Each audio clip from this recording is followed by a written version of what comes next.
quick little refresh, real quick. Quick little refresh, real quick. So we can get this going. I gotta refresh it every now and then, get the new little crew in here. Yeah, feel me. You feel.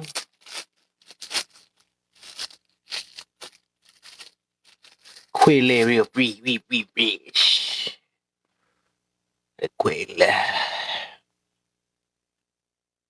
Alright. Anyway, so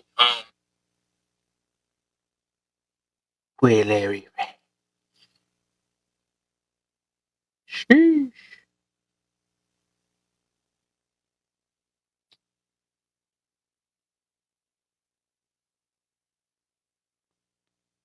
Mm-hmm. Y'all come in, keep on tapping. Let's get to like 1K up in this boy, man. Not about 5K, man. Just keep tapping as y'all come in. Get this. We gonna really try to get this topic started. You feel me? We gonna try. We gonna try.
All right. Dang, what? Lights ain't up. What the heck? Gotta do it myself on my backup page. Go ahead and do that real quick. Get to this 1,000. Get to this 1,000 real quick. Then 5,000 next.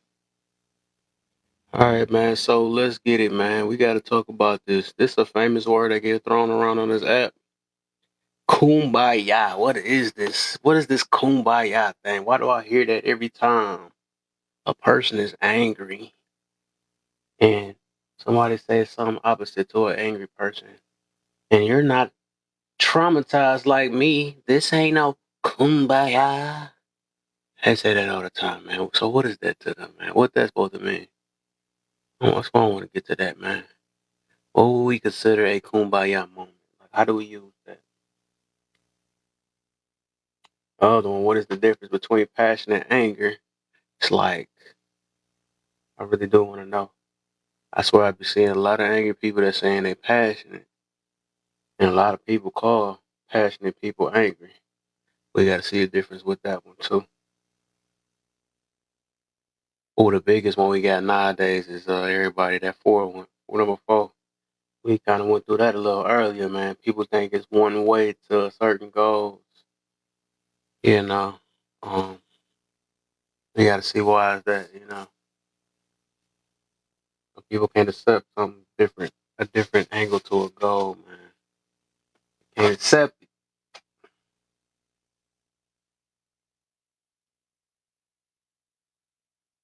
I can't accept it.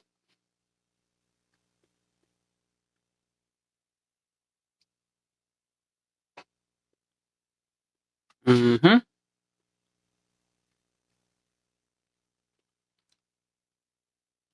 All part of the. If we know the difference, man. If we can understand the difference, and we point it out, man. Do we mix it in? We call the people that's really healed hurt, and we call the hurt people healed nowadays. Is that another thing? I realize we do that too. I know there's a lot of hurt people be selling other people that they hurt. Ain't that something? I'm hurt, and before you call me triggered, I'm gonna say that you're triggered before you say that I'm triggered. Because I know I'm triggered, so I'm gonna say that you're triggered. I hear a lot of people do that too. They hurt and try to beat somebody to it so they don't get caught at. Yeah, people don't. I think people just don't. They don't want to heal, and they also don't know how to. And that's our biggest issue why we can't get along with one another. That's why we can't see past any other advice other than ourselves or what we feel that fit right with our lifestyles. That's the problem.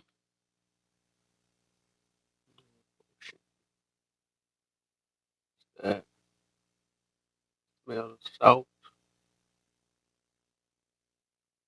That, that. But yeah, hold on, I can't see y'all tapping, so let me go ahead and change the screen up a little bit. There you go. Kumbaya was a song in the '60s. Okay. I wonder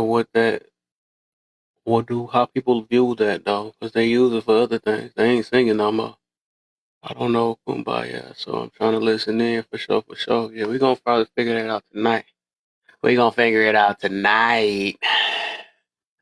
We gonna see, man. Battery low.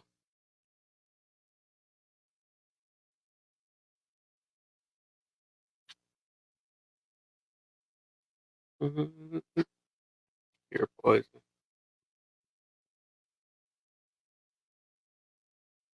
I forgot to be your lover. Dun, dun, dun, dun, dun, dun.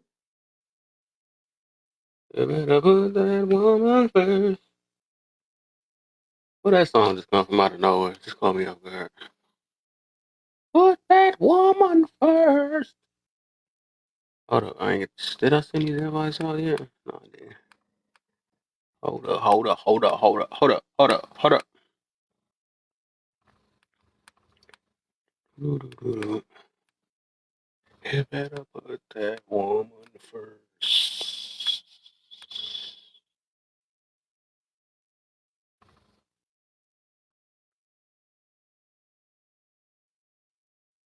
Dude, I know I pressed send. There you go. Said that. we gonna send it to the new group of people. Bro, I know I'm not tapping weird, man. They keep making me tap out. That's what she said. Thought about that.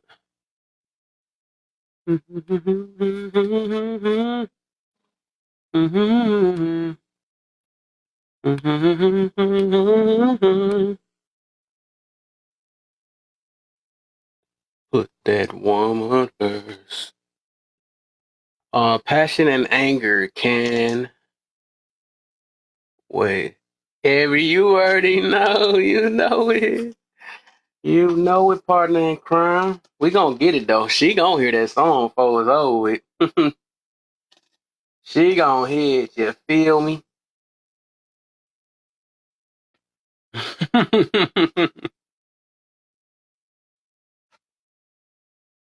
Partner in crime is in the building, man. I had to do a little quickly, little refresh, you know. Mm-hmm. Yep. They say, I ain't gonna lie, you got me on that one. I gotta see what that red one on me. I don't know. See, I got the rest of it. I thought I was good with the emojis. You got me on that one. You might beat me on that one. I'm like, dang, let me see. I said I'm gonna figure this out without having to ask. That means Portia, what's the deal? What's that deal, Portia? Good looks on the flowers. Partner in crime. Pick. Pick your poison. That's what we gonna tell them around here. It's like, no. Oh, my.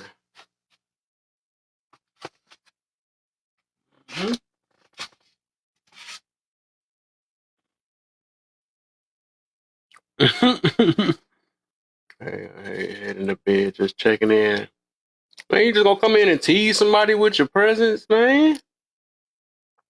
I'm coming in here to tell you I'm going to bed. Man, you should just went to bed. It's like, like that one person that came to the party. And I just want to say hi, yo, and thinking about the. That's so freaking funny. That's funny though. That one person like, yeah, I just want to say hi to y'all real quick, but I'm gonna go ahead and go to this other party though. That's messed up. Some party, great. They're facts, Jay. Facts, facts. Come to the party, grab some food, and up out of there. He said, "No, I'm going live." He said, "I'm going live." Oh man, my boy Big Bam been doing this. What's the deal, Bam, man? Oh my. Hey, yo, they ain't nobody. They gonna be mad. They can't come with no stupid stuff over there. Yeah, they gonna be mad. That first day, it was already amazing. I'm like, bro, ain't no way. Y'all gotta come show love. For sure, for sure. Let me see. I got my backup. I'm going there and get some light on.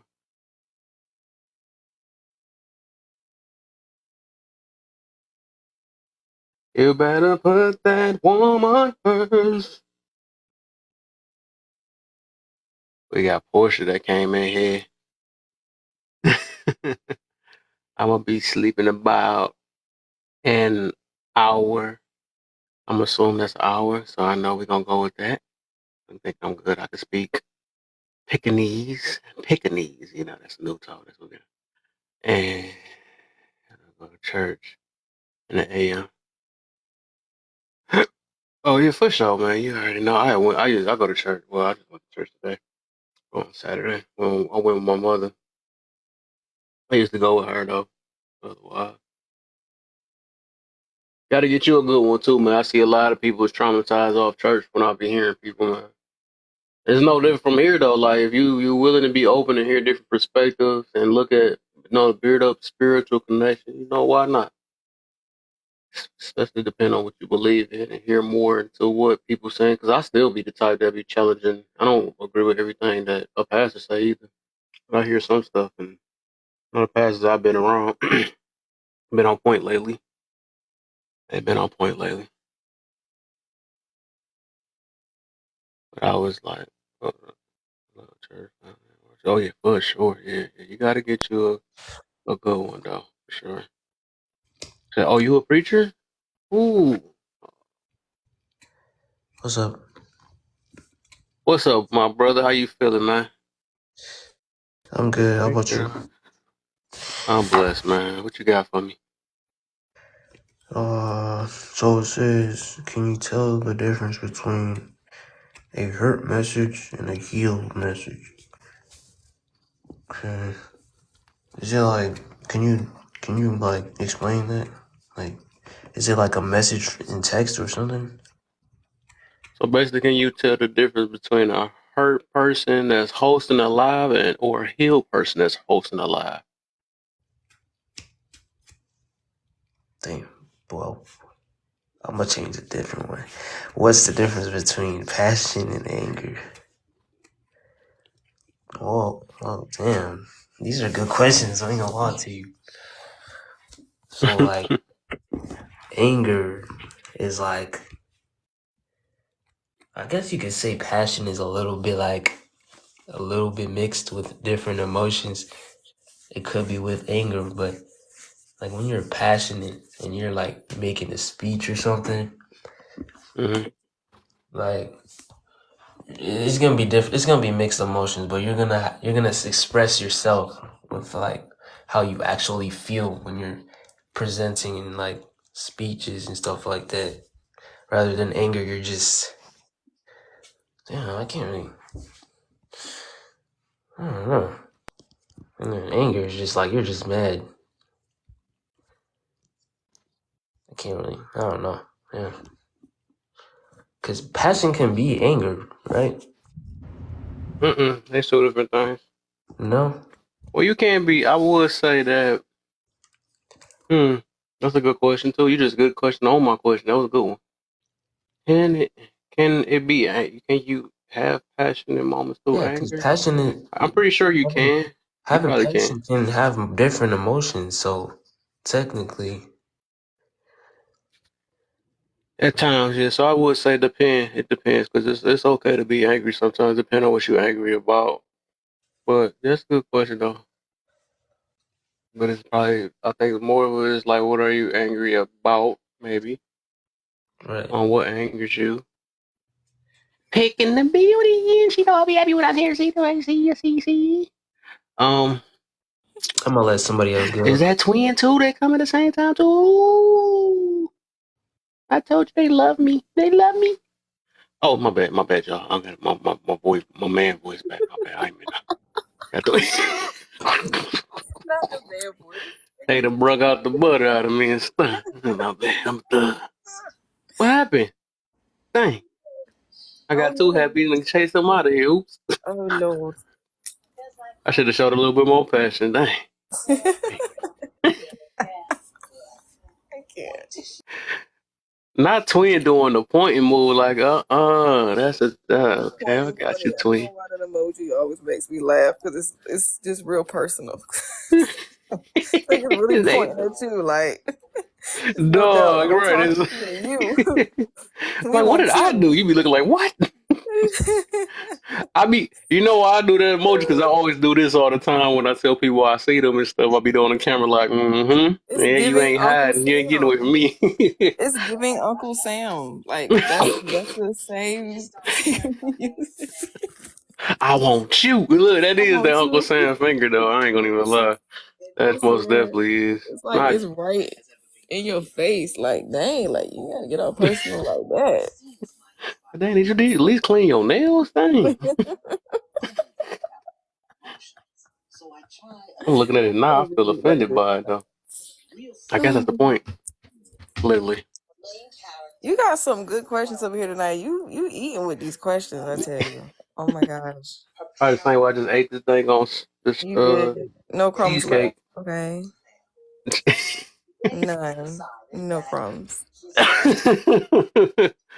It was all type of crumbs earlier when we couldn't even really get to the topic, but hey, we like that Yeah, it be like that sometimes. That's why sometimes I just go about my little way. I'm like, I'll come back. sometimes. I feel you, man. I Yeah. already know.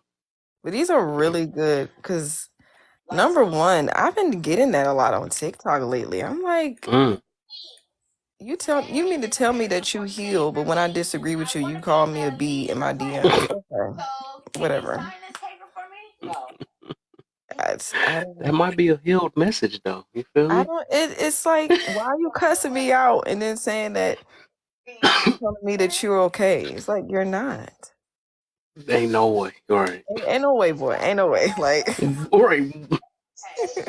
like, That or might be my new soundboard noise. I need to find you that. need to put Boy, that ain't on no way. there. Yeah, ain't Put no that way, on boy. there. Ain't no way. Ain't no way. Um, I just think it's about because I can feel, sense, see, hear the type of energy that somebody is directing towards me, or just, because sometimes I understand some things that are hard to hear and hard to accept, but I feel like, or what I've observed, is that a Mm-hmm. lot of women are hurt and they project a lot of negativity. Like they are very defeatist, they have attitude.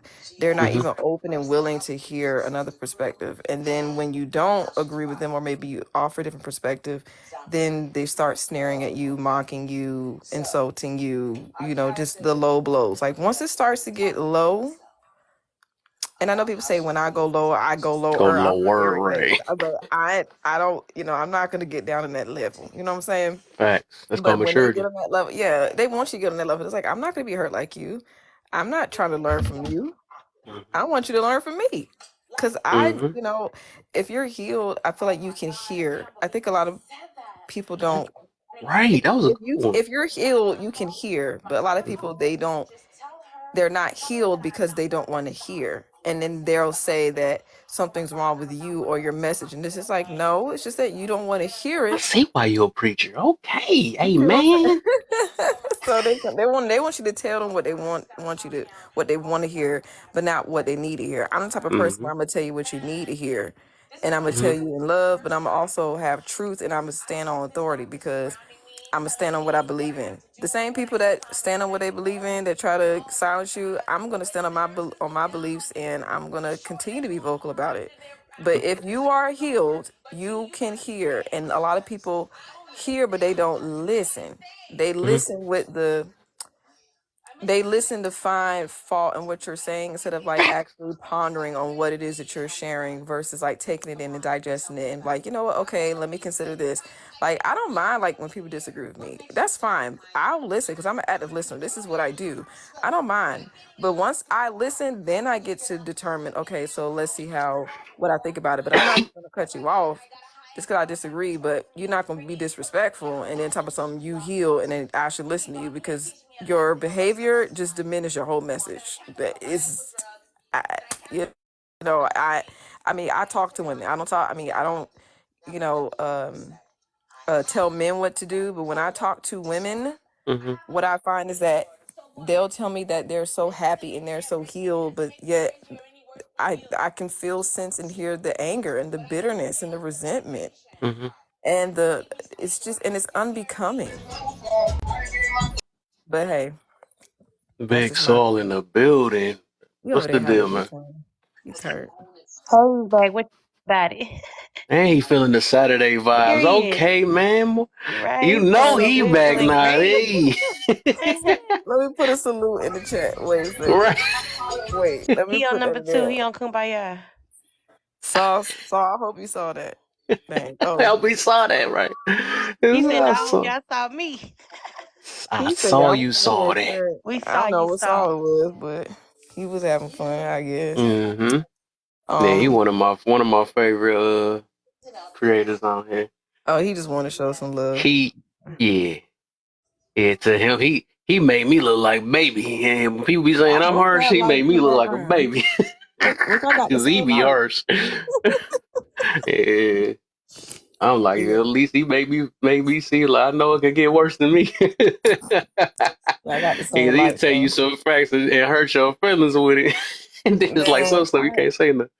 I just these topics. Oh my gosh, because it kind of goes into the second one, but Hmm.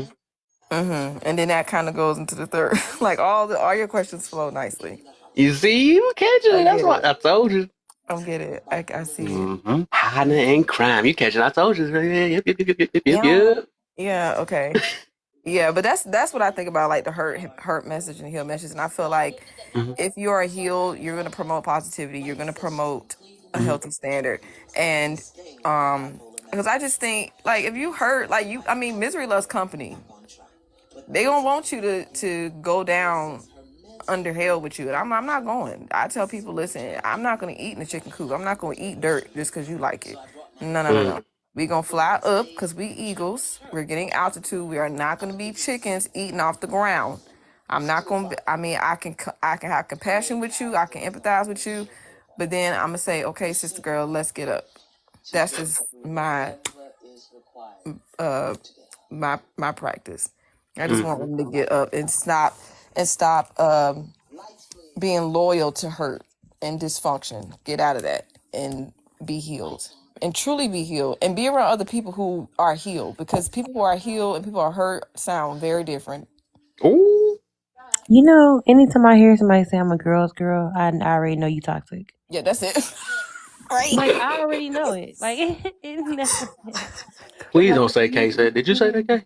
I Okay. feel like we No, use it I as a agree with her. Oh, you mask. scared me. You're like, no. No, I agree because now girl means I'm going to support you in your mess and I'm going to enable Hmm. you to be the Facts. worst person Yep. possible. And then Yep. then when you don't agree with them, oh, you're pick me. You're Yep. victim of internalized misogyny and the patriarchy and this is it's like shut up. Like like that's the only thing I have to say. That's It's what I always said. That's it. they're always it's you're a girl's girl if you tell them what they want to hear. You're not a girl's girl if you don't support them in their bad behavior. Like I'm not going to support you doing certain things, but if you doing something that's positive, yes, girl, absolutely. But if you over here telling women you need to cuss people out every day, I can't get behind that, sister. We got to do better. I support women doing better. I'm not gonna Yeah. support you at your. I'm gonna support you at your worst by. I'm gonna sit down with you. I might cry with you. I'm gonna hold you and have compassion on you. But if you down there doing something that is not Hmm. bringing out the best of yourself, I'm gonna tell you like, girl, I understand, but there's better out there, and I want you to get better. I can't do it for you, but I'm gonna support you in your progression towards better. But I can't uh champion negative behavior. I can't do it, and I'm not gonna do it. I'm gonna have to do a you know how they say Trump supporters? I'm gonna have to do a trauma supporter live. Oh. Ooh. I'm gonna have to do Ooh. a trauma supporter live. We gotta do it. What Now trauma are that's you really yeah, because they be supporting? Trump now. The thing with that, because this is what they do, like the trauma bonding on this app is so bad. Um, I mean, oh God, I'm trying to figure out a way to say this. I understand that this app can be a great place where you can express yourself, but what I'm noticing is that a lot of women are oversharing and telling all their business and just like showing like telling everything about themselves Mm-hmm. that will come back and bite them later. Um, and or just being too forthcoming. Like there's certain things I just don't think you need to tell everybody. Like some things you need a therapist for. You need somebody that's really gonna support you because now these videos f my baby dad. He ain't doing this. Da, da, da, da. My husband he did this, and now when your TikTok followers find your husband job and get him fired, y'all ain't got nowhere to live. You lose your Yeah, job. it's Like definitely bad. Go ahead. Sit down. it's terrible. I don't know. I And just that's always why think you when should I be careful. yeah, you look. That's why I was saying there in the chat earlier. Like y'all tell everything. Like y'all can get I'm gonna do general. a love on that Really, oversharing. yeah, Yeah, oversharing. oversharing. Yeah. Overshare, and people won't stop doing it. They know it comes and bite them, but then they want to say, "I don't care what y'all say. Y'all can say about me 25 times over, but you still defending it." So it's like it's crazy, but yeah. So it's Yeah. more like Right. it's just you shouldn't just out everything just so you because people be so wanting to prove their point so bad that they'll share everything and then realize, Or they oh want shit, sympathy from other people that or are they want going to yeah. champion that same thing that they're doing. Like they, Mm-hmm. they want to feel supported. So they'll do anything to get the attention that's going to garner a certain response, and they're willing to put all their business online if that means that's going to be the way to get it. And I understand it, but I tell women you might want to be careful in the comment section on these panels. I mean, I've heard things that I did not want to hear. It's not my business. I didn't want to know. I'm like, oh man, like you might want to be careful about sharing that because you don't ever know who's watching. You never know who's listening, and sometimes people on TikTok is crazy. They a different breed up here sometimes. Well, I don't know. They from what I've learned, you just always gotta be careful online what you share, how you share yourself. I believe in being real. Be you, let your hair down, but then it's like, okay, let me be careful because I don't want it to come back and bite me later. It's just my little principle, you know. Y'all got me already starting another dang on live on I'm already Oh, you cutting. getting your 21 questions. I'm Okay. trying to get I'm in the book right now, making that. I got another Well, that'd live be I'm a gonna good do topic to called talk Grown Ups about. Take Accountability, Kids Blame. Oh I'm my gonna figure gosh. something. Yes. I be writing this stuff down, I'm telling you. I think people are allergic to accountability. That Facts. but that's one of the best virtues to have is to be accountable. Like that's one of the best things that anybody could ever do. Like people be sleeping on accountability. Like I know it's a big word for Elmo, but it's the best thing. Mm, that's literally the healing word. It's the I main think way that's to the word of heal. the year, accountability. I don't know. Mm-hmm. I don't know what last word was. Last year's word was, but like this year, it's definitely accountability, Mm-hmm. in my opinion. Yeah. And that's the one that run people away or make people come together. One of the two. Got two effects. Okay. That's what brought That's me to like your life. You critique. talk about accountability, and I was like, okay, I can give it this because I was like, yeah, Self I don't. awareness. I'm tired of these toxic panels. Okay, and I Mm-hmm. think that could be another component to your first question. Accountability in your message can show a lot of healing and growth. I think Facts. people who are hurt, they don't.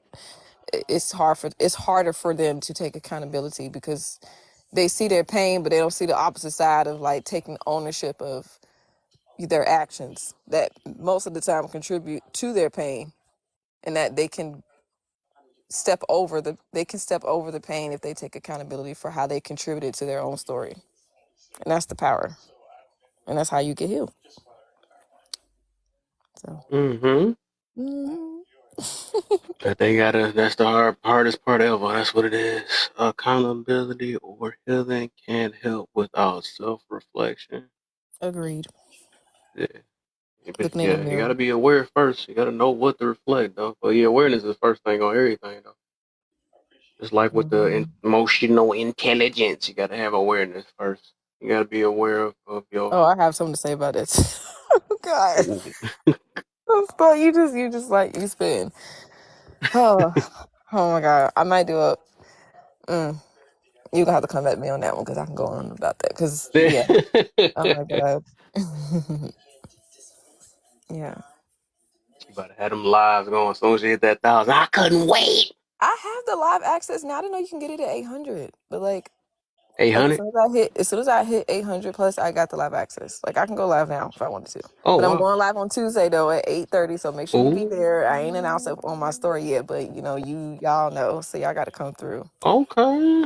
I Please can come see that. through. Is it on Tuesday? Yeah. Okay, that sounds like a plan. I gotta check you out. Okay. Yeah, y'all come through. Show some love. Um. Yeah, I'm excited. Self-reflection to accountability and wonder why people avoid it. Right. Hmm. I'm seriously still jotting this down. Y'all got me, man. That's all I be. Man. Come on, Professor Kev.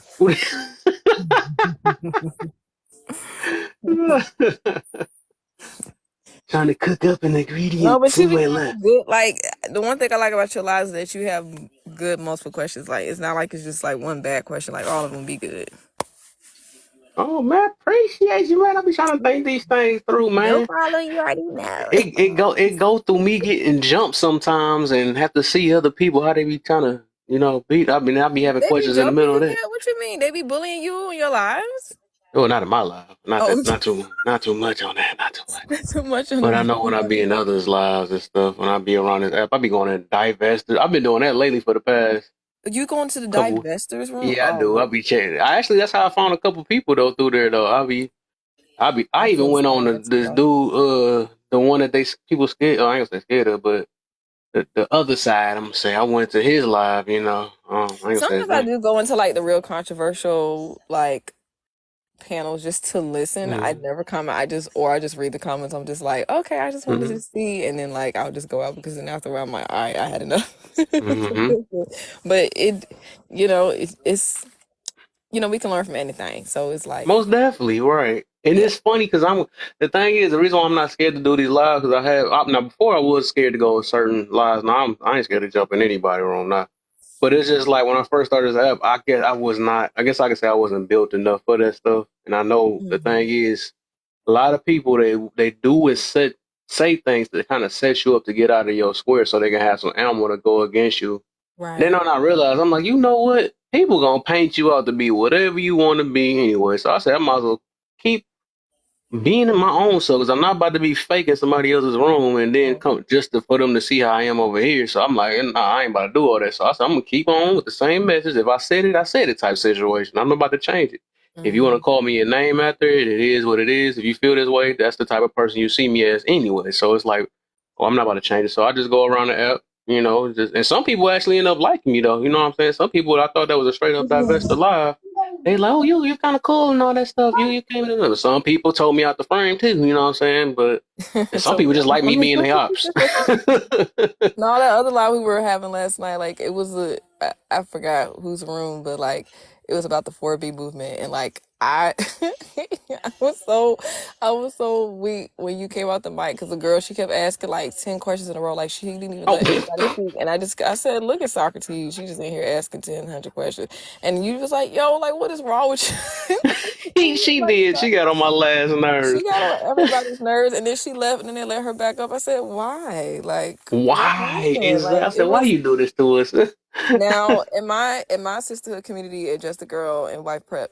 Like, we get, of course, you already just even with the name, you already know the type of comments that we get, and there Hmm. are even with the negativity that we get, there are always women who are so grateful and thankful that we stand 10 toes down on what we believe because we are helping them in their relationships, their marriages, them as moms, them trying to navigate life, and it's such a great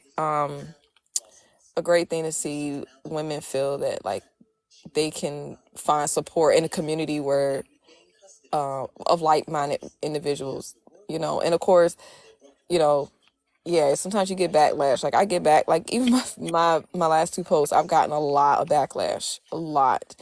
Um, just for expressing my desires, to be married with kids one day. And Hmm. women were not happy about that. But I'm like, well, I don't care because I don't see any reason why I'm not going to be able to achieve that goal. But I'm not going to let anybody rain on my parade either. And I'm not going to I'm not going to quit promoting the standard of marriage for women to follow. Like, I'm going to keep doing it. Yeah, I So, feel that. I'm just on the yeah, same tip though. But yeah. I've been so focused on myself though. I don't know, man. But you know, Yeah, just keep standing 10 toes down. Like, facts. but you do. That's fact. Yeah. For sure. I just be patient. I feel like the best things happen with patience, man. That's why I say I'm gonna keep on focusing on myself. It is what it is. If God got me, it got me. Not gonna say like God always got me, but I'm just saying as in Right. if it's meant, it'll be meant. You know what I'm saying? If it ain't, it ain't. So I'm not gonna push it.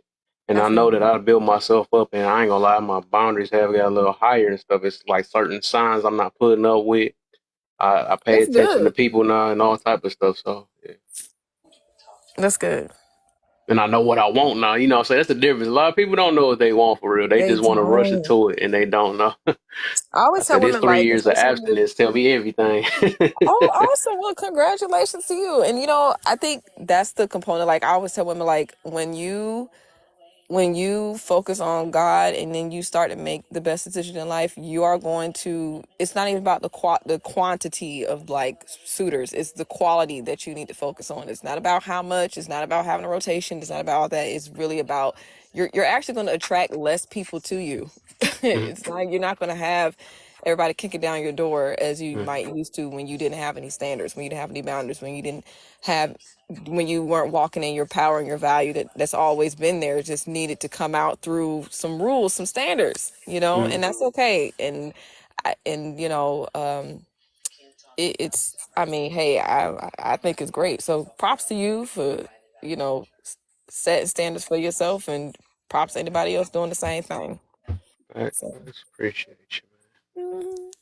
I wasn't looking for a pat on the back, but I was just saying how it is, though, for I know sure, man. I just like to encourage people. That's just me, because you don't see Oh, that yeah, most a definitely. lot. Now, that's what I like about you, man. I be hearing, like I said, I listen to you. I actually heard you before Brittany and them, though, and I was like, Brittany told her just like you, what? Yeah, well, that's my girl. That's Yeah, my Brittany. sis, and she Kelly, she me and her gonna fight all the encouraging time, though, but that's cool, though. She got the talk, me. though, buddy.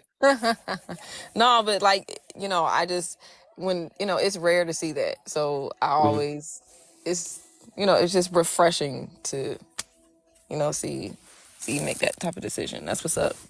Mm-hmm. Most definitely. Ew. I know it's kind of right.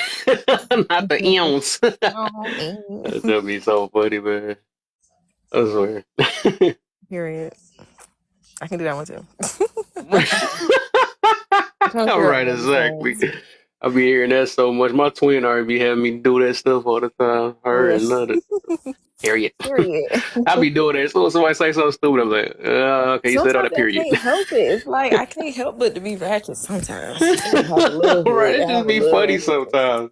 It's Cause I be rude. wanting So people to see themselves sometimes. Like, no, you hear what you're saying, but all gotta right, be ratchet whatever. every now and then, just You said it, yeah, ain't nothing. just a Ain't little bit, you know what I'm saying? Just a little nothing. teeny bit, ain't got to too many. Look, right. Listen, I'm Exactly. from the hood. I can go back there if I want to, man. I'm a Man, straight man. project chick, okay? And But I was like, God. I'm sorry. I'm sorry, but I'm not sorry at the same time. I still Listen, mean love at the end. You feel me? I still mean okay? love. I can't. Yeah, I ain't gonna hog up the mic too much because we got other cool panelists on. That's what she said. But all right. Let's get it party started. So you are so you already knocked out that first one. I think Twin just knocked out. Did you knock out the first one, Twin? Did she? And get out that comment. I'm talking to you, Twin. Yeah, I got you. Let me get this let me get this last sentence out. Okay, I got you. Jay, because it's back, my brother. Okay, he did what he promised. Okay, he's back. I Light in the told building. I you I want to was say hi gonna to you be too. back, Hey, player. Man of your word. If you ain't a man of your word, you ain't no hey, man. you know what I'm saying. Got to stick the chest out, man. What's up, Kev? How you doing? I'm good, man. You know I'm blessed. Yeah. You know I'm blessed. So, let's go ahead and get this going, man. Can you tell the difference between a hurt message and a healed message? Who you want to start off? Yeah, who's going? Get Jay. Oh, Jay. I heard. Yeah. Yeah, you can because we was just talking about in other lives that there'll be there'll be a different way, right? And there'll be. I know I mentioned this before in a different live of yours, but I was saying they'll argue heuristically, right?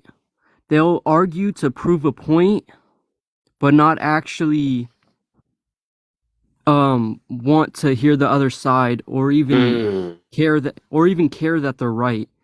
They'll want to prove that they're right. And it's almost like it's for attention, or they want to be right. And I feel like that's what they're just hurt.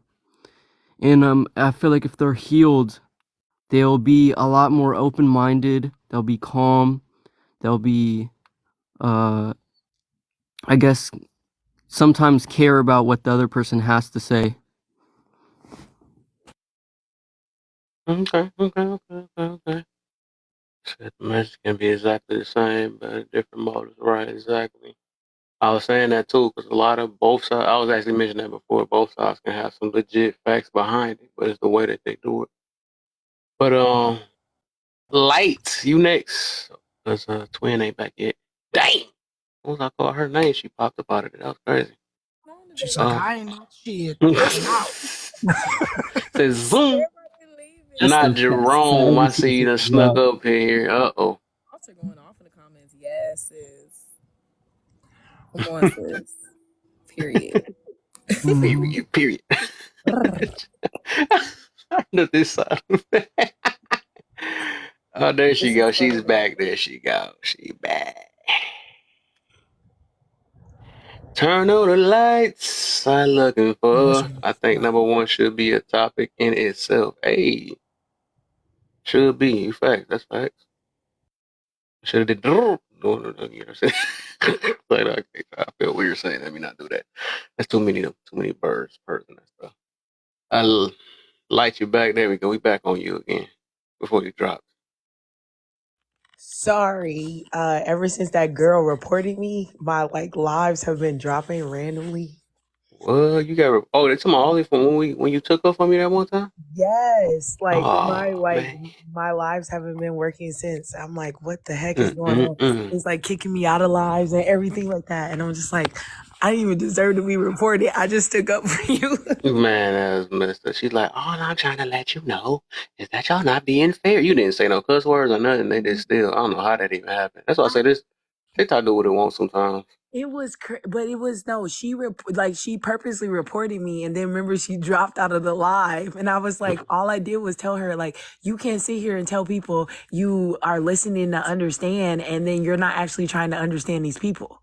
Mm, And right. She was annoying my soul. I ain't gonna even lie. Every time I try to talk to the host, I'm like, bro, if you don't go back in your corner down there. well, it was like she wanted to be the like co-host, and it was just like Facts. a host had it where she was like writing down stuff, and she was on it. So it was like you didn't need to like come in and try. Like I just didn't like the fact that she was trying to attack everyone because it was just like. My sister my sister El Prego, they probably ain't pregnant no more. She had her baby yesterday, I think. We ain't gonna see her for a while though, but she came up there, took up for me too, man. I didn't want y'all to go through that, man. I appreciate y'all though, but I don't want y'all getting a headache because of my choices of these toxic lives I choose to go to. I just actually be just trying to just let people see how how people can be in this real life though. We be saying that this don't be fake. This how people is really got going in their life. I mean, this is really how they feel in the inside. This their outlet. Yeah, these people really believe these things that they come out their mouth with, or these are people, this how their character is. I'm gonna put it that way. It says a lot. But yeah, like let's get on that. Can you tell the difference between a hurt message and a healed message? Yes, I can. And one of the ways I know is based off of like once someone gives me a message, I actually sit there and I explore why they think the way they think. Because when you realize how someone thinks, you realize if they're coming from a place of hurt or if they're coming from a place of healing. Mm-hmm. So like understanding how someone critically thinks actually like helps them. Like for me, I have PTSD because I've been through a lot of things in my life, right? But the thing is, I don't use the fact that I've been through a lot of things and I've been traumatized as an excuse to like treat people terribly or to tell people, well, the world is this certain way or this type of thing, right? So when I always try to speak to people, I try to speak to people from a neutral perspective without implicit bias. And it's a little bit easier for me because I'm autistic. So being autistic means that I don't have inherent implicit bias. So it's just like a thing where it's like when I'm not around people, I feel absolutely nothing.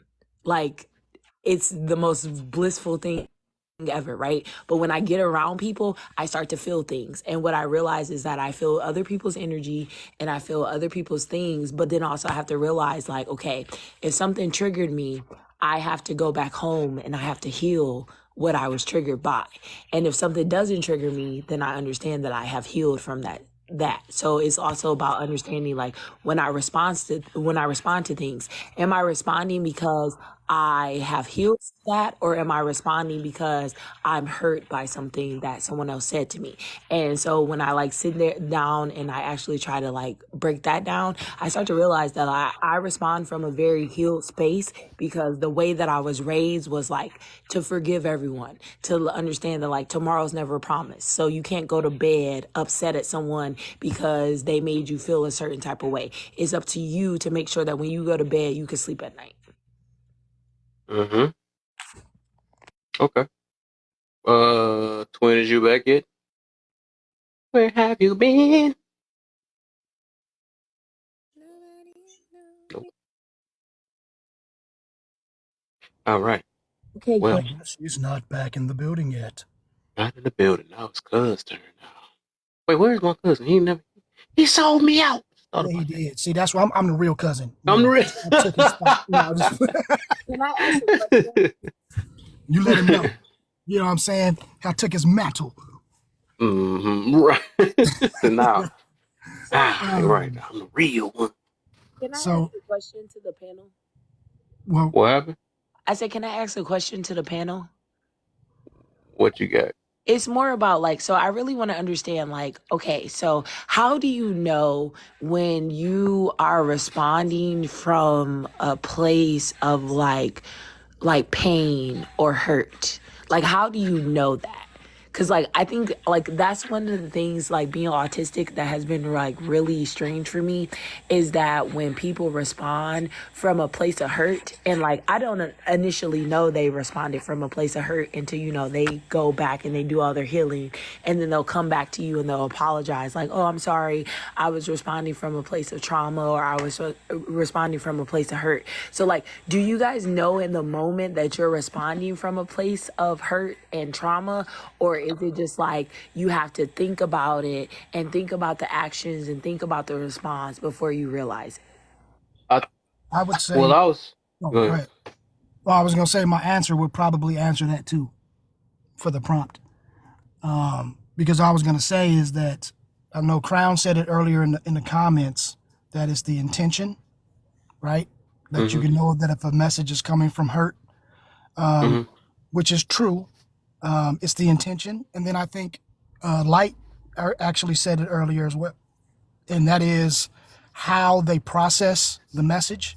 So how the message is coming out, you can kind of look at their thought pattern, right? And if it makes sense in the way and why, you know what I mean? You can kind of tell if it's coming from a hurt. But I think the biggest telltale sign of a message being from a hurt place as opposed to a healed place is the balance. Okay. And a lot of people say, well, you're not listening to understand and this and that. But I think it's more of balance, because everything has another way of looking at it, right? When you are completely healed, you can see the light, you can see the dark of every issue. It's not just, oh, this is my way or the highway. That's a hurt. When you're healed and you're not triggered by it, you have that ability now to actually dissect it in both ways, right? And so, to Light's question, I think it works in the same way with yourself. When you cannot control your response, that's coming from a place of not being healed. Because once you're healed, you don't come from the emotional triggers don't hit you the same way, right? Because emotional doesn't, you're I guess what's the best word I'm trying to look for? You have a better sense, like you use rational thinking. And I hate to say that because it's not quite it, but I'm going to use that for this right now. You have a more rational response to things that you're healed from than you do from when you're hurt. And if you have any trauma or pain that's not healed, it's going to take control of you instead of you taking Give an control of example. it. So, for an example, if let's say I had a bad relationship, right? Because this is popular. So I just came out of a bad relationship and I'm bitter. I'm bitter as shit about it. I'm still not healed. I'm bitter. And then Kev come out with a topic. And the topic is about relationships. And I'm on the panel. And somebody on the panel was like, Well, if you're in a relationship, you should know better, and you should actually look at the relationship. Hold on, first of all, you don't know when you don't know better, because I was up, blah, blah, blah, blah. I just automatically went off on this tangent. I didn't let that person finish. I didn't let nothing, because that hurt took over me. Now, if I was healed from that situation, I'm going to listen to everything that person said, and then I'm going to be like, okay, let me see if that was a good point or not. Because now I'm trying to apply the balance. You get what I'm saying? So when you are able to discern it and to dissect it, I think that is, if you're not all the way healed, that's a sign of that you're healing. But when you have no control over how that affects you, that's when you're not healed. And a lot of people, when they give out messages, as soon as they get any kickback, they lose it. And that's when you can see that their message is coming from a place of hurt. Does that make sense? Right. It I makes was gonna say that another way that another person could tell, and I had said that to Ashley Crown and down there is sometimes it take outside sources too. But some people, and that's up to them to even believe the outside sources, because there's a lot of times I might not have really understood something. I didn't realize I had a certain habit or something like that, or I didn't know something because I'm so used to doing it until somebody called it out or held me accountable. That's when I realized that, dang, you know what, that is a problem. I never noticed that about me or something.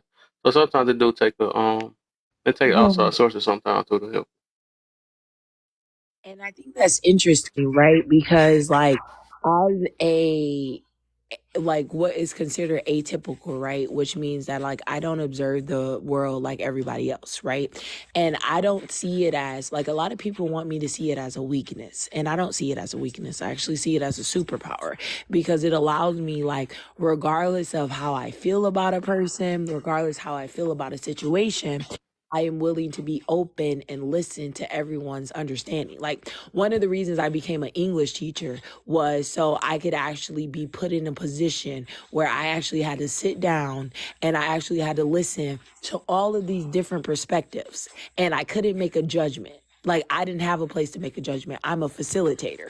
So I have to sit back and I have to listen to everybody else's points. And only time I get to interject is when I am telling someone hold on, you got to let this person finish their thought. And then also, did you understand their thought? And then helping them explain and understand it. So it was people are like, you want to go be an English teacher to actually help people understand how to have better arguments? And I say yes, because I think the problem with the world is that a lot of these wars and all of the discrimination and the things that we experience, they start based off of a simple miscommunication of actual communication, because a lot of people don't know how to properly communicate. A lot of people are communicating from hurt and projections instead of actually communicating from reality. Hmm. That's true. I So got hey Kay, I got a question real quick. I know it's only off topic. Oh, what's up? Is you when you do that live? You say you're gonna do it Tuesday, right? Yeah. Um, you doing guests, or you just doing like how Brittany do open? I mean, just having your everybody come in and maybe in the comments. Like the gifts, like the roses and stuff. That what you mean, or? Nah, as in is you doing the setup like how I got it right, where you put the guests on the side or whatever, Yeah, I'm or gonna is you do a doing like panel. solo talk? I'm gonna do solo talk first, and then panel, Okay, and then I'll close out. okay. The reason why I said that is that if you haven't opened your page up to because I think they got like little assignments you got to do before you can let guests up. So like each day you have to do maybe like because some people like Mira had to do that like each day for 3 days you got to do like 30 minutes on it or something like that. So you got to make sure you do those hours before you get there, just in case you want to Oh, do some okay. guests that day. Yeah. Okay, So thanks for letting me just know. check if they got to give you an assignment on there that you got to do, and otherwise Okay. you might be good. Oh, thank you for letting me Since you know. said you go live, right? You said Yeah. 800. Okay, yeah. Yeah. I'm just telling you. Yep. Okay, but I'll keep that in mind. Thank you for letting me know. Yeah, Thank for you. sure. Yeah, I was just Sure. thinking about that. But I say twin, you back again, right? You better not ignore me. Keep ignoring me. And she don't like me though. That's so crazy. Dang. All right. So I think everybody good with that first the first one. Um. Hmm. So since Kate started it last time, I'm gonna get you again. Now we're gonna get the second one now. Um, uh, what is kumbaya? What is an example of how it is used? What could be considered a kumbaya moment?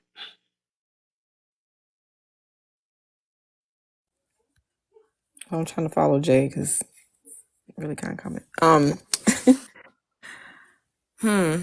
What is kumbaya? What is an example of how it used? What would you consider a kumbaya moment? Oh, I hate to sound like a devil's advocate. Oh my gosh.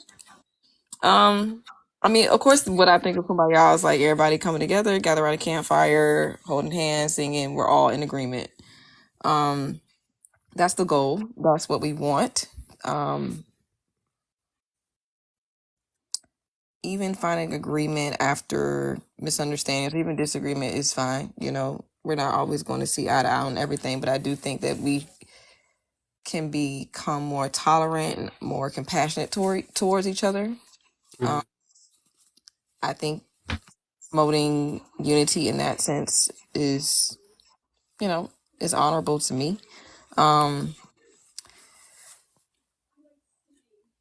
what is an example of how it is used?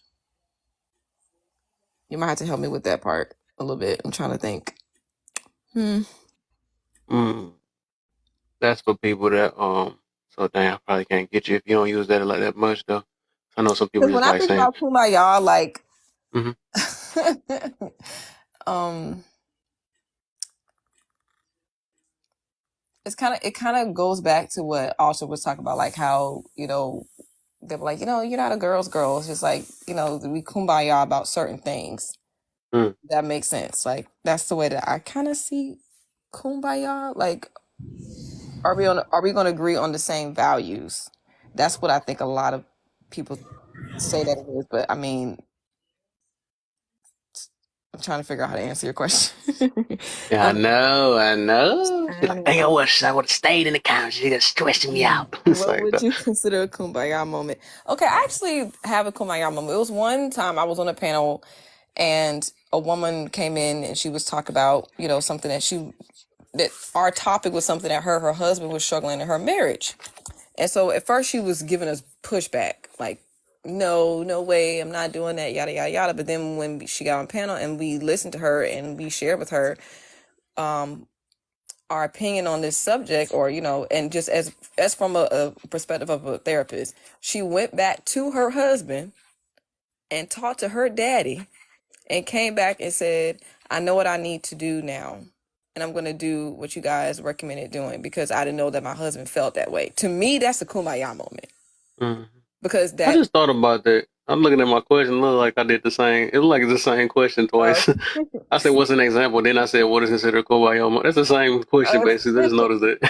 but I think stuff like that, like kumbaya moment, like seeing a woman, you know, connect with herself or connect with somebody that she love, or you fostering that or supporting Mm-hmm, that. I think that that's a kumbaya moment, or like mm, maybe you giving that light bulb moment, or maybe that person might feel understood or seen. You know, maybe that person feels like they have a better perspective on whatever topic that we're talking about. To me, that's a kumbaya moment, like something mm-hmm, that brings them closer to God or closer to themselves or closer to their loved ones, something like that, you know, or maybe in a certain community where it fosters bringing out the best in you.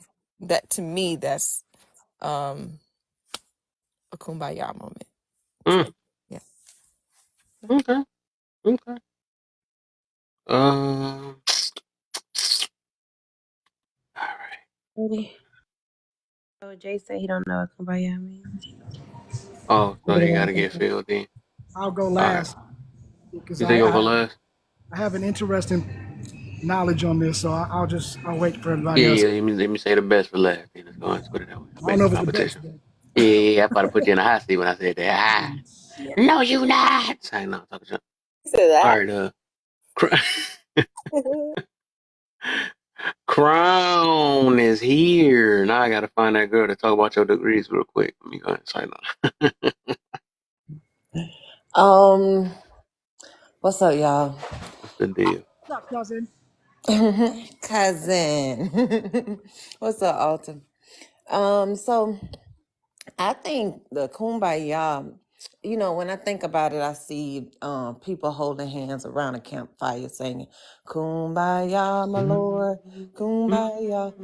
And to me, it doesn't even mean that they agree. I don't even think that Ooh. it's a coming together for the sake of what looks like unity, harmony. It looks like, but it doesn't mean they actually agree. It's like to get two opposing sides to just reconcile, like to, like how you see sometimes on TikTok and you see these apology things.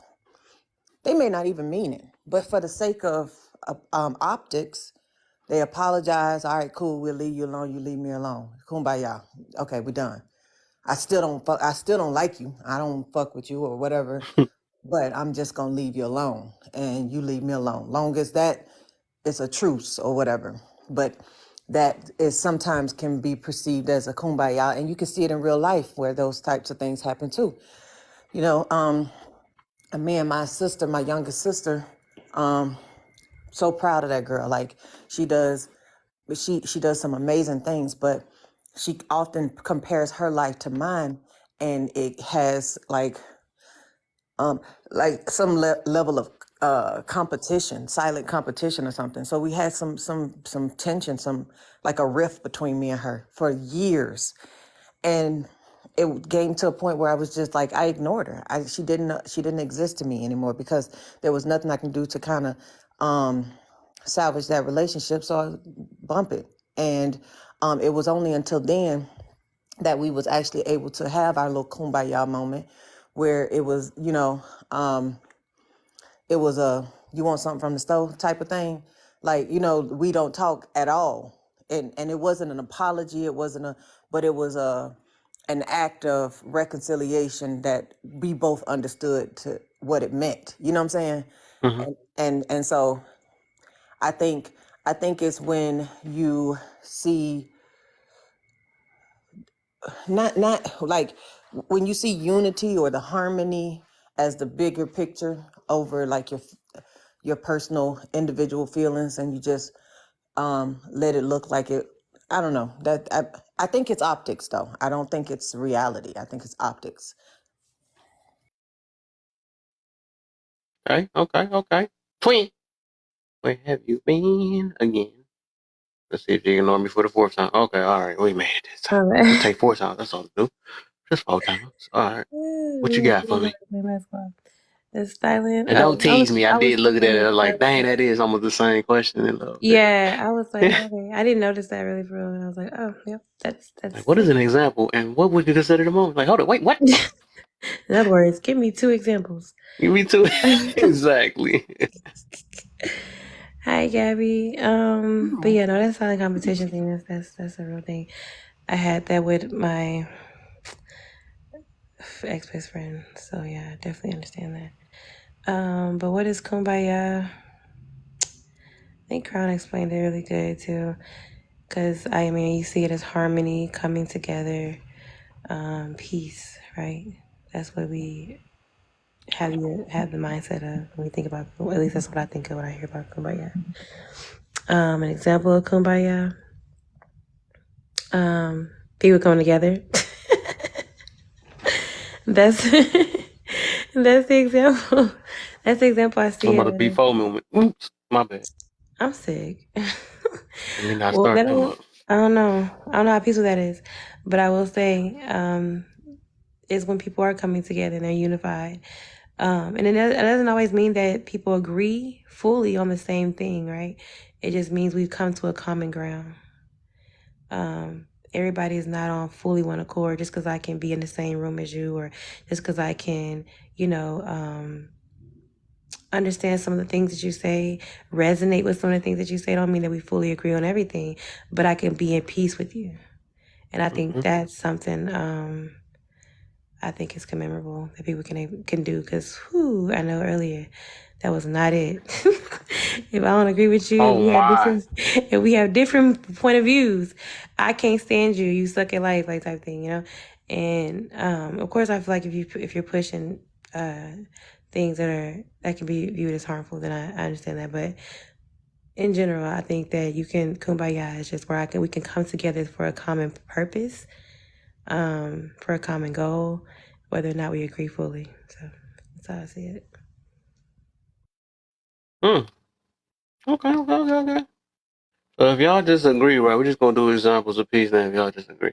So Light, you next. What you got? Okay, so this is going to be really like, okay, this must be like something super divinely guided, right? Here go you and divinely. Okay, the reason I tell you that is because the person that sings the original Kumbaya song, he's actually an ancestor of mine. Divinely. Like that's like sorry that like freaked me out. It gave me chills. My grandfather changed the spelling of our last name to disconnect us from some of the people that were our original ancestors. And the thing is, the guy is from Augusta, Georgia. Sorry, the guy who originally sings the Kumbaya song. So when I was actually raised, during my like spiritual lessons and everything, one of the things that I was taught about Kumbaya is that like it's about asking the Lord to come and actually bless the situation of these people who are experiencing pain, these people who are praying, these people who are crying out to like the Lord and everything. So it's like, for me, what kumbaya is and what I was raised that it was like it's a calling on the Lord to come and heal and bless those people who need that guidance.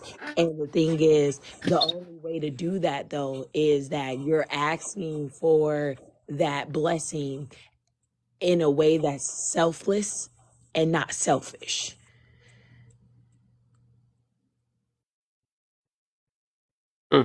If that makes sense. Like, it's like, you can't be like, okay, hey God, I need $50 to pay my light bill or something, and let me kumbaya. Like, that's not what it's about. It's about like these people who, like, the homeless people who need help, or it's these people who you meet and you see that they're in despair and you're like, okay, how can I help them?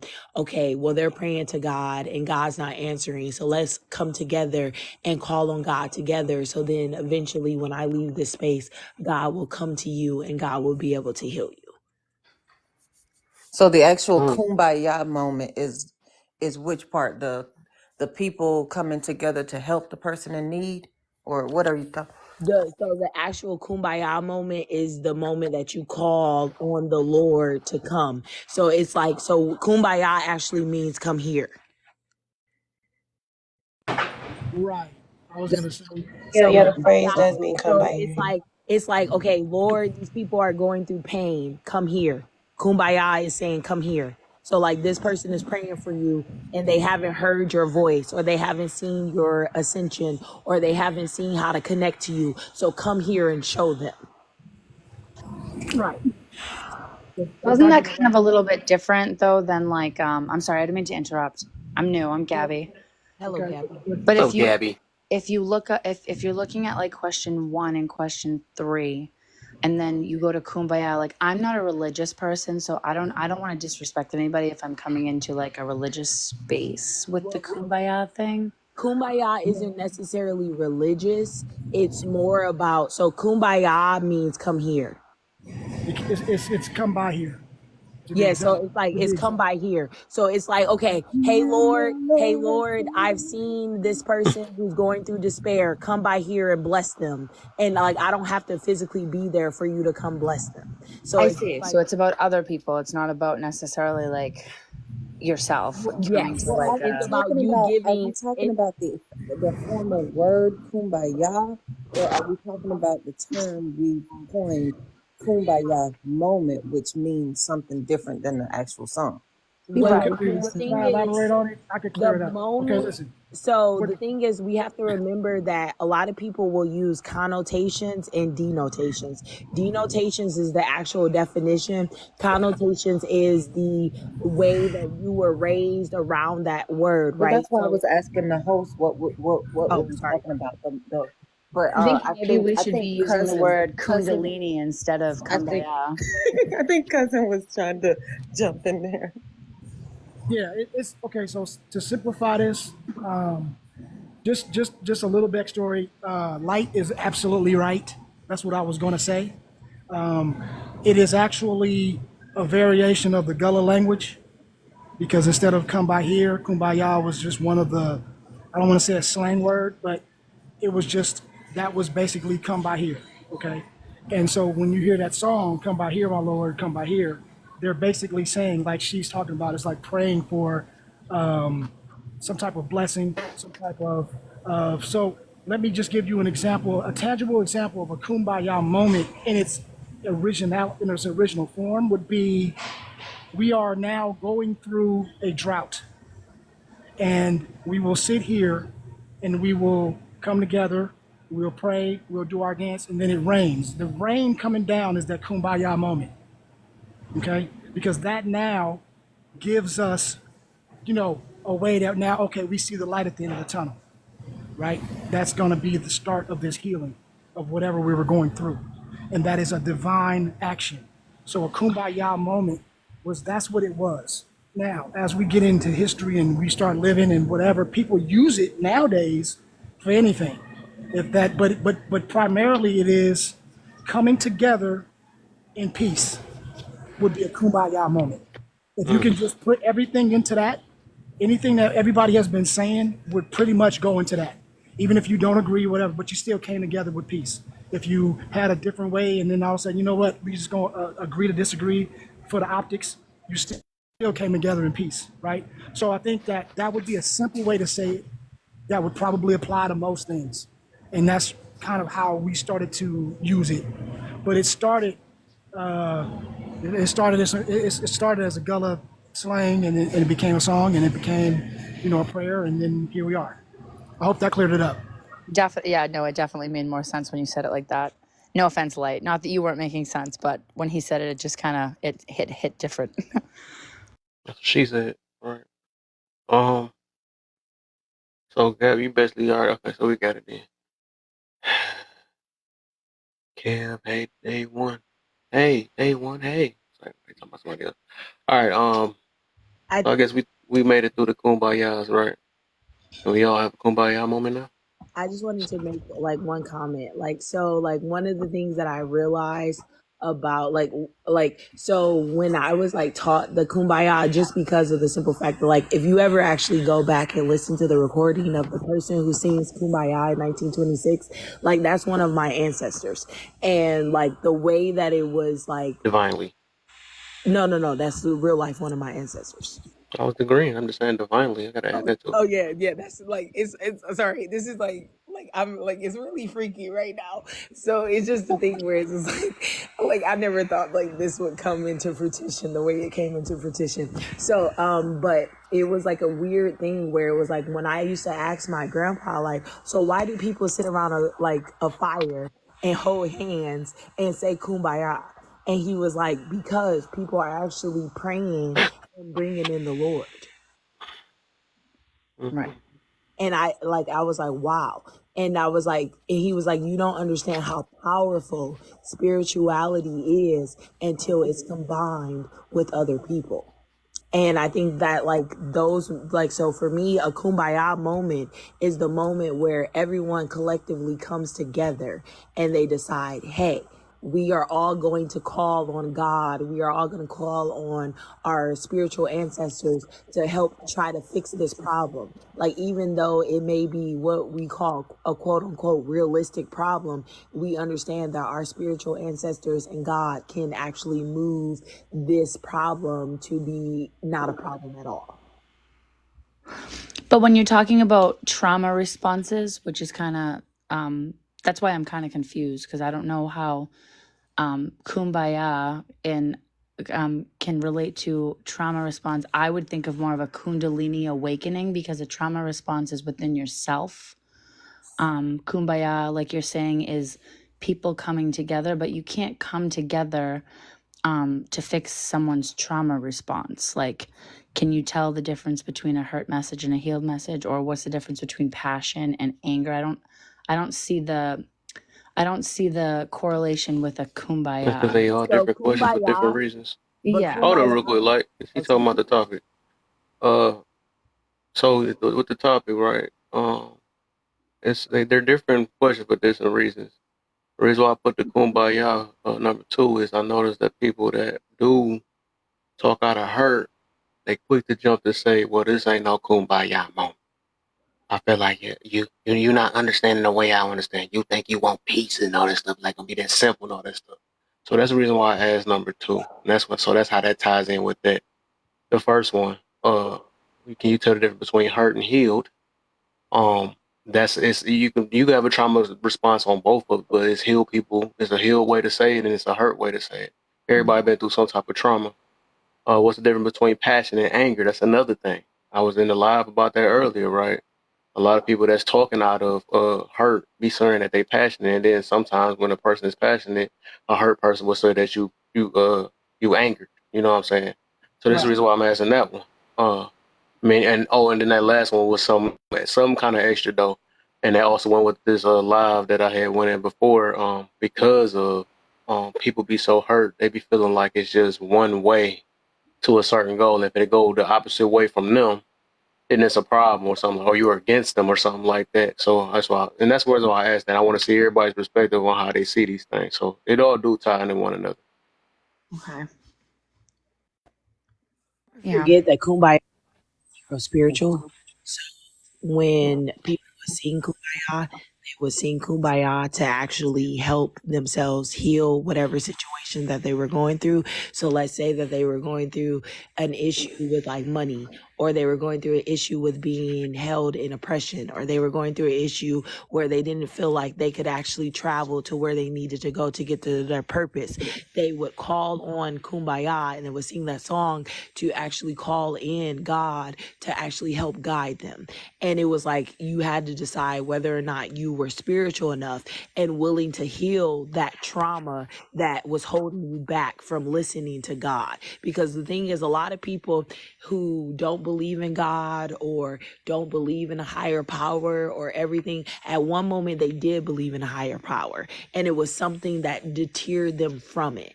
And so it's like a lot of people I met when I was growing up, it was like they believed in God all the way up to high school. And then when they got into high school, they went through all these trials and tribulations.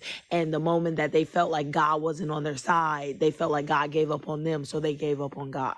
To be And honest, the reason why I stopped believing in God, and again, I apologize, is terrible. It was I was in public school, and I think it was like my 4th or 5th grade teacher, or maybe it was high school, and she said something along the lines of she was comparing God, like the Bible and God, to what do you call that when they say, I can't believe I can't remember the word, when like monkeys turn into humans, like what's that word? Evolution. Yeah, evolution. She compared it, and it was like a flick of a switch in my head, and I was like, oh shit, like she's right. And it's actually really bad because she really had no right to bring that into schools and turn a child's mind against what their family was trying to teach them. Because I grew up Catholic, my family all believes in God. I'm like the only one that doesn't. And that's why, because she brought up evolution and it made more sense to me. So like nothing really happened to me for me to not believe in God. I'm very spiritual. I believe in spirits. I believe in an afterlife, not necessarily heaven or hell. But I do believe that like spirits walk the earth. And like, I do feel like some of my like Have you joy, seen the spirit before? I have heard one. Not in my head, like on, like I was young and I had like one of the brand new One of iPhones. those God. So, Gabby, No, it was like a ghost. It was scary. And Maybe it was so How God. you know it's a ghost? so Gabby, I was going to ask you, do you think that a fair assumption would be that if you believe in ghosts or you think spirits, then you actually do believe in God. You just don't believe in religion. Would that be a fair assessment? Because I would say that that's how I am. I mean, Does yes, that make because sense? I don't believe in the Bible. Like, you There know we what I go. mean? All Like, right. I like cuz that's why I told that's my I don't believe in like, that's my translator. yeah, I don't believe in like, well, I don't believe in like Adam and Eve. I don't believe in like I don't believe that Gotcha. being GAY is bad. I don't believe that you like are a sinner if you have Let's talk about that. red I never law, Y'all shit believe like in that. Muslims and Buddhism? Y'all against those two, right? Say that Wait, again, honey. I didn't hear you. are I'm you, no, sorry. I'm saying, are you guys against the ideology of Buddhism and Muslims as well? Yeah, because I mean, I feel So I feel like religion hurts more than it helps in a lot of ways. Okay, depends. that's all. It's Depends. talk about the Bible, so I Okay. wonder if like people But feel that Gabby, same energy. remember that. So, for example, whether you believe in the Bible or not, like the thing is, the Bible is a set of principles, it is a set of parables, it is a set of prophecies, it is a set of things that, like, for example, when you read the Bible, it will tell you, just like how fairy tales and fables tell you, it tells you how to navigate life in a way of, okay, if I make this decision, like for example, when you have Lot's wife, like God told Lot's wife and all of them, don't look back, okay? And Lot's wife, she had to look back. It was just, it was in her to look back. It was in her to be disobedient. So when she looked back, she turned into a pillar of salt, right? And it was a thing where it was like, people think of it as a literal pillar of salt. Some people say it's not a literal one, but the whole point is that it was the lesson to be learned of, if you are being moved from your past, don't look back to see if your past is catching up to you, or don't look back to see if your past is actually, extinguished. Just keep moving forward, right? So like too often what people get caught up in is that, yes, religion is man-made, and people will use they will use sacrilegious methods to try to make you think that, okay, religion is bad, or it's this. It's all about your belief, right? We all are meant to walk by faith, not by sight. God made everything for him and against him. So every single religion made out here was made for him and against him. And it's up to you to decide, how do I want to connect to God? And when you decide how you want to connect to God, that is how you decide, right? So you don't have to, like, for example, I am quote unquote considered an atheist. And the reason why I am considered an atheist is because I do not believe that out of the 10,000 religions that are available, right? I don't believe that any one is 100% truth. I believe there's validity in each of them, but there's also falsivity in each of them. So by legal definition, right, I'm considered an atheist because I don't believe in any of the established religions. But it doesn't mean that I don't believe in a higher power, or I Right. don't believe in a That's belief where system. spirituality comes in. And that's why when I first came in, and I didn't want to push it because I know the live isn't about it, but I said Kundalini awakening because that's more spiritual than it is religious. Like But a Kundalini. But Kundalini how does. you? But Yes. here's the thing about Kundalini, right? Kundalini is something that happens when you connect to your divine counterpart, right? And it's a thing Correct. of, that's a whole different experience of you becoming one with a person. So when No, you have no, your no, no, no. That's not what that is. no, it is. So when you have It's a it's the thing with the chakras and all that kind of no, stuff. yes, but when you have a Kundalini experience, your Kundalini experience is activated by your divine counterpart. No, it's not. It's within yourself when you have a Kundalini No, awakening. so someone activates that.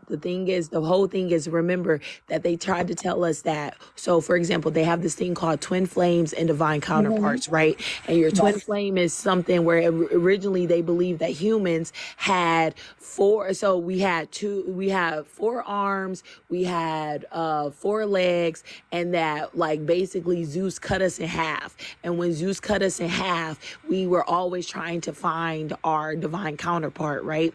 And then when it came to the Egyptian culture, only the women of the Egyptian culture could speak to God and could But I allow didn't God read when I inhabit their. read about twin flames because I had thought I found mine. I may have, but when I read about it, it had nothing to do with God. It had everything to do with like like So you believe that book and nothing? Okay. So we got you though. I want to ask this. No, I want to ask this question though. Let's get on the GAY one then. I ain't want to mention that though, but you say you don't believe GAY is bad, right? correct. Um, I understand that, and I think I had a topic about that yesterday about the difference between being selfish and being righteous. Um, I believe like a situation like that would be more selfish. Would you agree? It's about happiness, right? Whatever make you happy, do what you got to do, right? Right, but don't get me wrong, okay? We, Now hear yeah, me I'm getting out. somewhere with it. I'm getting somewhere with it though. I ain't trying to get you wrong Please, yet. no. I just- Okay, So, because I just so want to say that I don't believe that being GAY is bad, but I do think that the lengths that they're pushing today is hmm, ridiculous. But I don't no, think that I would say it's bad. I still say it's bad. Well, but no, you I know, don't because I'm it's not saying the people though, because that's like saying I don't believe that unaliving is bad. But no, I think I anything that just don't think affect that the way of like living is going to be you bad. can Anything say that affect it's living. you can do you think it's a choice? Yep, I would say yep. Oh, yep. Yeah, Yep. I I'm going to don't, and say I'll that because I tell know you I get why. people with Because that. I grew up with a lot of them, and I actually knew a That's set of cool. twins growing up, and they both turned out GAY, both of Yeah, them. I'm saying the action is to be that way. You have to make an action though. You can have you can have your attractions and stuff or whatever. You know, sometimes you can't. Sometimes you can't help who you're attracted to, but you can help who you entertain. So I What think if when you you go to the can't? point of What if entertaining it and being with it and stuff, or what because if it's you in your can't? desire, that's what What make if it you? Well, a what if you choice. can't get it Well, up to the well, other But Kev. sex? let me just say this. I'm trying to get to somewhere before I even get to that part. Okay. What I'm saying is why I would say it's bad. Imagine if right, because everybody get to say this now that they're born, but imagine if your parents was GAY, right? You wouldn't even be here to say what's bad or good, right?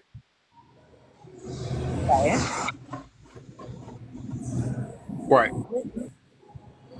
That's my So, point though. So it's just like Go listen. purely ahead, cuz based you off guys of. you said about to say something. Yeah. Okay, here's the thing, though, right? Like, let me ask you this: anybody who says that it's a choice, and this is just a question to pander, maybe you could put this on a poll. Did you choose that to be straight? That means that if you chose to be straight, that means that you could choose right now to be GAY, Yep. right? Most people that they will say no, I can't choose because that's just what I am. Yep. Exactly. So why wouldn't it You be got the choices in difference? life. It'd be the same thing for anybody else. Why That's would one. anybody choose So, to be so so, different, to be so hated, to be so outcasted? Why would but anybody choose that? right. Oh, But some even people if they do. did, but here's the thing though, right? Even if they did choose it, like let's say that they chose, why is it bad? Because it doesn't procreate. Okay, well, if that's the Many women case, can't. that they could still say I would go and do this just for procreation, like that. Even though I don't like or particularly, I'm not attracted to this person, but I can still procreate if they wanted to do that. I mean, that They happens do, now. and they do very So often. right. So what I'm saying is, I get it. I think that people are. It has always been a taboo. It has always been something different. And human nature is when it's different, hate it. Okay. And that is one of the things that we got to get over because anything that happens, if we don't understand it, it's the enemy, and it must be demolished. And that is what we've been raised with from thousands of years. Okay. Yeah. That's why if Yep. That's somebody, good our ancestors ain't had that thoughts. I'm but I'm glad just our saying, ancestors ain't think that way. Because we wouldn't be hey, here to say They that. listen, were, hey, honey. They've listen. been around forever. They Because just here's the thing, though, Kev, and what I don't understand about people is that we're talking about 8% of the entire population on this Imagine if it planet was is that 100% way. though. Would it But be but it's wrong but then? it's not. not. The reality is it's only eight. No, what I'm saying is if it was, that's how we know when something is right or It's, wrong. If the bro. whole world was like that, we wouldn't be anywhere, right? Okay, It'd but be if in the no whole world. world, well, let's look at the prison population. If the Okay, whole but world I was like feel like prison, it. right? But That 1%. If the whole world was like that, we wouldn't be here either. What well, I'm saying cousin, is there has to be Exactly. balance. There cousin, has to be I feel good. There like has to be all that. Get me? I hate to say it I like this understand the because balance though, but we can't. That's what I'm saying. I understand that, but I'm not about to take up for a criminal being a criminal. I'm just saying right is right and wrong is wrong. I mean, especially now this, like I said, I don't. We say the right and wrong is Look, subjective, right? can But I when just it say comes one to thing? I don't want go to put ahead, criminal Gabby. I in know you Okay, want to I just get want to say something one out. thing because I don't want to insult anybody in the panel or in the comments, but we could also state that being GAY could be a mental thing, could be a mental illness. And okay, Yeah, that's I so understand that. now it could be something in the brain that just changes the way you think and makes you that way. It could be a problem with your testosterone levels. You could have very low testosterone and have and just be more feminine and just go that way, right? Not So all gay people are feminine. right, We okay. saying GAY No, for a you're reason. You just right. No, gonna go for it. you're But Oh, go ahead. my absolutely right. fault. But what we're just trying to so like and cousin is stating that 8% of the population is GAY. So like there's also smaller percentages of people that have disabilities, that have mental disabilities that really affect their lives and things like that. So we don't know really what causes people to be GAY, but it's not an abnormal thing. I mean, it is not, I don't want to say it's not normal because it's not like the norm, the societal norm, but to some people it is their norm, and they have to fight it their whole lives before they're ready to even come out about it. Could you imagine choosing that? That's crazy that you even think that. I put it this way: if we can judge, I mean, we saying we can't judge them, then that mean we can't judge people that like little kids too. Then, if that's the case, right? Not the same, So bro. it's Not the it's, same. it's literally the exact same Listen, not thing, the though. same. Listen, It's they're attracted to what they're attracted to. No, no, I no, no, think it no. is the They are same because it's victimizing. purely based Hold off on. Let's of clarify morals. this. No, let's clarify this. That's when you are victimizing a little kid.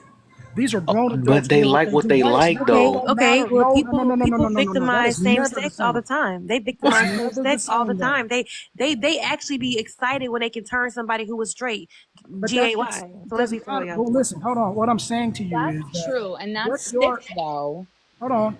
If that is deplorable, right? We all know that, and I'm not going to say that that's not. Okay, anybody that does that. But what I'm saying is, when you are causing victims, okay, that is an entirely different thing than to say, oh well, this is just his who they love. Now I get where you're making the correlation. I do understand that part, but that's a bad one because that's like that's not the same, bro. That's not the same. But but all I'm saying is if it's that bad and everybody is this, most of the people who have a problem with GAY, they don't have a problem with the women, right? They will look at a guy Exactly, they and it's enjoy all it. good. That's a But problem it's the too. women, it's okay. No, but I know you. I'm just saying most people. So that tells me that it's really not a big issue of it. It's about a selective outrage. It's about because we have feel like the masculinity is threatened. Anytime they walk in the room, we get puffed up. Every time it's an ego thing in most cases. Now I do really realize some people have an aversion to it because of how they were brought up, right? I was brought up in a way where we looked at it that that was bad, but at the same time, I was always aware enough to say like, yo, I mean, we got people in our family like this, but they bad? No, it's different. How is it different then? But now, If you like don't I was stand on saying, it, stand on it. And that's when I realized that this shit is just selective outrage well, because now, this is somebody to punch down on. That's like I what it was looks like. saying earlier, like I never get like offended or upset or discouraged or like feel weird around like a GAY person. I'm in the restaurant industry, so I see people of all different races, different lifestyles, different everything, right?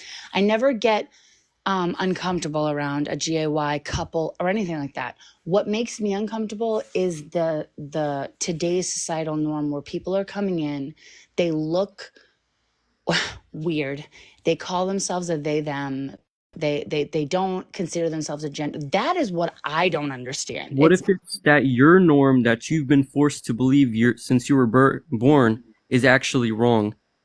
well, And it's how not. come how come their norm has to be wrong but not yours? I don't think it's wrong. I just think it's uncomfortable because I know that if I were to accidentally call someone that looks just like a woman, ma'am, that they're gonna attack me.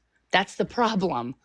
With a And gay, I with think a that you're coming GAY across it person, wrong. You shouldn't have to worry about them attacking you and rather not look down upon them I for don't being a look down different way. upon them, but I fear them in a sense. I socially fear them. Oh Nah, that's the no. real phobia, right? That's what they be Oh. talking about. But yeah, I mean, it is what it is, though. And I really I understand from don't a woman's fear them perspective in a because you way are a where like woman, they and make that me is sick, but that's I hectic. fear that they're I heard a gonna. lot of them do attack y'all because they think, and that's dangerous though, because they really men and they attacking you because they. Yeah, I and I think feel like that's that's really I dangerous think that's though. from like a trauma response from probably being pushed around for too long.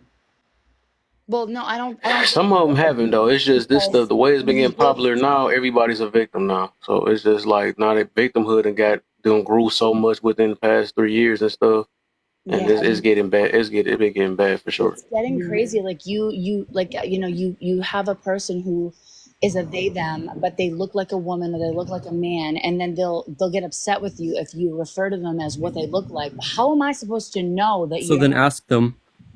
Why would I do? I'm not gonna do that to everybody I meet. No, That's don't do that. crazy. Don't I do that. shouldn't have Yeah, to he do about to set you that. up. Don't do that.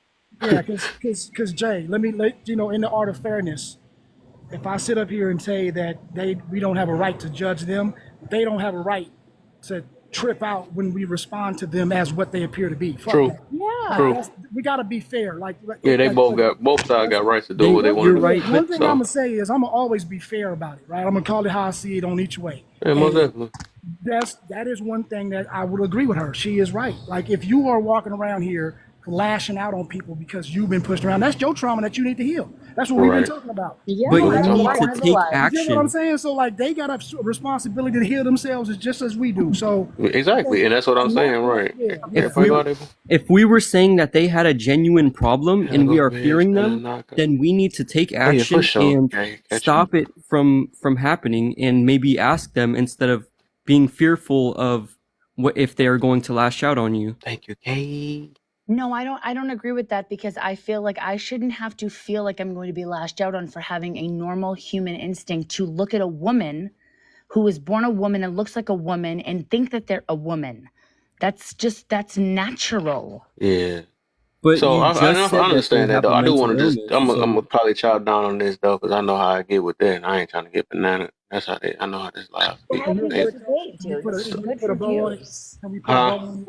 I will say this, okay? If they look a certain way and then you call them something else, right? And then they correct you, and then you say, "All right, my bad," and then you continue to like disrespect them by not calling them whatever, then in that case and only that case, I would say they have a right to say something. But just to assume that I'm supposed to know what the fuck you identify with, it's kind of ludicrous to me. Like if you look a certain way, we're gonna automatically assume what you are about how you look, and if we make a mistake, then you should say, all right, no, look, hold on, let me correct you, and then us, out of respect, we should now, But if we choose to say, nah, I ain't about to do that. If you was born this way, I'm gonna call you. Well, That's now you rude. deserve whatever, right? So I think it has to be some kind of A grace lot of them above grace. unhinged though. One of them You is know like what a I'm talking one about? strike you out. Yeah, Yeah, and that's the that's the kind that they need to. problem. I noticed them Yeah, on an app like that. They do one strike and you be on the bad side as soon as you mess up one time. right, and that's ridiculous. So that's what. But Yeah, yeah, I feel that's you yeah. though. You gotta respect it, whatever And I'm big on the respecting thing though. I don't mean I gotta like it, but I Like respect. if you told me, Jay, that you went by, if you're, it says Jay, so I'm assuming that you're a he, him. I'm assuming because it's Jay. I don't know. It. But if you told me that you were a they them, I would respect that. But some people, if you refer to them as one thing, they're like, how can you assume my gender? Because you look like that gender. That's why I'm assuming They it. want you to plan today. Oh, never mind. But well, yeah, let me I will stop say talking. I this: want to. there was a female in here earlier who was called Jay. But you sound like a man. I do sound like a man. Are you a man? I am a man. Okay, so like, I mean, you know what I mean? Like, I mean, so I would naturally assume No, that. he's a Well, no, they. no, Are you I a do You're agree wrong that again. Say no. transgenian? Not like I do crazy. agree that they shouldn't lash out right away, right? But there is people who feel entitled, and I've seen TikToks about it. I don't have any friends or like who are like that, but I've seen TikToks where they will continue to call them sir or ma'am even after correcting Yeah, them. it's just That's being disrespectful. disrespectful. But That's disrespectful. I yeah, they're would being never do disrespectful. that. That's all. I would Wait never till do home that. for my day, baby. Hey, okay, I see you, Sadari. But yeah. Let's go ahead and a little lighten up off that though. I just only tell you the point of view on that situation of why How about I we would talk about consider it question number three? bad. You know what I'm saying? Because I just always think about uh I just think about one if our parents had the same mentality and our ancestors and stuff. I'd be like, yeah, that would be bold. I just don't think that. I think the selfishness got worse within these years. It has got more worse. A lot of our ancestors probably did care more about families and building and all that stuff. And now we in America and stuff, it's just getting worse and worse. How about we talk about 1 and 3, maybe like less on the, like more on the, like the trauma response thing? Maybe You got get off the topic. I don't know. what you got for me, man? What's on your mind? What you want to hit? I don't know. That's Like what if you she talk said. about She number put, 3, what's the difference between passion and anger? Give an example. I mean, for yeah. me, anger for me is being in traffic and being like, "What the hell? Like, come on, hurry up." And Mm-hmm. passion is flipping out on a person because, I care about them and I want them to understand me. I want them to hear me, losing my shit because I'm upset. I'm so passionate about this person or about this problem or about this thing that I'm talking about that I want you to understand and I want you to hear. And I'm getting so uproared about it. But like anger is a little bit less when it doesn't seem like it. Like passion and anger, you would think that anger is more of a strong emotion, but I think that passion is a much stronger emotion and people don't seem to understand that. Some people will get really passionate and it comes off as being really angry, but really it's the opposite. Interesting. Toby.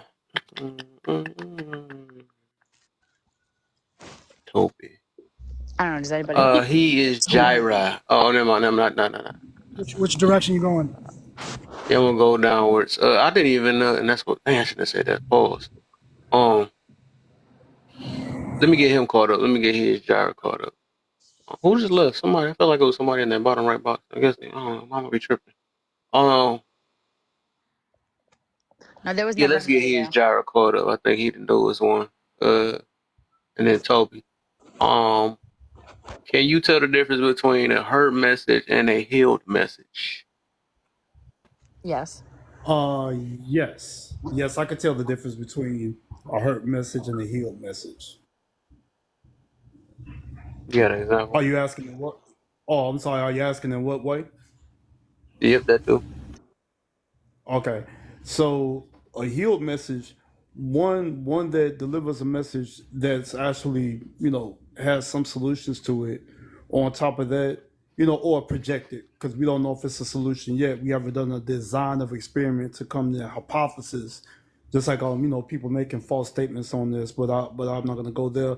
But I will say this: the hurt message comes from when people have this uh, bias and all this rhetoric with no data to support anything, and it's just coming from a place of their own experience. And to be honest with you, host, um, their own experience probably has a lot to do with them, but you know, when you have a hurt message, you have people who, well, it's always everybody else's fault. It's never, I didn't contribute to that in any way, shape, or form.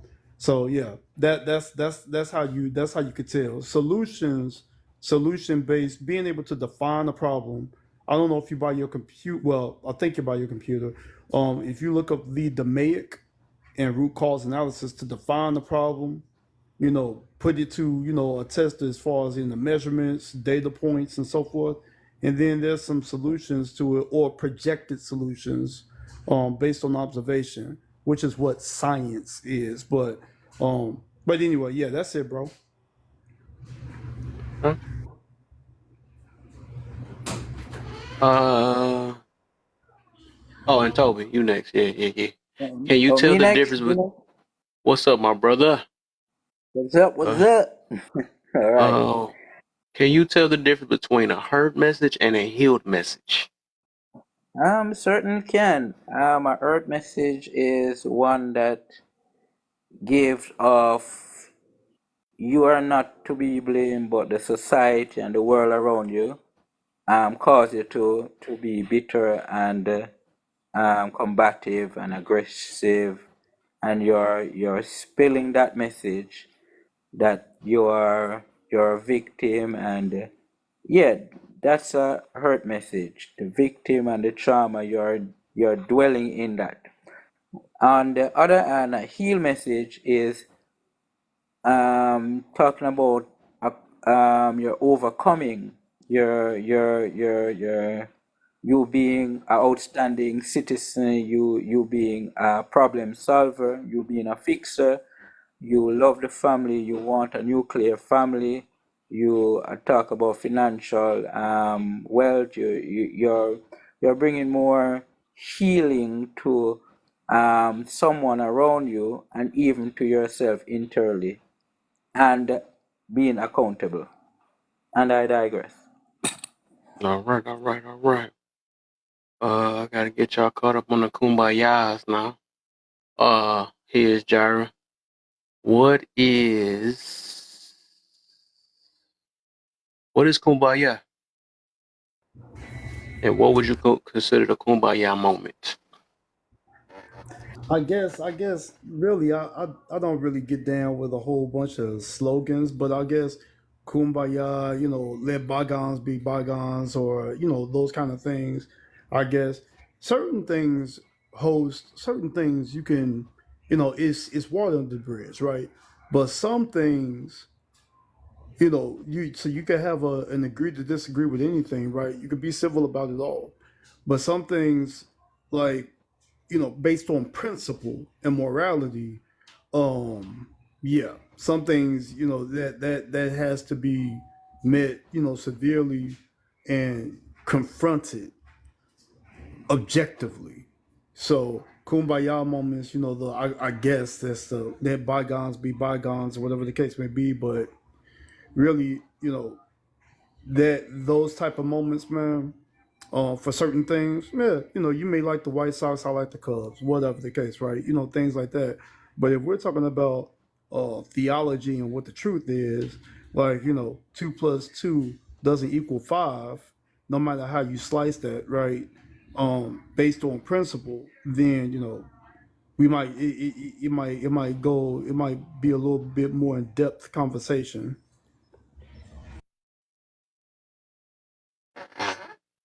Mm, okay, Toby, you next, and then everybody should be caught up.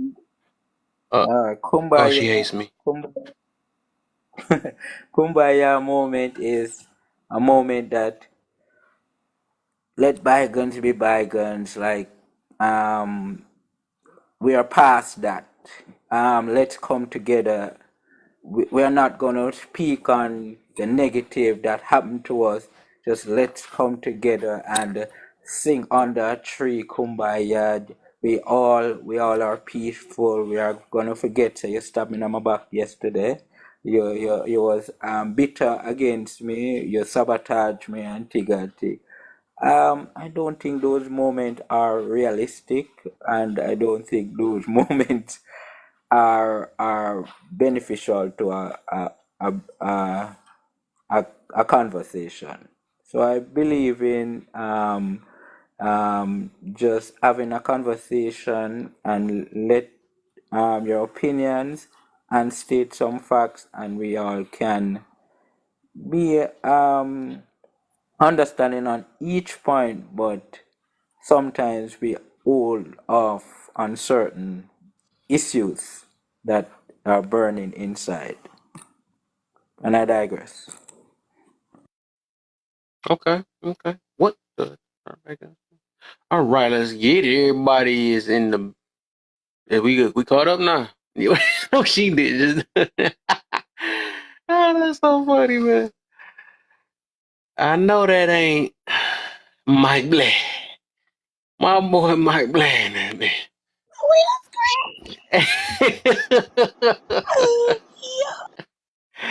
If it isn't Mike Bland, Sorry, y'all. I've been on vacation, so uh, I don't be jumping on lives when I'm on vacation.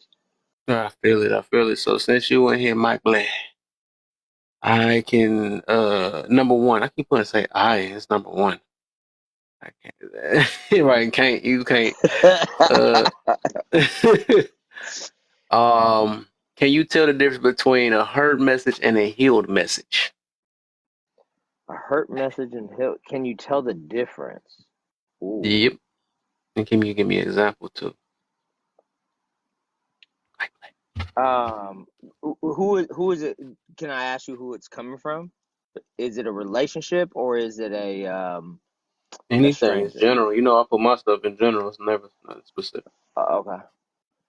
Unless I make it I specific, think but you can. I think you can hear a message and then you can feel the vibrations of it, and it can affect the way that you take that message on. Is it a moment of healing or is it a moment of like understanding, you know? But you also got to be like really confident in yourself in the moment that you are in your life. You might not be available for that message either, so you could take it hurt, but it could actually be healing. It could be opposite. Like you got to deal with it as it comes.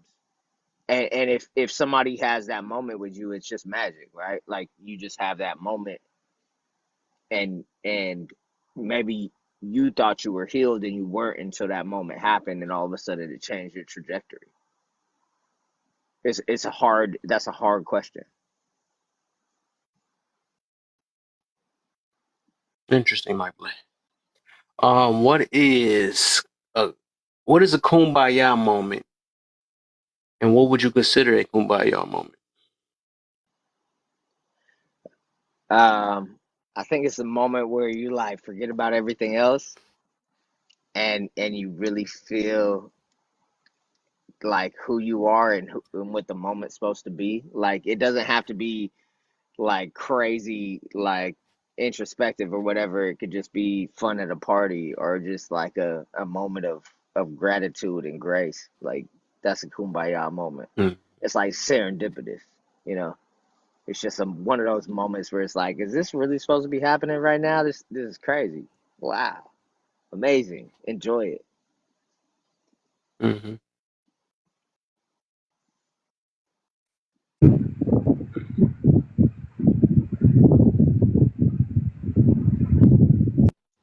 I know where you go with me, bro. I know how you be taking me down these rabbit holes. I know what you do. I don't even know what type of name is that. I don't even know how to say that name. Um, I don't trust it. I feel like that's one of them. Nah, that's one of them. I feel like that's one of them. Give me gift name. Get you up out of here real quick. What's One of that? them give me gifters. I'm talking about that person that I'm about to drop. Um. Oh, okay. So yeah, you good now? We on. I think everybody caught up now. All right. So we on number 3. We made it. We made it now. So we're gonna start off with Jay. He said, "You know what you do, my black." All right. Jay. What's What is number? the difference between passion and anger? Give an example. Well, I feel like there's a big difference because passion is something like you're like motivated for, or you just have this drive. I wouldn't say it's a mindset. Uh, both. Hold on. I wouldn't say. I was gonna say it's a mindset and anger isn't, but that'd be wrong. Um, but yeah, what I would say is passion and anger can both happen at the same time because Mm-hmm. passion is like it can be like long term, just what you're driven for, and anger is just like a feeling that you may have for something. So, and I'll give an example for that, right?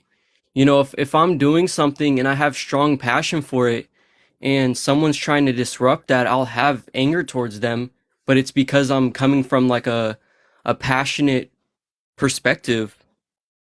So yeah, that's just how I feel about it. My bad, I was working out, so I'm like a little jumpy. Mm-hmm. Oh, I just thought about something. Let me mix this up a little bit though. So the question next time. Give me a second, y'all. Real quick, y'all can just tap real quick for me. Real quick. I'm looking up some stuff real quick. I wish I could throw some music on or something like that. But Throw a little me. my Lord, There, okay, go ahead. There we go. Kumbaya. Play a little music I, while Uh, I wanted to y'all. say I Come on, wanted to like this say your something to Jay. ancestors. You I better get in wanted to here and say sing this song. I I'm wanted to singing. say something to Jay real quick. Okay. In regards to that, like I can be angry and passionate about the same thing. You So if I can. do That's all I'm artwork, about to look up. I looked it up though. I think it's a difference between rage and passion. That's what the thing yeah, is. And both Mm-hmm. of them is a form of anger. I notice. yeah, bro, I be writing a verse sometimes and be upset about the fact that I can't get that like turnover to happen the way I want it to flow, and I'm angry about that situation, but I'm passionate about the moment. I love a little anger. I ain't gonna lie Um, to you. yeah, it's not about the feelings that you have in those moments. It's about the way that you express them. Do you express them in a violent way, or do you express them in a poetic or artistic way? Do you express them in a sense of like understanding, or do you express them in a sense of you don't understand me? And that's a heavy way to kind of look at it, because I can be angry and still love my wife. I can be in tears and still be yelling. I can be crying and smiling at the same time. Like, what's that? Nothing. Like, you go ahead and rock. The music about to start playing in a I minute. was There we just, go. yeah, I was just saying, you know, you could be smiling and crying at the same time. Like, is this not anger and passion at the same moment? And it's a beautiful thing, as long as it's not disruptive or destructive. You know, you're literally finding out who you are in that moment. And as long as you're not hurting anybody, and you're not hurting yourself, I think that's what love is. I think that's really compassion. I think that's where we're supposed to be, but we have to have all of it in order to be that one. You have to have 10 different ideas in order to be a singularity. It doesn't happen without multiple ideas. So I got some music playing for y'all real quick. While y'all get these lights up, give me the 10K real quick.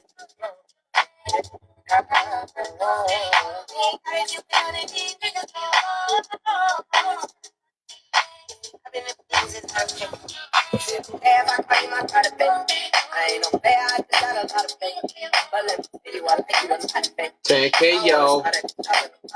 10K, y'all. You know I when you at the top. Shoot, yo, yo, I'm only doing cash, I don't need promo. I love it, I ride them in the Coco. Inside Coco. But I got the feeling that it's kinda hard. And I keep up with it 'cause I don't do side. You see what happens, you point out the door. And since you got it, you gon' do it. Shot me that ass, you really know about high fashion. I go, yo, need to bag for the rover. I put some ice on you 'cause you got it cold. I know I gotta keep it ready to go. That ass to the floor. Whoa, you ain't gotta do it, but these niggas don't. I've been listening to this okay. If you have, I call you my pride. I ain't no player, I just got a lot of faith. But let me see you, I think you was trying to fake. I wanna start it, 'cause I don't know how to bet. Now you want to keep it, how to bet. You know I pay when you ready to talk. If I hit the runner, she gon' hit the sidewalk. If she got the leather with her, take a better ride off. Only see Arthur tapping, and only see his Jared tapping. Remember I was pulling up in the valley. You know I think it's slow when she riding. Because I'm years old. Shawty know the driving go like the devil. Every time we kick it like tempo. Shawty made that ass cut, she don't need no clothes. There go Jay. I put some ice on you 'cause you got it cold. Mike Blee, I don't even know what that is, but good look. I know I gotta keep my shawty on the go. Got that ass to the floor. Yeah. Shawty made that ass cut, she don't need no clothes. High fashion, like oh yeah. G-Wagon for the roller. I put some ice on you 'cause you got it cold. I know I gotta keep my shawty on the go. 10K, y'all. 10K, let's go. Hey, Lob, Hold on, quick. Kev, let me drop real quick. I'll tap the screen and I'll come back. I don't hear you. All I hear is tapping right now. I ain't no player, I just got a lot of faith. Let me tell you, I wanna start at the top and the bottom. Yeah, y'all can tap in the box. Y'all can tap in the box too. You know I can right at the top.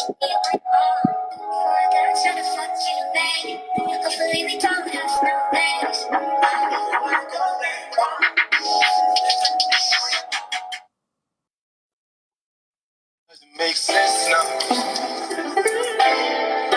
Shit just got real, things are getting intense now.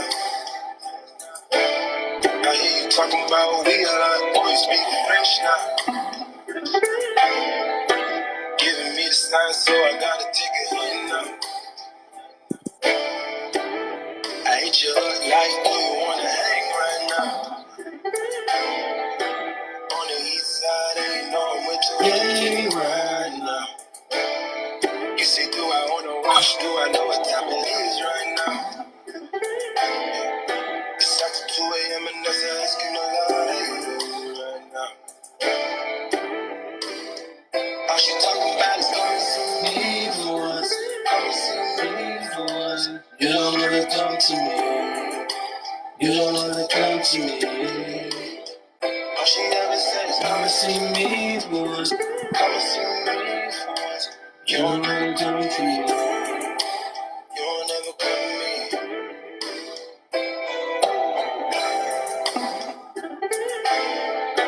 I've been up for 2 whole days thinking what I did to keep you going.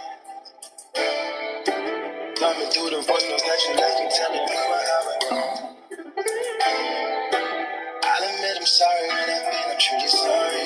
Things change, people change, things change too. Never thought the circumstances would have changed you.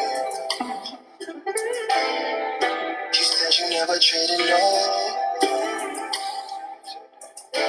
and I believed you when they told me don't. But in a way, you're still invited, and I can't even love you. Swear these days, all you say is come and see me for once. Come and see me for once. You don't ever come to me. You don't ever come to me. All she let me with is come and see me. Oh my. Come and see me. The slowest tapping ever. Y'all never come to me. Y'all just want to hear the music, that's what it is. Girl, why you gotta start? I make time for the things that we want. I know you got another nigga trying to play the part. Just cause you got a heart don't mean he got a heart. Could be standing in the field and he still ain't in the field. If anything should change, then I thought we had a deal. Lately you keep questioning what you get out the deal. Doing things to make me feel the way I make it feel. How hard is it to let you know when I'm coming home? That way you could be prepared, maybe take a couple sick days and not miss pay. I don't even know what things are looking like inside of your place. I must step away. This thing is getting one side and I can't even lie to you right now. Yeah.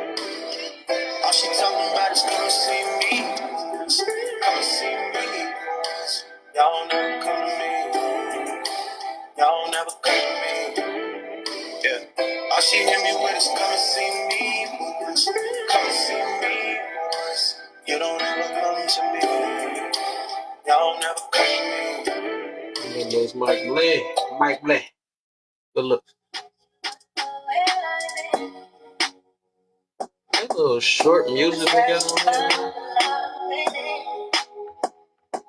Okay.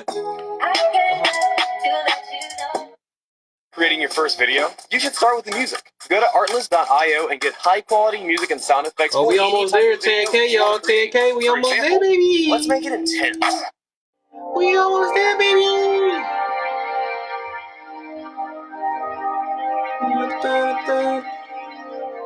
I wanna show you.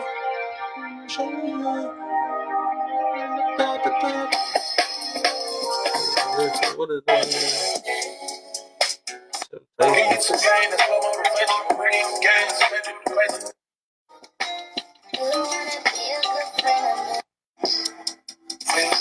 Never heard none of this.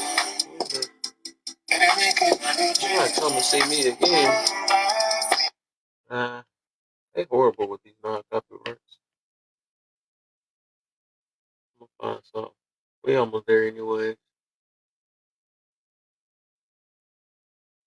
And I'm trying to make this background at the same time. I'm trying to multitask. Multitask. Bruh.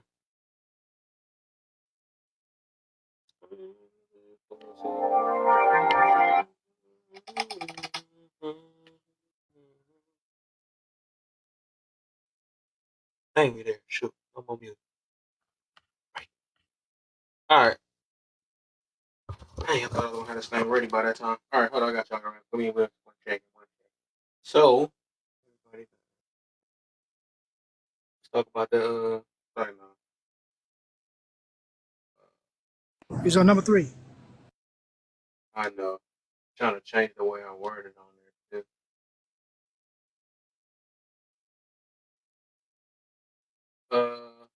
So this the question number 3, right? Is gonna be basically we're gonna start with you, Jay. Hold on, let me turn this thing back around so I can hear me.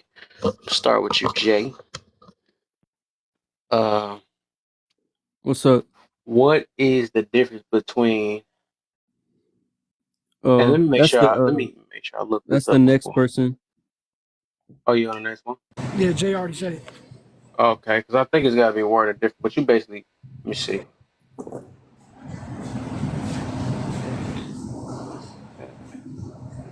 It's passion. Yo, Kev, Hey. yo, Jay said something. I rebutted it, and so it would be on Cousins or Wait, I thought Jare you was next. agreeing though, because I was saying you can do both at the same time, and then you said it. No. When I say rebuttal, I don't mean like Oh, okay. Yeah, I see what you're saying. we both have a conversation. I think on to next. Sorry. I guess Okay, so yeah, they are. just to I'm keep looking it at it in. I now. think Cousins is Passion. next. So passion Okay. is a form of an anger. But I see the difference. I actually looked up the difference. So I cheated though. I got a cheat code on it. So that's the reason why I use rage instead. So out of my background is gonna be hey. So it's gonna be like, do you know the?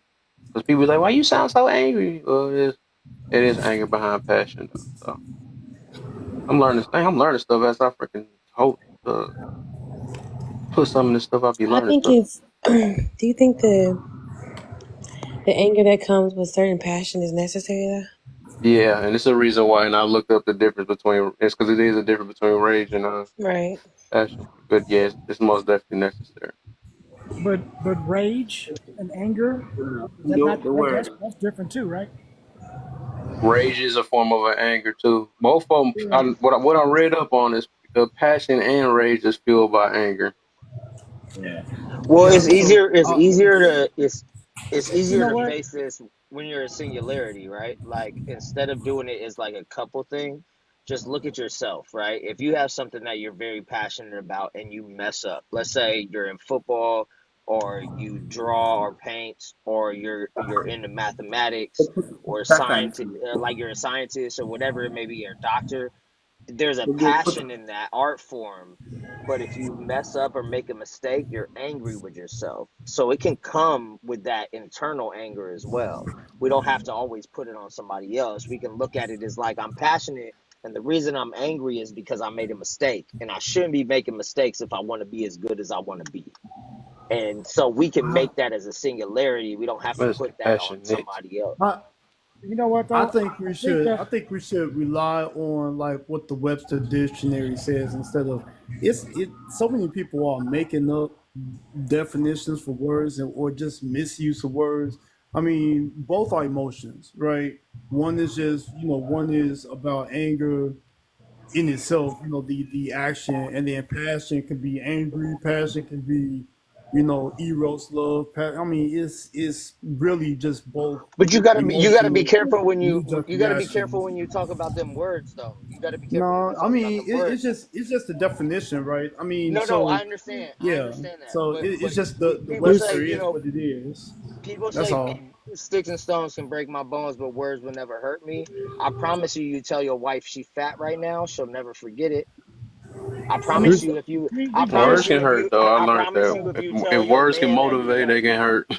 Yeah, No, Hey, they what I can didn't say destroy nothing we get about somebody. They can words, destroy but guys, somebody. I didn't So say let's nothing not about play words that not game. hurting No, I or think he any just of that. throwing his Well, extra he said, nerve I in. just That's all. said the that the meaning. He said dictionary meaning. gives Meaning. definitions. but Definitions hold well, on, and meaning. Yeah, the Mario. dictionary gives definitions. I'm just saying let's not The Definition and hold dictionary is on meaning. not to always definitions. accurate but though. hold on, y'all. In the Yeah, it's Oh, accurate. there's too dictionary. many people talking at one time. God damn. And I the was just gonna say dictionary dictionary is says, true, but we all know that the English language has various definitions despite what the dictionary definition is. So yeah, we know and that reality is it should be what the dictionary definition is, that's it. But that's not what it is. We all have yeah, so different it's not Not one interpretations source. of certain yeah, things. that's But I what it will is say, though. right, but Yeah, I it's will not say one though, source. I think that the biggest difference, and I don't know, you guys can tell me what you think about this. Passion is not fueled by reaction. Anger is fueled by reaction. That's the difference of them because they can both be used in similar ways, right? But passion is universal. Passion, you can have passion and be happy. You can't be angry and be happy. It don't work that way. You might Mm. have a little spat where you have an angry moment, but you can't be angry and happy at the same time unless you got a serious mental condition. But can So you? the But point cousins, is, what I'm cousins. saying is, but you can be passionate all the time. You can be an artist and be passionate about your art, whether you're sleeping, whether you're just sitting here. Anytime you get into that mode, you're passionate about it. You play basketball, But you're past. passionate. But based on what Anger, you just said. But based on what you just said, it's like in my moment of art, right? Like in my moment of creation, if my anger is directed in a positive manner, the outcome could be a hit song, a but Picasso. but You know what I'm normally, saying? Like if you, but as long as normally, you have control of emotion. but normally that anger is a moment where you don't have control. That's what anger is. You come back from it. Like you get angry and then you like, oh shit, I'm pissed. I'm about to throw this verse down. And now you rapping the verse, but now you just use that as fuel because when you're rapping the verse itself, you're in control, right? But you use that anger to fuel that passion, which I was saying it can be used at that way. But what I'm saying is you don't have a whole rap career based on your anger for rap. No, it don't work that way. Anger, What I'm saying is anger you have your doesn't mean rapper you lose career control. based on your passion for rap, but sometimes you can get angry in it, which is true. So I would say that my thing is that No, we talk about the difference of the two. I'm just saying the only difference I see is that anger comes and goes. A passion is what you have and it stays with you. That's the difference. You get what I'm saying? That's why I meant to say passionate. That's why I mm, changed the word of passionate versus passion. Because I know passion can be like, oh, we be talking about like passion versus No, it purpose and should be stuff. So I had thought about that's why I had to change the word to passionate. passionate. I think passionate and passion is Passionate. two different things. I think I'm looking that up right now to make sure.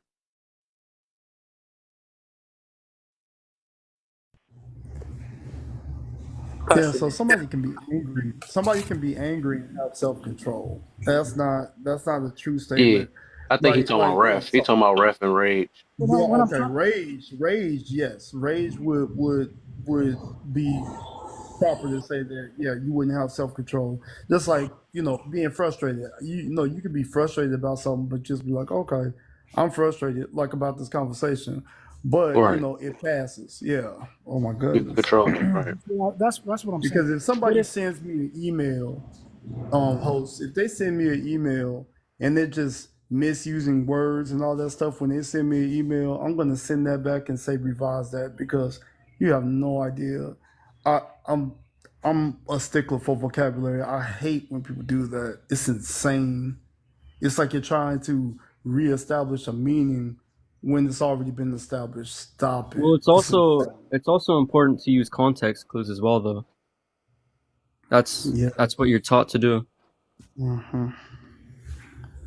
But yeah, I wanted to say that, the dictionary isn't always accurate. There's a lot of words that are too complex to be put into a sentence within the dictionary, and they can't properly explain it, so they'll just throw out, whatever they'll think people will be able to understand. Like what, Jay? Because I disagree with that. But like what? What word would that be? That's too complex. That has more than X amount of syllables. What word would that be? That's not in Um, this Webster I'd dictionary that I'm holding say in my hand right now. racism. Oh my goodness. Okay, I'm sorry. Yeah, Do you agree with the dictionary definition? that's what it is. That's what it is, Jay. That's what it is. But there's like many words that are That's like that though. They're too complex no, for the they're not average complex. person to understand within just reading it. Yeah. Yeah.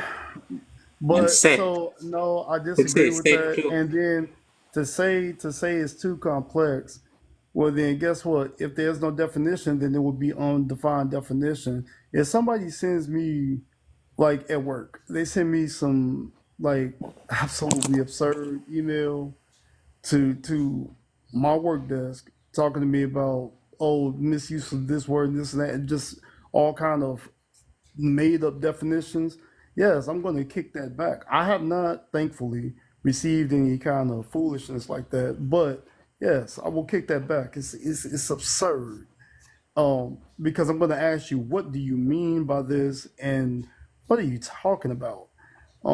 No. So racism, whatever you just put out there, I'm holding this Webster dictionary. It means what it means.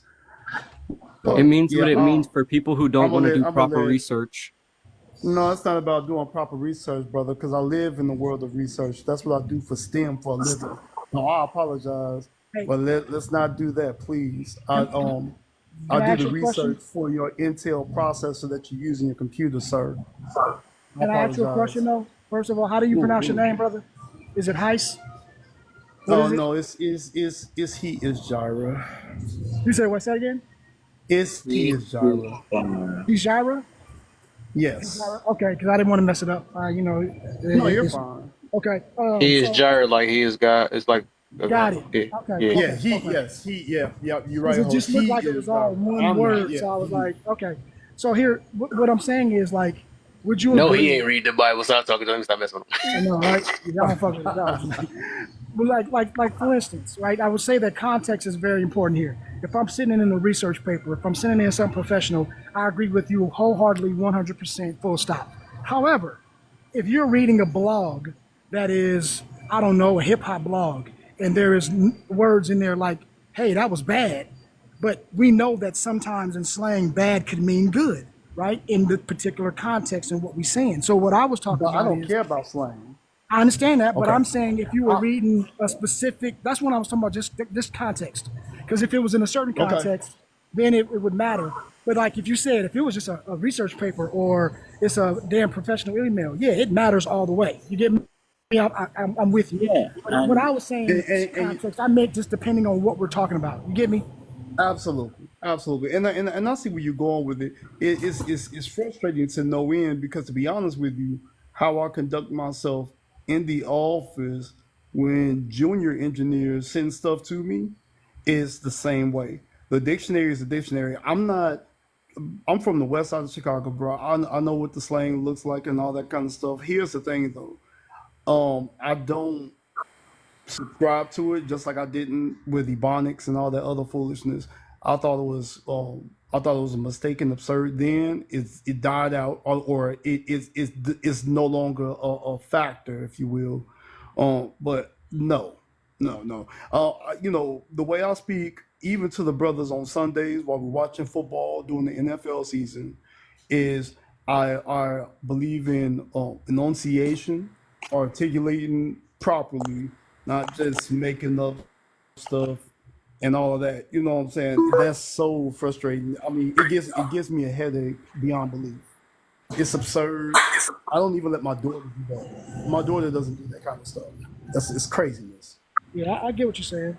Like Yeah, I'll I talk. definitely respect I'll that put some. standard because not a lot of people follow that. But I do feel like the way he explained a word is the um how a word can change over time in the way that we use it. And I think that we also need to take that into consideration that we can't just completely blow off a word when, it's being properly used and it's understood because it's been changing over time. See what I'm saying? yeah, and words evolve. Some words evolve. Yeah, a lot of words have evolved over time. And honestly, I think there's a difference in the way that we talk and the way that we write. And I think that, I mean, you could correct me if I'm wrong, but I think the brother is actually speaking about people writing, and I would agree because when I write, it's going to be 100% correct. This is the Queen's English, quote unquote, when I write. You know what I mean? But when I'm talking, I'm gonna put this fire on it. I'm gonna put a little paprika on this shit when I'm talking, because that's where I'm from and that's what we do, right? So, but I'm not 100%. gonna write the same way that I'm talking with the in at the end of talking, right? But I'm Yeah. also not going to speak it the same way. Like I'm not gonna write or I'm not gonna say speak most of the time. I'm gonna say talk, even though it's not right, and I know that. But if I'm writing a letter, or if I'm writing then I'm gonna actually write it correctly. So I think sometimes we talk, and then a lot of people are writing the same way that they're talking, which is kind of crazy. And I can understand what he's saying with that, because that shit annoys me too. Oh yeah, I completely agree, but I just feel like you went off a little bit, you know? I don't think that was completely on point with what he was saying. I do agree with what you're saying though. Um when you're writing, you think about what you're writing and you have time to properly analyze it. Meanwhile, when you're talking, you're just jotting out thoughts. But yeah, No, Jay, I apologize, brother. I do not speak like that. What? If anyone is whew, I'm sorry. This is so if anyone comes I over to didn't my say you home, were. I didn't. I'm no, just no, saying no. that's how. I know. But that shouldn't be done anywhere. And here's why I make this. Here's why I make this statement. Right? You know, that's if someone comes into my home and they're saying, you know, all kind of E40 type of, oh my goodness, some of the stuff he used to say. So they're speaking like that. I'm like, man, listen, what is that? How are you Nobody going to understands you. downplay what Well, what you've I'm grown going up to. with? No, That's like but I grew up, brother. I grew up on the west side of Chicago, and I used to speak certain things. I do not speak it. I don't blame it on, oh, because where I grew up. Because to be honest with you, Jay, I've been exposed to numerous things. I've lived in Germany for years. You know, 2008 to 2012. Lived in Dachau, Poland, things like that. Right. What I'm trying to hmm get to you with this is that only in this country does people even think that that is an acceptable just jotting out thoughts? No, I am not. I I feel am like speaking with slang. purpose, and I that feel like doesn't happen I'm anywhere sorry. else that I've been. I apologize. You got it, Jay. No, I didn't mean to talk. I thought you were done. No, I'm you're sorry. fine. But I feel like slang is a fundamental part of our culture, and it just I feel like you're downplaying it, and it's almost not professional. But who is it not professional to, right? Whose morals are we going by? I think that to me it's fine, but and I respect your decision on it not being fine and not being but used. You know. And I feel you on that, Jay. So all I'm saying is these talking points have really kind of been a 30, 40 year type of thing. My dad, when he was coming up, it the slang was absolutely minimal, and people understood that. Right nowadays, people even send, from what I've heard from other colleagues of mine or those who are in NSBE, which is the National Society of Black Engineers. Some people are sending emails the way that they text. It's problematic because people can't differentiate where they are, right? They can't say, oh, well, this is not a texting type of conversation to be sending via email, or so that's what I'm saying. It's problematic when when people are trying to blur the lines. And we thought, I don't know if you were even born then, Jay, and I'm not sure. I'm just saying, I don't know how old you are, but back in the Ebonics time, when that mess came to the forefront, we thought that was absolute idiocy, and it was. And again, we were in the shy where a lot of that stuff, and we went, and here's the standard. What is the standard? Well, the standard is this: is always based on principle. So you went to school, right? English class, grammar, all those kind of things, right? Etiquette. hmm I don't know if what they're teaching now, because I kind of see indoctrination, to be honest with you. But I digress. All I'm saying is there's a standard, and it started there. Now people are just trying to just run away with anything and everything just because they say it. Well, it sounds good. That's insane. I no. I will agree to an extent, and I do think that we do need to fit a certain standard, but black people have always had to I think that you were referring to black people. Black people have always had to code switch. I'm not sure if you know what that is. That's where you have to try and switch to what their standard is, right? So that you can succeed in life, right? But not everyone, I feel like this standard that's been pushed has been pushed by white people, right? And we can see that within hair, um and well, not just hair, but anything that you can do, walking, anything. So yeah, that's my point. But I do agree with what you were saying with trying to fit into the standard.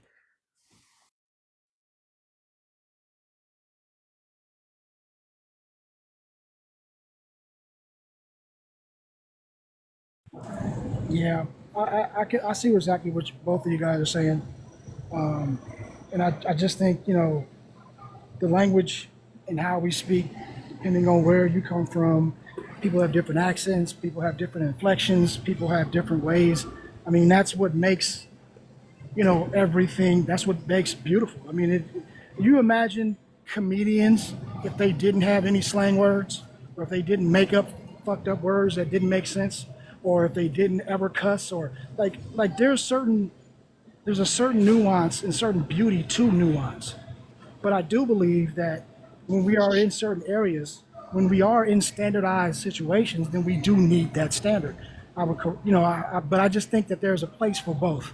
And I think, to his point, that place is getting blurred. People are starting to say, like, well, there is no professional place. We can do this wherever we want. And I think that part is where I would agree with the brother. That shit is wild. I know not to speak the same way that I'm gonna speak on the turf. I'm not gonna speak that same way in church.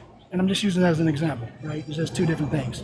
But the point is, because they don't understand that same way. You got to speak where you are, right, and to who you're talking to. So, but I do believe, there has to be a standard. I think that we should all know the standard, and maybe that's the problem. When you talk about code switching, when we code switched, it's because we knew both, right? We knew Ebonics, but we also knew the correct way of speaking. But now what you have is just all I know is Ebonics, and I think that would be a problem, if that makes sense. Yeah, and I do think that's a problem. And I feel like it's lack of education. I do think that if we aren't properly code switching, then that is problematic. But not everyone gets that access to proper education.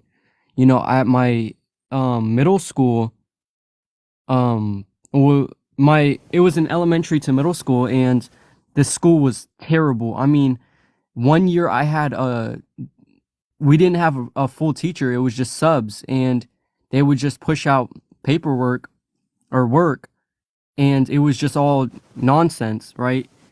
And that's what I'm saying. We don't have access to proper education in certain areas, so then we're gonna try and push these standards, but it's really a problem for a lot of people. Yeah, I can see that. That's agreed. I think we can get back to the prompt though.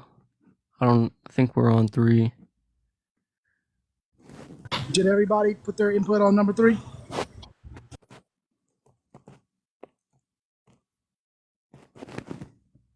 Oh, did Dobbs, did you want to go I on didn't anything? hear a few people ain't say nothing. I'm I don't saying, think Dubs went. I don't think Light or Twin went, or Toby.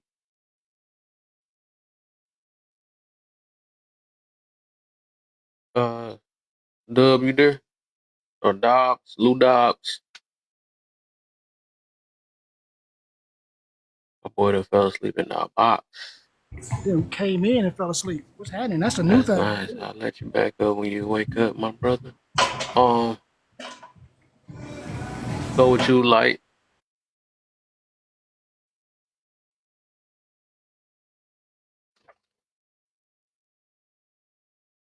Light. She just commented. I Oh, she just commented. Just seen her comment. know comes Oh, to the difference between being passionate and being rageful is the intention. mm-hmm. So rage comes with malicious intention versus passion comes from non-malicious intention. Mm-hmm. Uh, what you got, Twin? I cheated though. I seen the answer. I mean, I seen the difference. I've seen it. I've seen it. 3, right? Uh, I what? think that we need to see the definition in certain situations to fully grasp it. I think it's great Yeah, that you do research, you know? yeah. That's why. That's why I did that. Then I'm doing to see everybody's perspective on it first. Then Yeah, look and it a up. lot of people wouldn't do research. So, Yeah. Did, Yeah, did but you she didn't go? see it in the Oh middle. no. You got to do the research before you put the prompt up, though.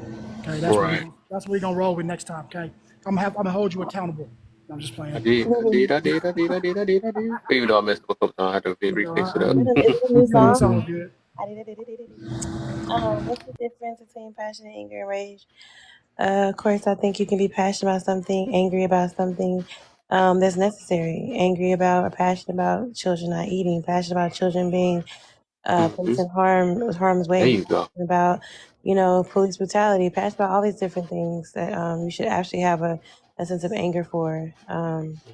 Rage is, more chaotic. It's not too much of a, it is to me like a more of emotional response because there's no, I wouldn't say it's not a purpose behind it because the rage absolutely comes from something, but to me, it's less, what's the word I can't think of?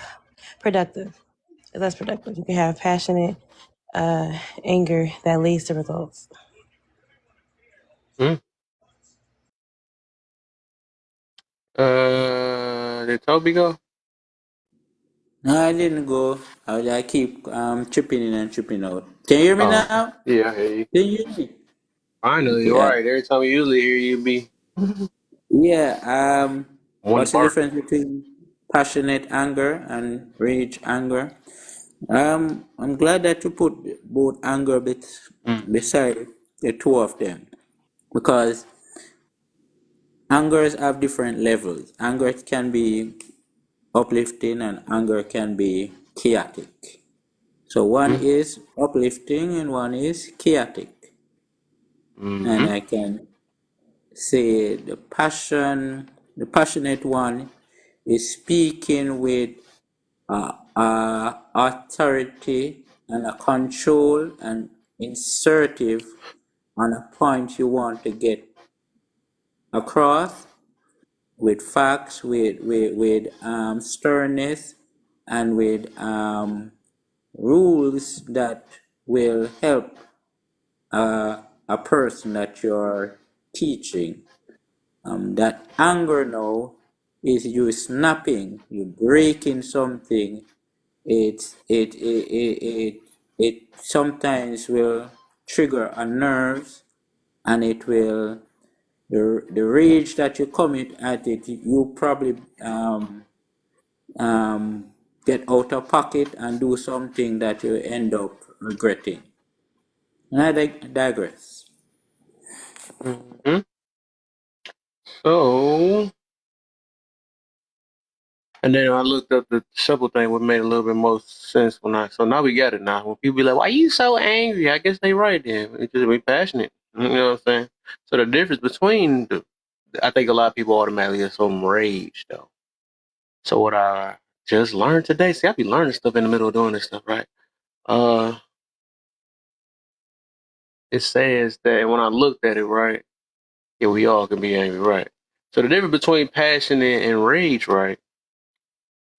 Passion is more constructive, rage is more destructive. With it, that's both the intentions behind it. I had looked it up. I ain't gonna steal the credit, but I had to see it in things. So I'm Hey, like, oh, make a lot of sense now, you know. So if you have a rage, if you have a you call yourself passionate and with the intention of destruction, you're not passionate. That's just anger. I mean, that's just rage. What's the deal, Apple? What's the deal? So a lot of people be like, we gotta unalive these people and all that stuff. That's just rage. You know what I'm saying? But if we like, we gotta figure this situation out. Find a way to combine this. Something whatever construction, right? So yeah, it's just the intentions, the overall intentions, or the overall intention. I'm trying to think of another word. The overall, I guess we gonna run with that overall intentions right there. Angry with no cause, right? Exactly, exactly. Um, You could say the overall causes to a human being ability to comprehend. That's the Mm. overall comprehending of both anger, the levels of anger. Go ahead. And also, Kev, remember that anger is the body's response to injustice. Say it again. Anger is the body's response to injustice, and how you emote that anger depends on your intention. So remember, there's a difference between emotions and feelings, but anger itself is justification for wrongdoing. So for example, like people who are passionate, like they may display anger, but they're displaying anger because they're trying to sit there and try to support a injustice in the sense of, okay, whether or not this injustice can actually go on or if this injustice needs to be completely dismantled, right? So some people are passionate about that, where they're like, I will, like, for example, there's a lot of single mothers out there who will sit there and they will be passionate about defending other single mothers because they understand the position that single mothers are in. Versus the rage comes when, like, a single mother doesn't understand how to sympathize or empathize with the What other the fuck? party, and they're too busy focused on their anger. Mm. So that's Interesting. when it becomes rage, because they're no longer being passionate about finding a solution. They're being passionate about trying to basically dismantle whatever is going on, if that makes sense. So it's just like a thing where it's like you can have a thing where you can start out passionately and you can turn into rage because you are no longer doing yourself or the discussion a service. Mm. That sounds like if, to use that exact example, if a single mother was talking with on a panel and they were all talking about it, and then some, I don't know, red pill person or somebody extreme came on and started I basically, found out the real definition of red pill now. right. But I'm just saying, somebody extreme with the, and then they were basically going at her, and then that single mother all of a sudden turns enraged by what he's saying and starts firing back. Now it has changed for me just, or her just supporting the cause because she's with it, but now she's firing back because she's triggered by something crazy that he said. Now it turned into a rage. Does that make sense? I would Yes. think that would be two examples that would, you know what I mean, that would kind of make sense or describe it. Remember when they say, like I had to learn this because I'm not really good at idioms and just like cliche sayings and things like that. So when they talk about a hit dog hollers, what they mean is that when you hit a dog, it feels the pain and it hollers, right? So when you say a comment to someone and you hurt them on a subconscious level, they will holler about the hurt that you have caused. And sometimes they don't even understand where the pain is coming from. Right, right. And if they don't understand where the pain is coming from, then it's no longer passionate, it becomes rage because they are now feeling like they need to defend themselves from an injustice that is occurring to them.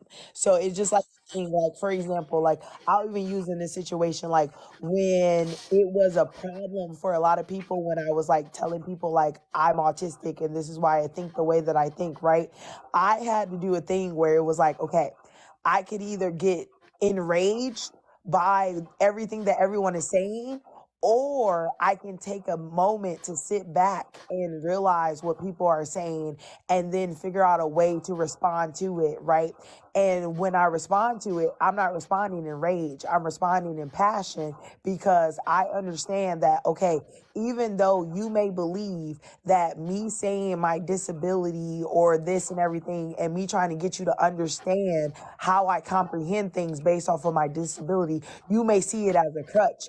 I'm not seeing it as a crutch because I'm trying to explain to you that too often in society, what they ask for people who have disabilities to do is do something that your disability does not allow you to do. So it's like literally saying, okay, a disability is something that I am unable to do. So I can't. So no matter how much you say I can, I literally cannot do it. And so if you sit here and try to put me in a situation where you try to force me to do something that I literally have an inability to do, because that's what a disability is, it is a thing where it's you make it, you think that I'm using it as a crutch, but I'm not using my disability to hold myself up because I have an inability to do something. So knowing that I have an inability to do something, I have to tell you, I can't do what you're asking me to do.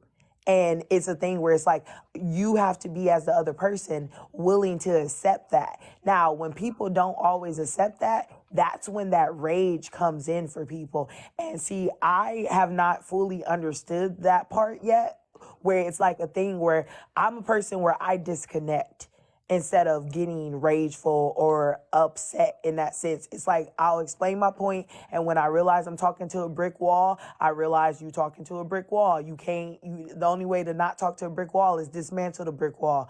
I don't care to dismantle it, so I'm going to withdraw from the conversation. And it's not a thing where it's like some people get offended, some people don't.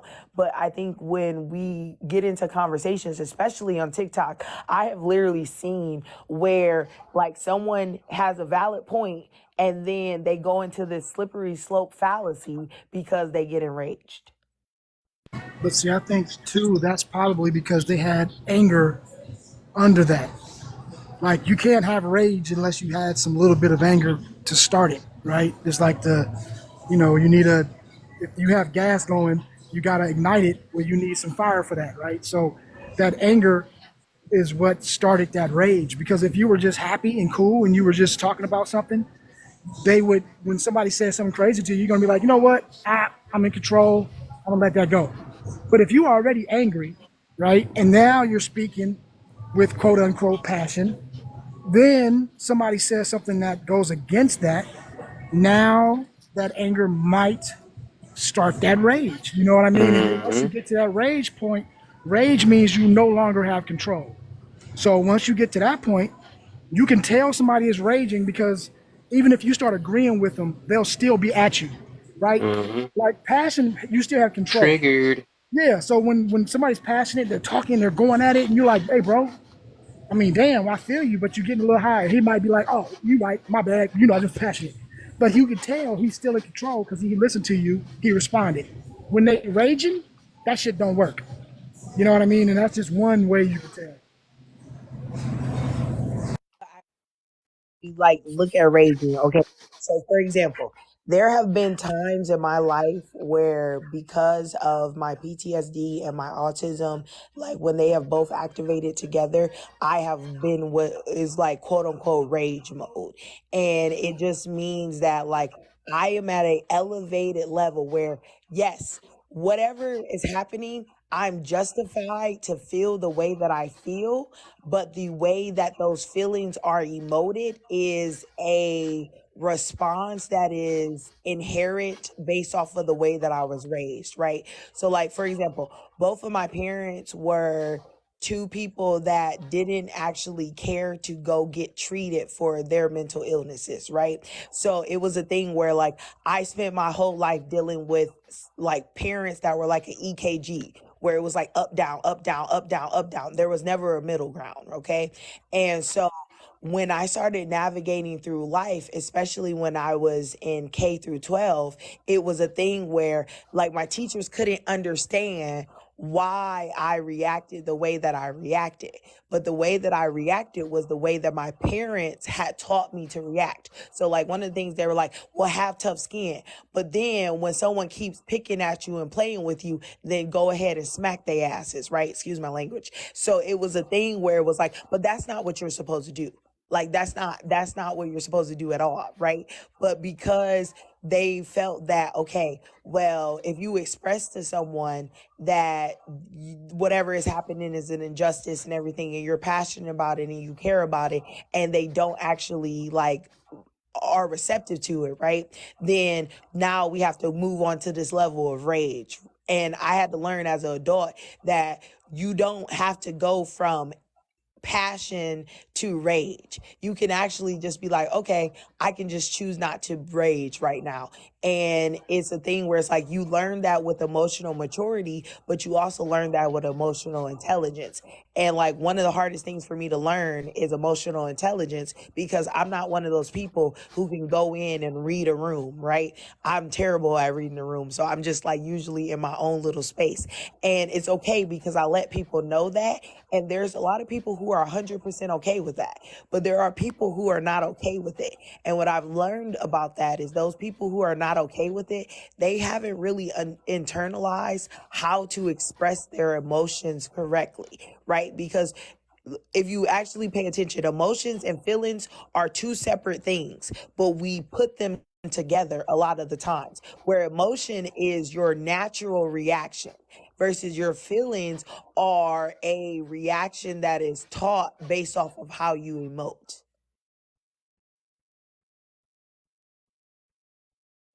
That's a good point.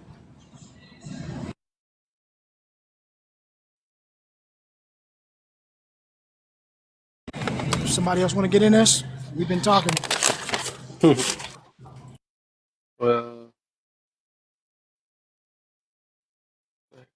all right. All right. We in it. Like you must be going through that in a lot of rooms. I was listening to you. Unless you just talking about what happened here, because I'm like, well, it's a No, good memory. You got some good memory. no, Uh, no. Shut up. I said in certain situations. It's really when it's emotional situations. So got the thing is what I've learned, right, is that like we have this what is called an ableist culture. And I've learned about that and everything. And it's just like a thing where it's like a lot of people, like for me, growing up, my parents talking about my disabilities, talking about what I went through, talking about how like things happen, that was a no. You don't talk about that because it was a thing where it was a lot of people still believe in this refrigerator baby concept, right? Even in my adult life, I have been called the R word multiple times, okay? And it's just because I'll tell people that I'm autistic and that I may not understand everything the way that you present it the first time, or I may not understand things at the level that you want me to understand because I look at everything literally, or I look at everything from an abstract point of view, or I understand a lot of things about objectivity and subjectivity, right?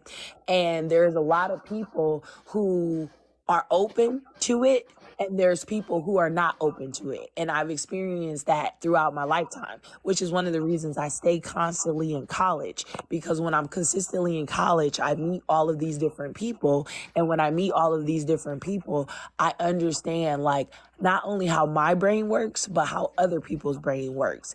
And like it's it it's a beautiful thing. Like I don't think of it as like a negative thing. Like when people will sit there and be like, "Oh, you're using your disability as a crutch." I'd be like, "Well, I'm not." And then I'll go back and I'll reflect like, "Okay, why did they think I was using my disability as a crutch?" And then I'll break it down and then it helps me understand how to approach the situation differently, right? Like for example, one of the things that I learned is if I don't mention my disability, then most people don't know that I have one, right? And I learned that from you, Kev, where you was like, "Don't mention your disability no more." And I was like, "Okay, I'm gonna try not to do that." And it was a thing where it was like, when you lose your autonomy of choice, for example, growing up and being like, okay, I can't tell anybody I'm autistic. I can't tell anybody that I have these PTSD. I can't tell anybody I have these disabilities because my parents forbade it. And then when you get the ability to do it as an adult, you tell people because the thing is you run into these issues where people don't understand you. And it's like, I don't care to be understood. I don't care to be comprehended. All I care about is trying to figure out why like God wants us to connect with people, if that makes sense. mm, Yeah, I wanted to, and I'm glad that you were able to um share your experience of being autistic because that gives me perspective on how I can treat another autistic person properly instead of, you know, because many people won't understand how to react to other people's situations when because they're just not thinking properly. They don't have that emotional intelligence. They don't control, you know, their emotions properly. So I'll just say I appreciate it. Well, thank you. I appreciate that you appreciate it. And I'll also tell you that autism is a spectrum, right? And one thing that people forget is high functioning. So I'm high functioning autistic. So the thing is, if they no longer had it being called completely autistic, they would say I have Asperger's, because when it comes to intellect, intelligence and everything, I'm super high, but when it comes to like interpersonal skills, I'm super low. And so it's a thing where I had to learn as I grew older that high functioning is not for me, it's for you, because high functioning allows you to see me as a normal person until we have the communication barrier breakdowns. And I became a teacher, and an English teacher at that, to try to break down those like breakdowns and everything. So it's the thing where like my students absolutely loved me. And the reason why they loved me, because they were like, you don't take anyone's side. You see everyone's perspective. You can see everything from everyone's point of view. And I said, the reason why I can do that is not because I put myself in your shoes, but because I take myself out of the equation.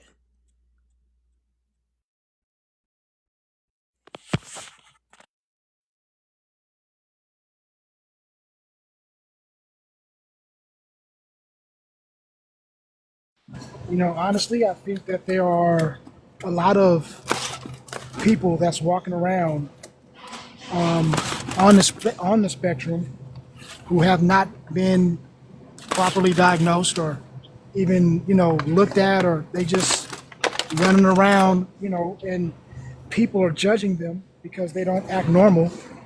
You know what I mean? Not realizing that they probably just haven't had that opportunity to get, you know what I mean, to have, or had been seen, or have, you know, maybe they've grown up in a place where, you know, they didn't have medical, or they grew up in a place where nobody recognized and they just, you know, pushed them through or whatever.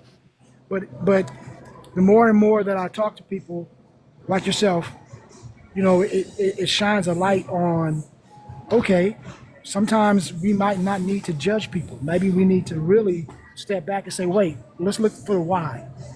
You know, why are they taking what I say so differently?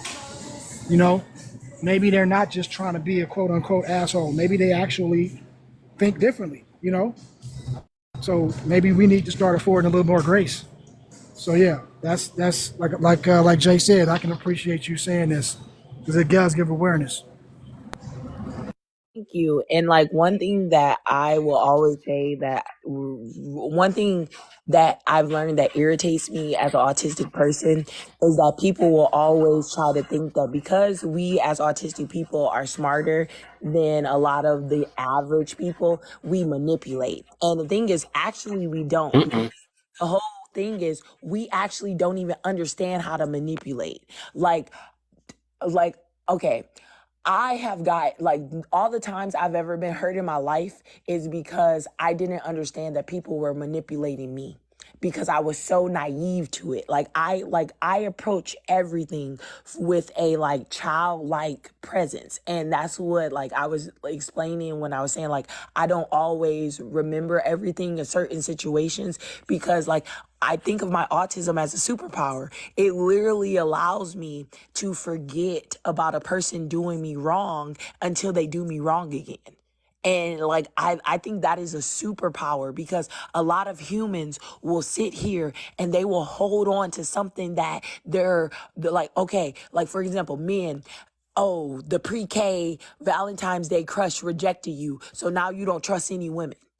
Like I look at people and I go, why do you hold on to things like that? Or let's just even say ninth grade girlfriend that you knew that you wanted to be with for the rest of your life, she cheated on you. So you hold that onto that, and now you think every girl is a cheater and things like that. So, or even the girls where it's like, oh, my baby daddy played me, so every other man is gonna play me.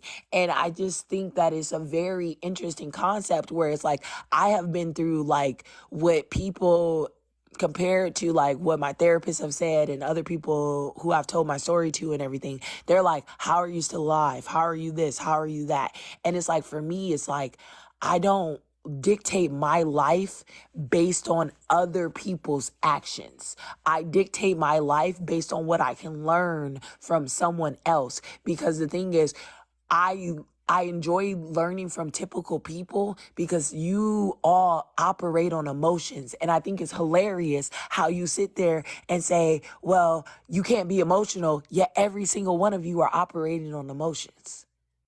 The only people who don't operate on emotions are autistic people. You know what? I might have a little bit of that then, cause my fucks tank is empty. I don't care. Oh, and when I don't care, I don't care. Like I really, man, like it just leaves my mind, and I like legitimately don't give a fuck. And so people in my life has always been like, man, you just so nonchalant about stuff. I'm like, no, it's not that. It's just that it's not in my business. I don't give a shit. And it really is like that. Maybe there's something to that. Because I don't meet many people that can do that. You know what I mean? Like they'll say they are, but then you say a word and then they get triggered. Right? But like that's interesting. Got me Yeah. thinking. Don't give a like people think I'm a psychopath because I literally like I don't care. Like, so for example, like I was raised where you don't have a boyfriend, you have a fiance and that's it. So I would get into relationships with men and it would be a thing where they were my fiance. Now my whole thing is I'm a very secretive person. So don't be telling everybody that you my fiance because people gonna be hating and all of that stuff. Let God work it, let God do what he needs to do and everything like that. Now, when we were in the middle of those relationships, the moment God was like, release, I released, right? And so they were like, but we're engaged and we're this and we're that, like da da da da. And I was like, what that's supposed to mean? We're not like even when I was married, it was like a thing where when I was married, I would sit down and I would have conversations with my husband every single day. And we would have these like open, candid conversations and stuff like that. And I would let him know, like, okay, things are not changing. I need you to start changing things or God's going to move me. And he didn't understand or didn't believe any of that. And God had moved me. And it was a thing where it was like a lot of people would be like, well, no, like you can't just give up on your marriage. You can't do all that stuff. I didn't give up on my marriage or anything like that. Here's the thing is, the crazy part about it is people still to this day make fun of me. And I don't think it's anything to be made fun of. But like, so I was married. And I was married for 4.5 years. And my husband didn't understand that, like, when you get married, you become one and you're one under God. So it's you two listening to each other and listening to God. It's not all of these other outside influences that will literally try to destroy your relationship, okay? It's you and that person with God against whatever enemies are trying to come in and destroy it. Now, he didn't fully I think I understand. came back to that. Wow. So he didn't fully understand that.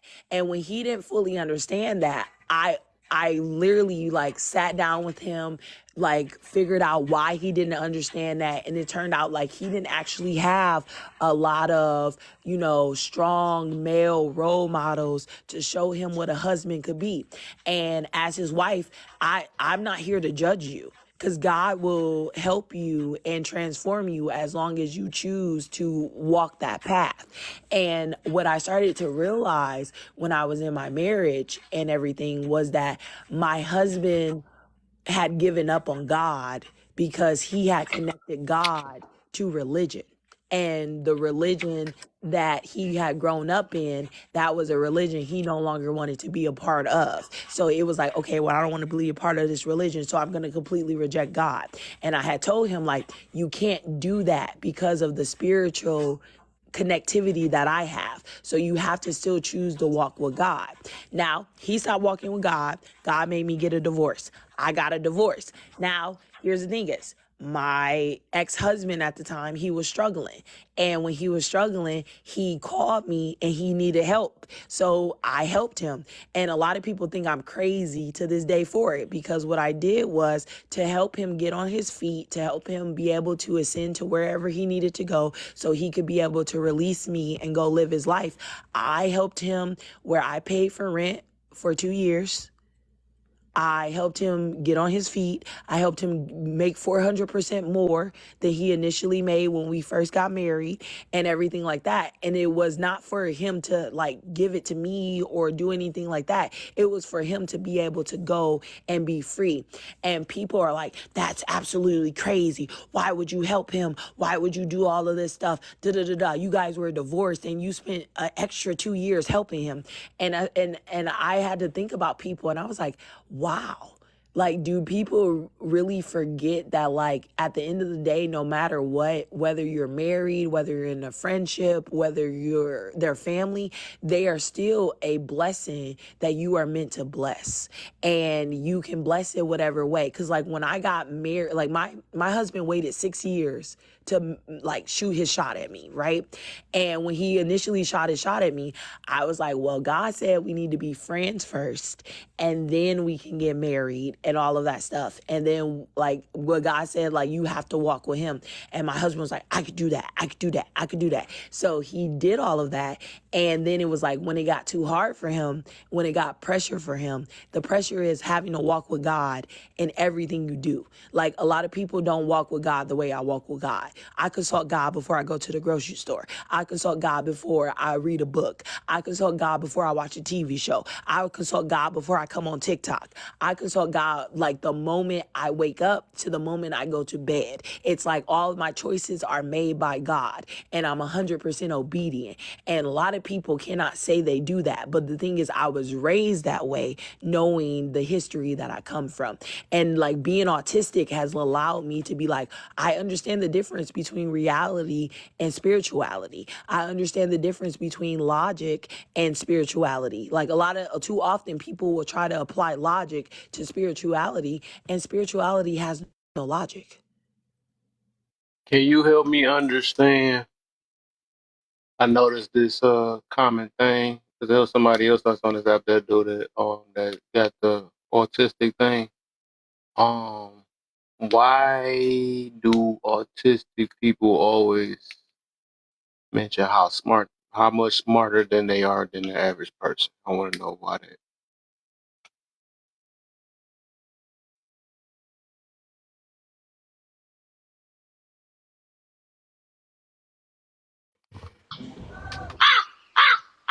You know what?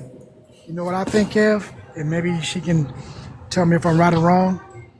I don't think that mentioning stuff like that is a social etiquette, right? If we do that, it's us bragging or us trying to be pompous or whatever, right? But for someone, for them, that's just a matter of fact because that's a general fact. You know what I'm saying? Like that is a statistical fact. You know what I mean? Like most of them are. So I think for them, they don't have the social cues the same way that we do. That's what she was trying to explain earlier. So when they say it, it's just a matter of fact. It's just I'm just mentioning, I'm just mentioning another fact along with what I'm saying. But for us, it's a social faux pas because it's like, wait, you know what I mean? It's something that we learn on a social level. Does that make sense? We learn it. Yeah, it's something that we Maybe learn she, yeah, through maybe she patterns. can, yeah, maybe Okay, she I can can get correct. it. Am I correct on that? So, for example, more people will tell other people that because we're smarter than the average that we manipulate. And so most of us as autistic people, we say, okay, because we're taught in therapy literally to tell people, okay, we understand that we might be intellectually smarter than you, but it doesn't mean that in a conversation we can't learn from you. And sometimes it comes across wrong because we don't necessarily have the social tact to explain it properly. So some people will think like, oh, they think, oh, like the way we say it, because we say it so candid and we say it so direct, that people will think that we're trying to say like, oh, we're smarter than you. And it's not, we're not saying that. It's like let's not in this conversation talk about intellect. Let's in this conversation figure out what we can learn from each other. And that's how we're taught in therapy to like approach the situation, because the thing is, typical people, you go based off of your feelings. Like if I tell you that I'm going to be empathetic and I'm going to be sympathetic in this conversation, you will be more willing to have a conversation with me than if I tell you that I'm autistic and I only care about what you're talking about if it actually helps enhance me, because then you might feel subconscious and then not talk about what you need to talk about. Yeah, that's smooth. That was sweet, and that's cool. That how he tried to help you a little bit. So I mean, as in like randomly when nobody's asking, they just come out of nowhere. And Are you like I said, I seen it a few speaking people before do that on this Kev? app. I got another dude that's on here that actually he do the exact same thing, and it always like they just come out of nowhere with it and say that about how much smarter than they are than the average person. When nobody's asking, right? I can see that's all I'm trying to see the I difference in feel that. like Ooh, so Kev, with that one, okay, so I'm gonna say with that one, I would Is have it a to habit again? I would have to be in this I would have to be in that situation to hear the conversation to like let you know what that actually means, because like for me, I actually don't like to tell people that I am like I don't like to tell people that I am more intellectually smarter than them, because that's not always true. Like it depends on what situations. So like now it just like, could you like clarify like what like situation you're talking about, like how it was said in context, so I could give you a better answer? I wouldn't be able to really explain it until it happens. So, Okay, because I'm gonna say so like how I feel, I'll say just from me personally as this person who's autistic, I am not the smartest person in the room.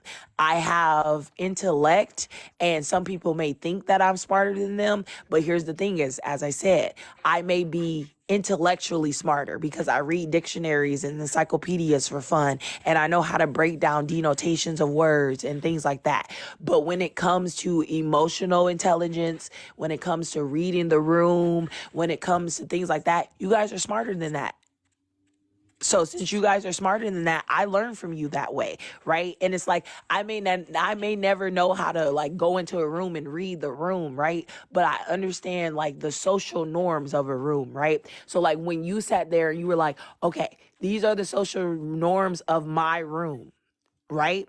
I follow the social norms of your room because you have clarified what that is.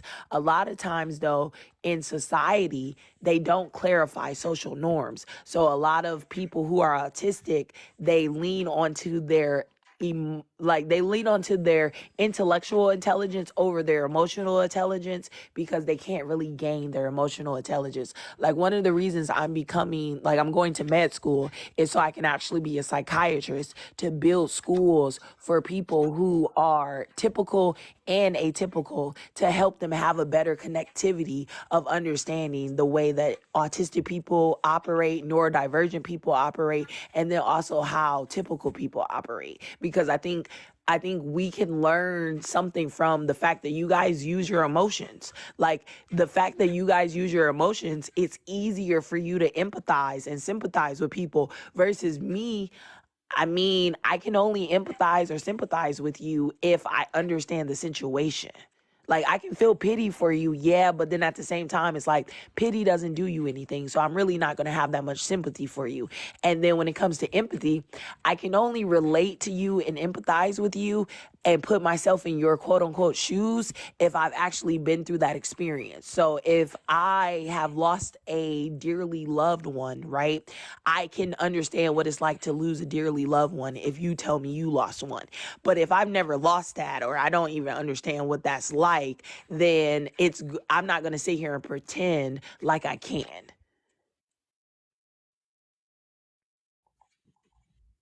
Yeah, so I see where you're coming from because, with emotional intelligence comes the ability to manipulate because, you're recognizing these patterns from, past conversations.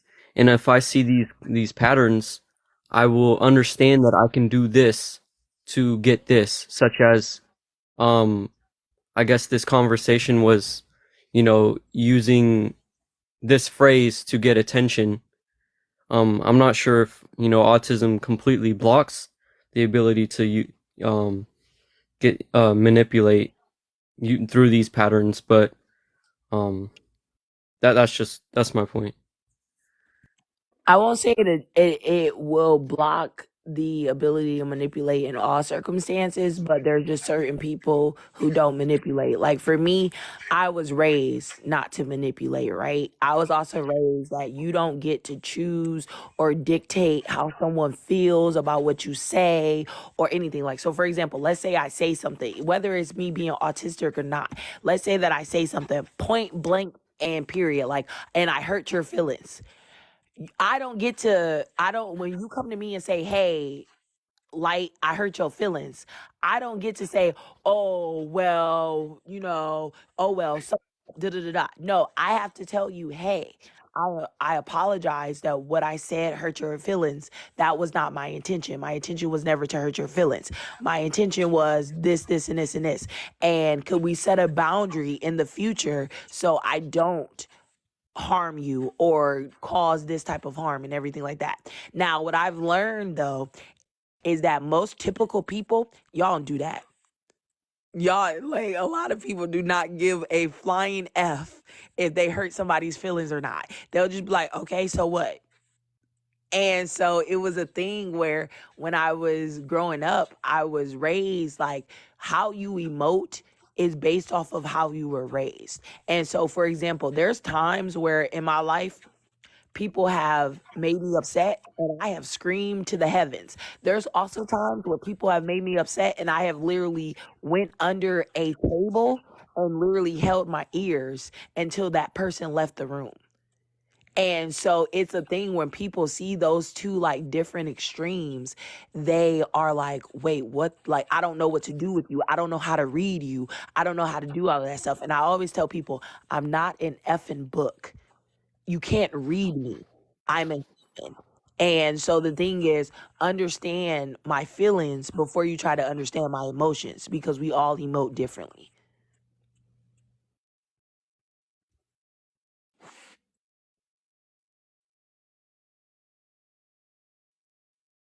Hmm. Interesting. So You want to go to? everybody left before we got to the last one. Let's do this last one real quick then. hmm Uh, J Yup. All right. and Um. WNC down there. You can see it. I made it a little bit bigger, so Yeah. switch Yeah. past It's the all shit. good. I can see it. Um. Many of us believe it. Yeah. I feel like it's what I speak about every day. Norms. We're all forced. Well, not forced literally, but we're forced into thinking a certain way because if you're different, you looked down upon. You're just fitting into that standard. You're just fitting into how they think, and your cultural values. Most of it is passed down through family, so most of these values are going to be very traditional, and it'll all most of the goals are going to have they're going to be the same in a sense, you know value wise, but that's what I got.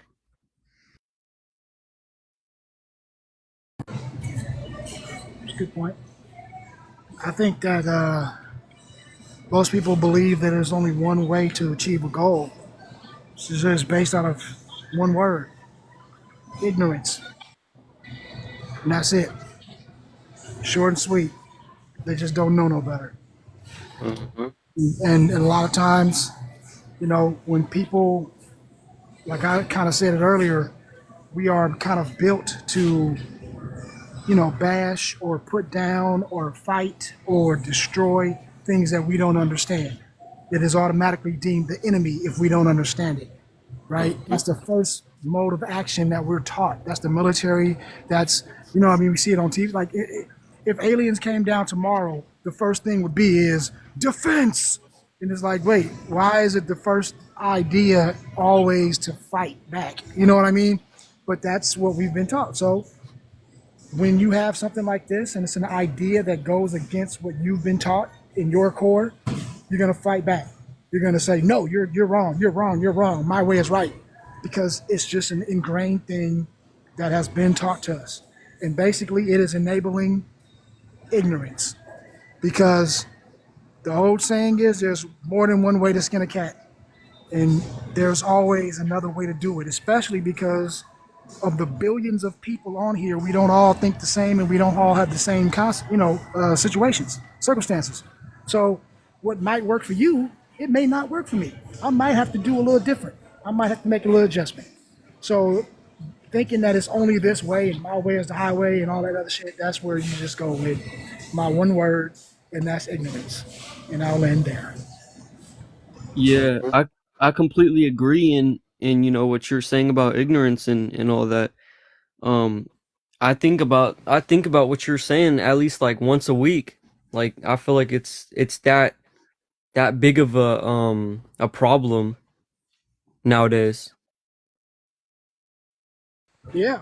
And it is bad because now with internet, it's shrunk the world to where we can, like right now, we could be talking to anybody on the planet. They can jump in this live if they own and they got internet, right? We don't know where they are, who they from, and so now there's always a pocket of somebody who is going to validate what you say, no matter how crazy the idea is. It's going to be somebody that agree with you, and so it's creating these echo chambers of stupidity, and not only just stupidity, but just ignorance, because that's different than being stupid. Stupid is knowing better and still doing it. Ignorant is just not knowing, right? So if you just haven't been informed, you're ignorant to it, right? To whatever that is. So there's a lot of people who live in ignorance because they have echo chambers and nobody is in there telling them, no, that's not the right way. So they grow up believing that, and then they'll fight to it to their last breath. They'll fight to what they believe, because if you defy that, you defy everything that they believe they are. And if they change that, then who are they? You get what I'm saying? So you're basically fighting against their whole humanity when you go against an idea to someone who is ignorant to anything else. So it's deep. Like what you got? I'm gonna be honest, I think it's the way that we're raised. Like for example, like my parents, they were very you work until you get a job, you get a good job, you work until you die, blah blah blah blah, right? Versus me, I'm a totally different type of person. I as like the way that I work, like I'm a person, when I get a job, I do my job to the best of my ability. Like you set the bar, I'm always hit the bar every time, to the point that you got to keep moving the bar. And so what I learned though about that is, like, when you work in like a normal 9 to 5 job, they don't like that because they think you're gunning for their positions. So it was like me, I was like, okay, the way that I'm going to be successful is being an entrepreneur. The way that I'm going to be successful is creating my own businesses, creating this own environment where I can flourish, but also I'm not seen as a threat, because one, people secretly don't even know I'm the boss. But then also at the same time, people are just seeing me as a team member. And so I think when it comes to a lot of us, when we try to achieve a certain goal, a lot of us are dealing with tradition. And I say this very clearly: tradition is peer pressure from our unalived ancestors. Okay. And what I mean by that is a lot of times we carry on traditions that our parents want us to carry on, or that our grandparents want us to carry on, or that our great grandparents want us to carry on. But those are not always the same way. The way that they were living back when they were alive, or whether they are still alive or not, the way that they were living when they were going through their success and trying to get to their goals, ours is totally different now. So there's different ways that we can achieve the goals that we want to achieve, and we don't have to do it just one way. But I think a lot of people believe that we need to do it one way because they've seen society do it that one way. Mm. I would say, I guess everybody win. I can do this, and I'm probably gonna call it. Y'all gonna see me in some other lives. I'm gonna go ahead and see what else somebody else doing. I'm about to chill. One of them. I would say one so far that I've been seeing. Number one, I think is selfishness. Um, and also like kind of the ignorance thing that he was talking about too. People limited to what they know, and because they feel like they don't know, that mean it's impossible type situation. Also, competitiveness. It's a lot. I think we was talking about that before. Um, some people just feel like their way is the better way, no matter. And if somebody think different, it's like if they against it or something like that. Um, so it's selfishness. And it's a mixture, yeah, with would say the ignorant or just not knowing of any Can you other break way that but down, Kat? your way. And also, huh? Can you break that down? Like before you go to your next point, can you break that down what you were just talking about, where you said that like some people believe like their way is the best way, and that like other people get offended when like, can you break that down more? Like an 'Cause I really ego. want to understand that, because like I've learned that like going through these different lives, it'll be like a person is trying to like present a point or whatever, and they're Hmm. trying to present their way, and then like I've even seen it with like when you have been in lives and everything, and you're presenting your points a certain way, and like somebody is not receptive to whatever you're saying because of it could be a little small part of it, and then they completely reject it, but then they attack you in like retrospect as well. So like, could you break that down, like why that happens? Well, that happened because nobody don't like to feel wrong. It's the ego. It still got to do with ego too.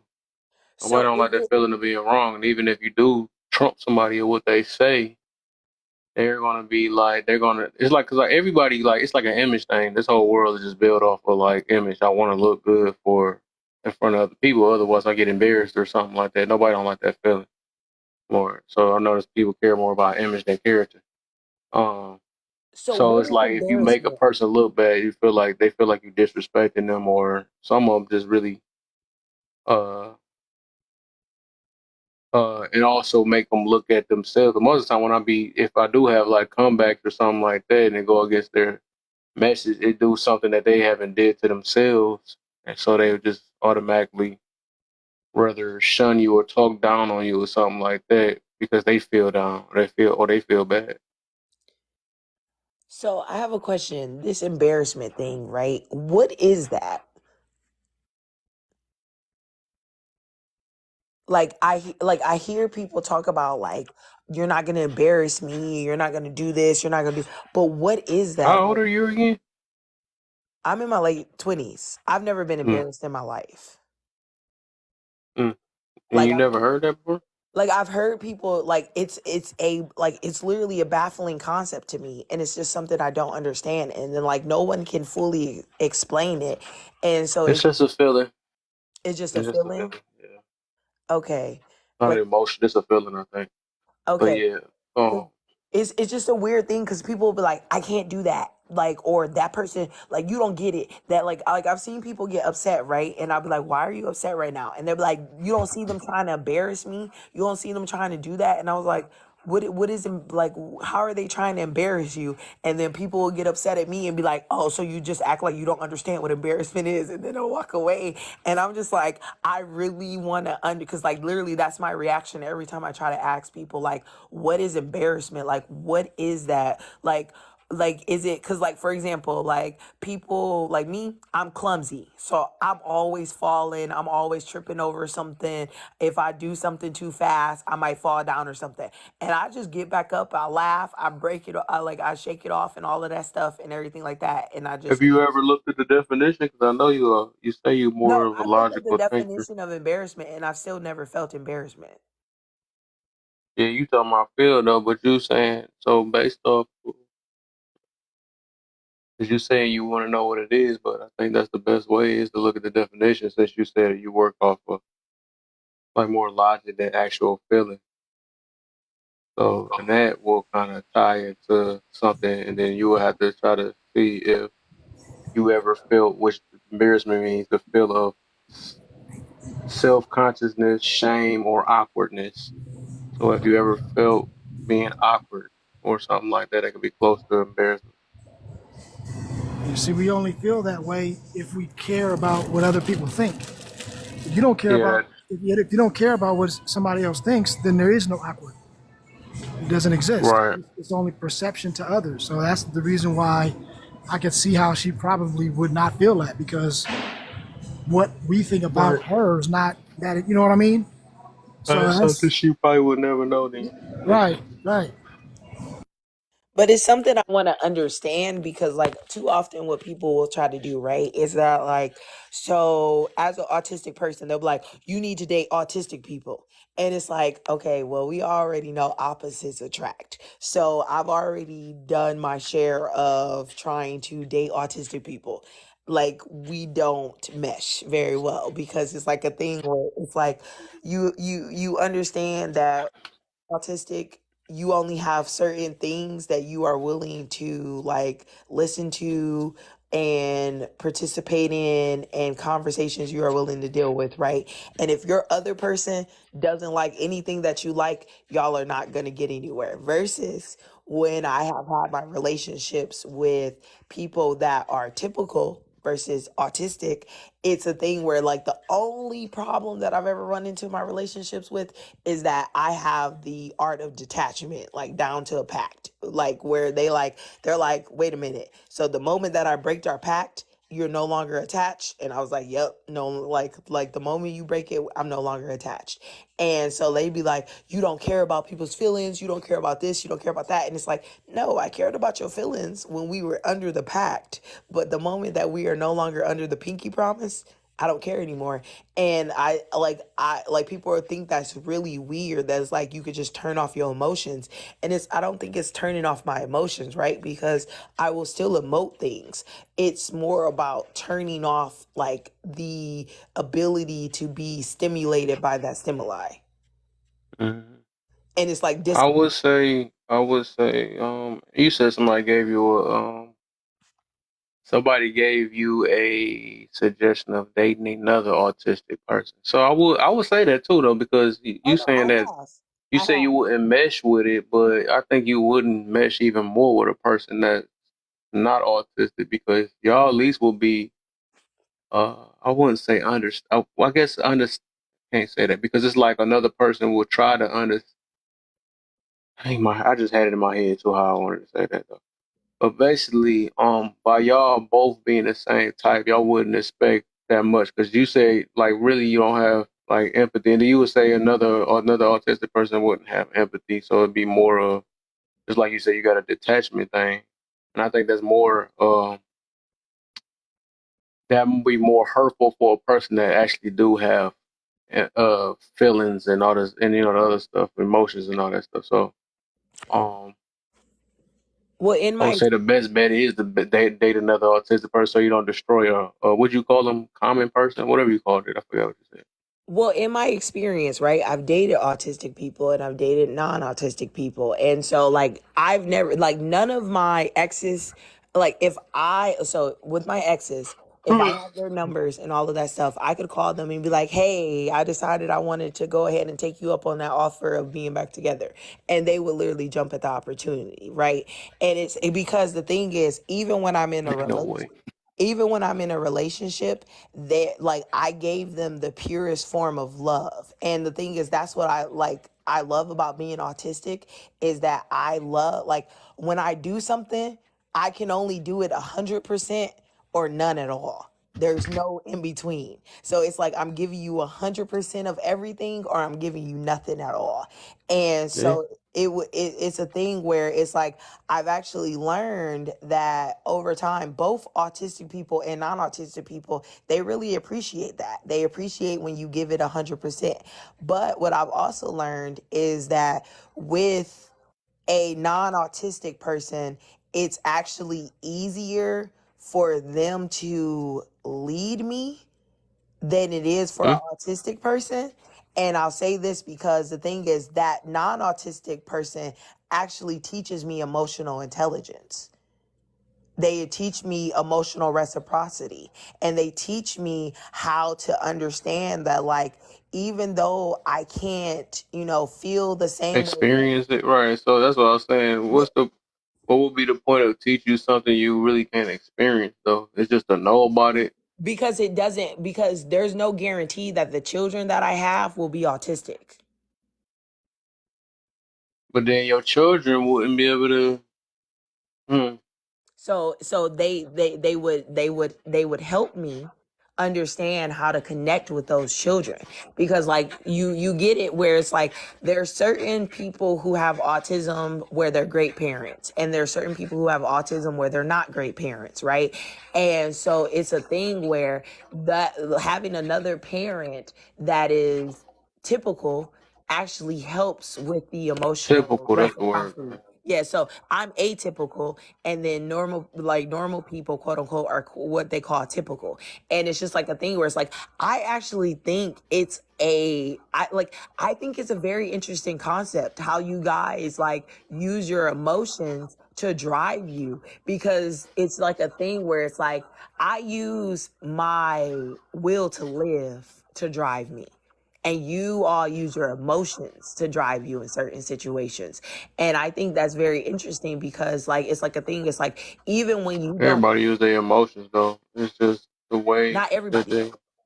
It just no. It depends on how you do it though, because every emotion is some type of drive in our life though. 'Cause emotions is like simply like being bored, and um, looks like what you talking about being passionate and all that other stuff. Those are emotions. Get times you get angry, and Those are I get feelings. probably get what you mean about leading with your emotion, but I think a lot of people do that. And I guess that's a good thing that you're not like this to lead with it. But I think once you start learning how to control it, I guess you don't. Oh, there you go. But I think you have to break that down. Like everything you Every- said, bored and all of that stuff, those are feelings.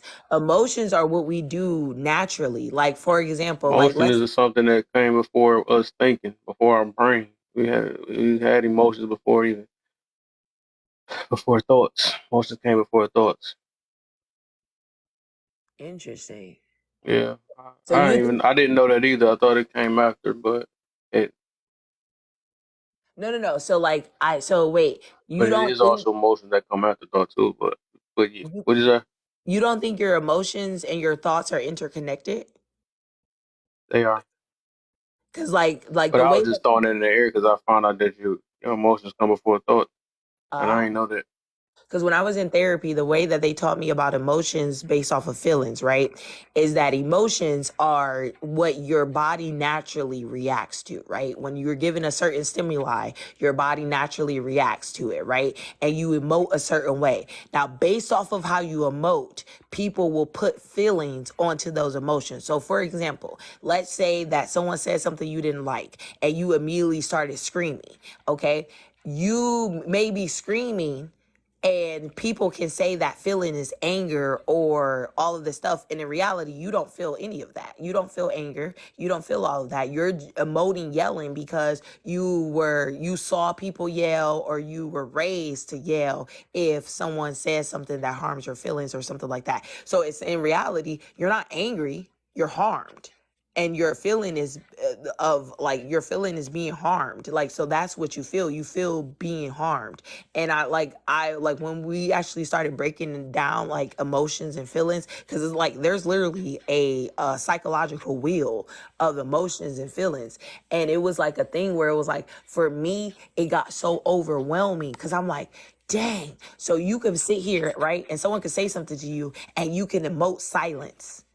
And other people can interpret that silence however they choose to interpret that silence.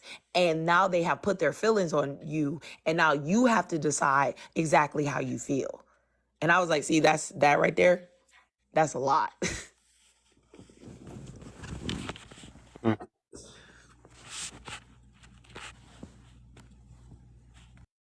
Interesting. So, okay.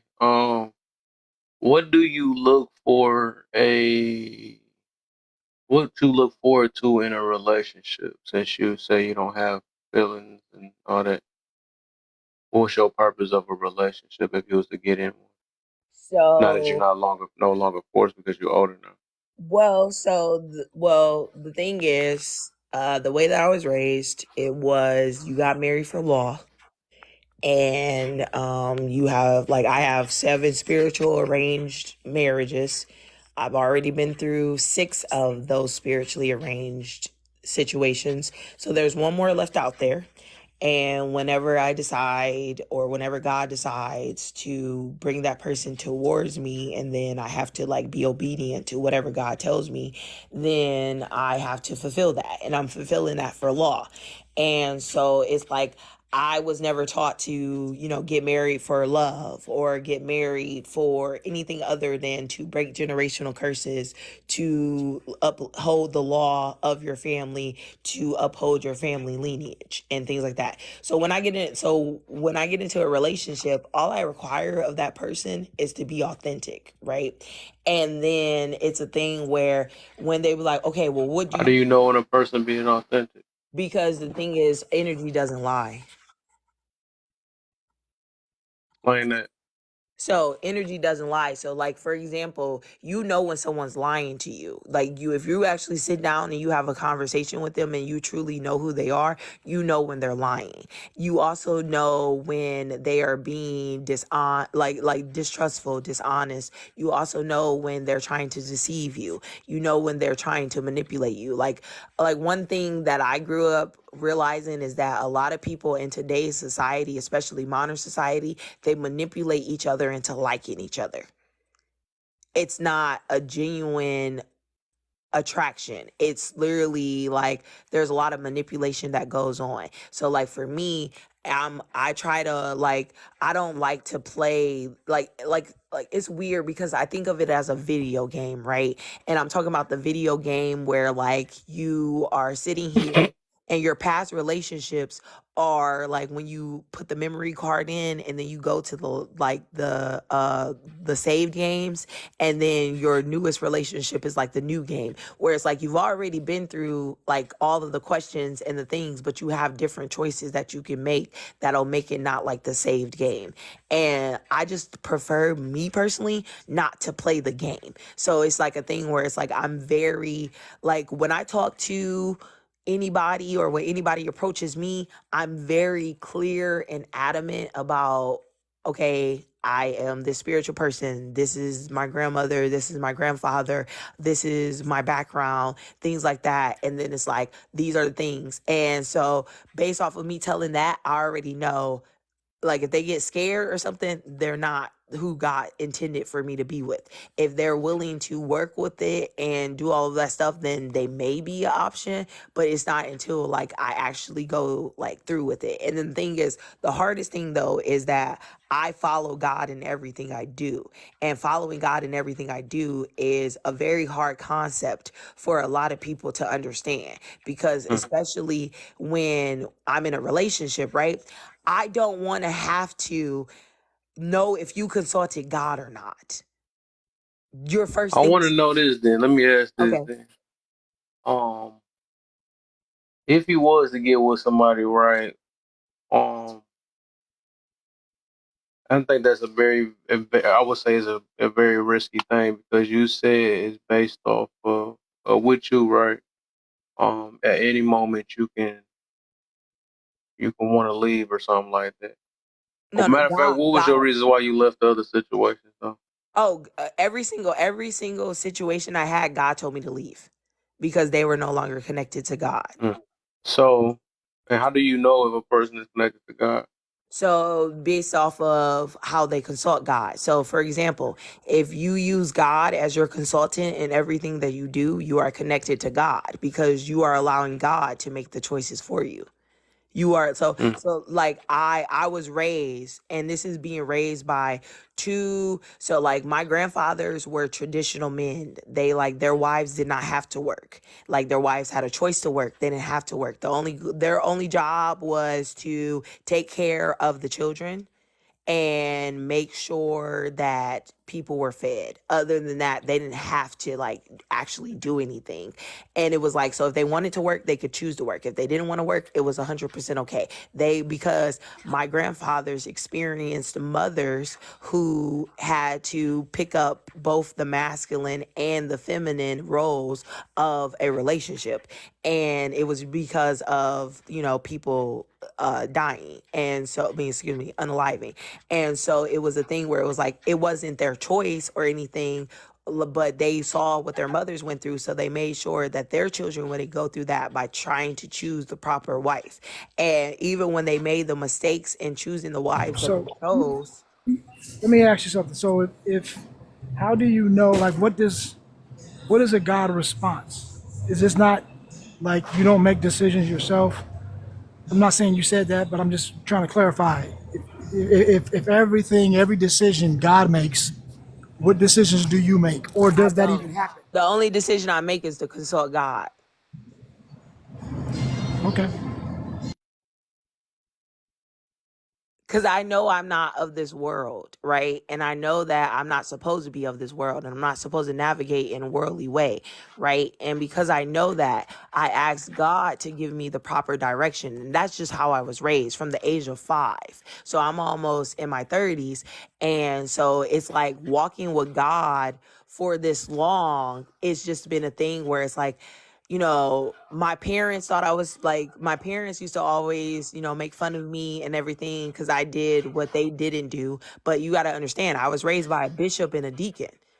So when you raised by a bishop and a deacon, and then also a son of a bishop who was supposed to be a minister, but when they got drafted off into the war, it kind of like disrupted that and everything like that. It was just a thing where it was like the way that I was raised to consult God. I was raised to understand that, like, even if like when I got SA'd, it was like, yes, you went through this terrible thing, but God was with you. And it was like every time that I got SA'd, I saw God. I knew God was there with me.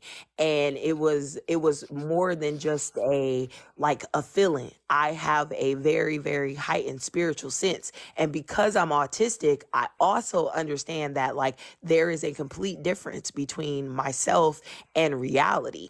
And so like what I experienced was not some type of fictional thing. It was something that was real. And breaking generational curses is real. And being chosen is real. And like I come from a family of shaman, and I come from a family of people who literally were used by God to help heal others and help release others. So it's like when you're raised that way, you follow God in everything you do, because some of my ancestors before, they didn't consult God in everything they did. I'm one of the first ones to do it consistently, and like my life has been amazing because of that. Right. Okay. Do you think what would be the purpose for God to be with you during such horrible situations? And why, if you're being faithful, doing what you're supposed to do, would God allow you to endure that? Do you think there's a reason for that, or what do you think?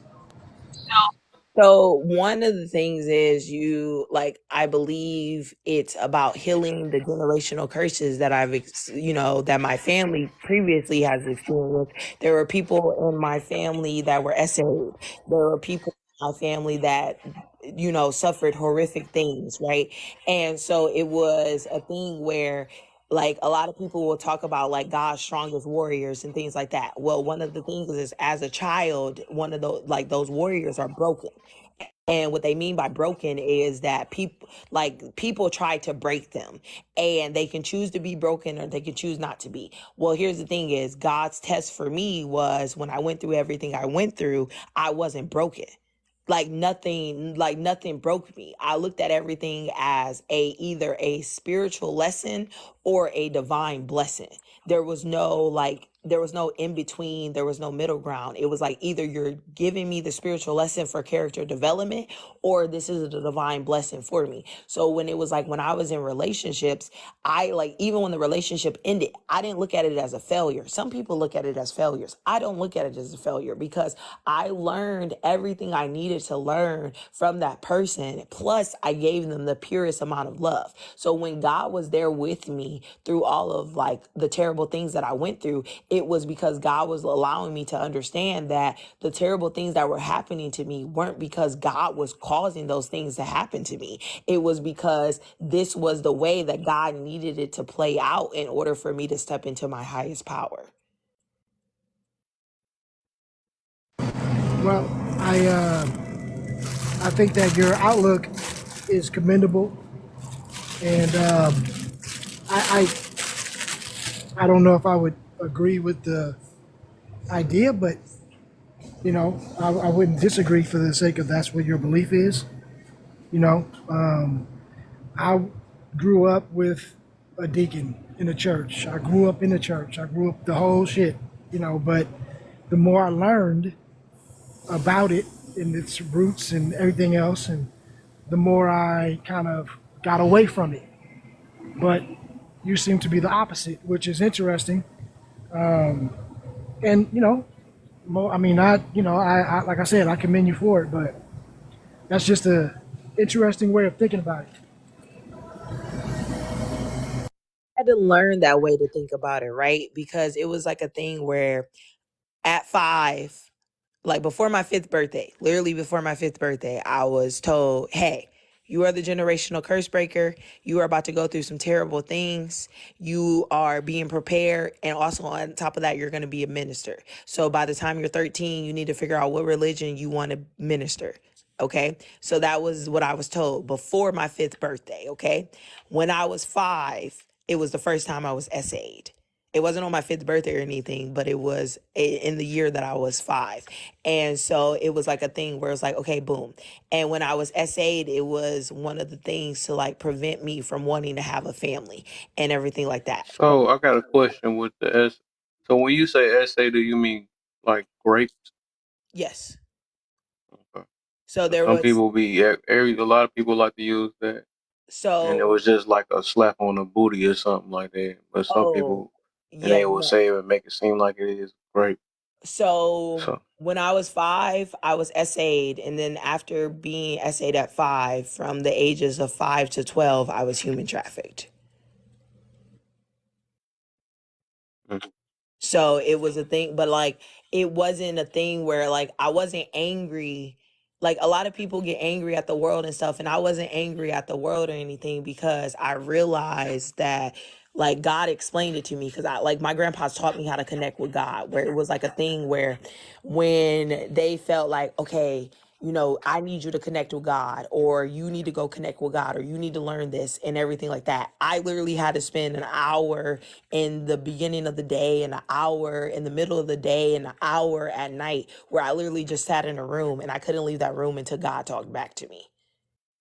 And So Wait, since you don't have, you stay with feelings, right, or feelings, or whatever.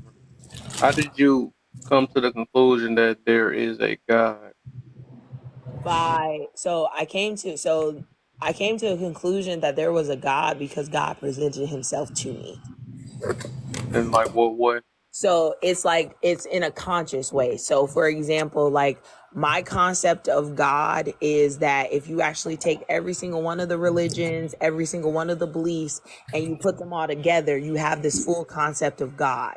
And the thing is, like, for example, I'll be like, okay, God, play me a song that I need to, hear so I can be able to understand what's going on. and I randomly shuffle a playlist and God would play a song. So that's God talking back to me. So that's like one of the ways that I could, connect with God. Another way I could connect with God is like I would ask God, like, show me a blue teddy bear if this is the way you want me to go. And God would show me a blue teddy bear, or he wouldn't show me a blue teddy bear, because like for me, God is a masculine thing and then Holy Spirit is a feminine thing. And so, and I believe when it comes to the whole thing of Jesus Christ, I don't believe Jesus Christ is God. From my theology studies and everything like that, I believe Jesus Christ is literally what is called the perfected vessel, which means that if you listen to I God, heard it's actually the opposite. God, God is Je- God is Jesus. God is the Holy Ghost, but the Holy Ghost is not God, and Jesus is not God. I don't know if you get it. no, I get it, but like that's if you believe from a Christian point of view. Mm, And I'm going from a theologist point of view, where it's like all the different theologies that I've studied and everything. And it's a thing where it is a thing where It's Jesus, a good question down there. How can you connect with God if you can't connect with people? because God is not people. God is inside of people, but here's the thing: is all of the people that roam this earth, they're no longer connected to God because of their ego. So okay, wait. So because I heard some did God tell you that you were going to endure what you had to endure, No, or who told like how? Because you said that you were I told my before grandpa. 5 that you were My, going to get this treatment. So So my what? so my grandpa didn't tell me. So my grandpa didn't tell me in detail. He just told me that he so my grandpa had a couple different spiritual gifts, and one of his spiritual gifts was to be able to see like outcomes of certain situations based off of what you did. Like, so that's where that shaman plays in, because there's two different types of shaman. There's some shaman who use divination, and then there's shaman who actually did the healing. And the healing shaman, what they would do is they would tell you, okay, if you choose this path, this will be the end course. If you choose this path, this will be the end course. If you choose this path, this will be the end course. Now you have what you believe is quote unquote free will. Choose your path, right? And so when my grandpa sat me down, he was like, well, these are the things that you could do. You could choose to be the generational curse breakers. No one's forcing you.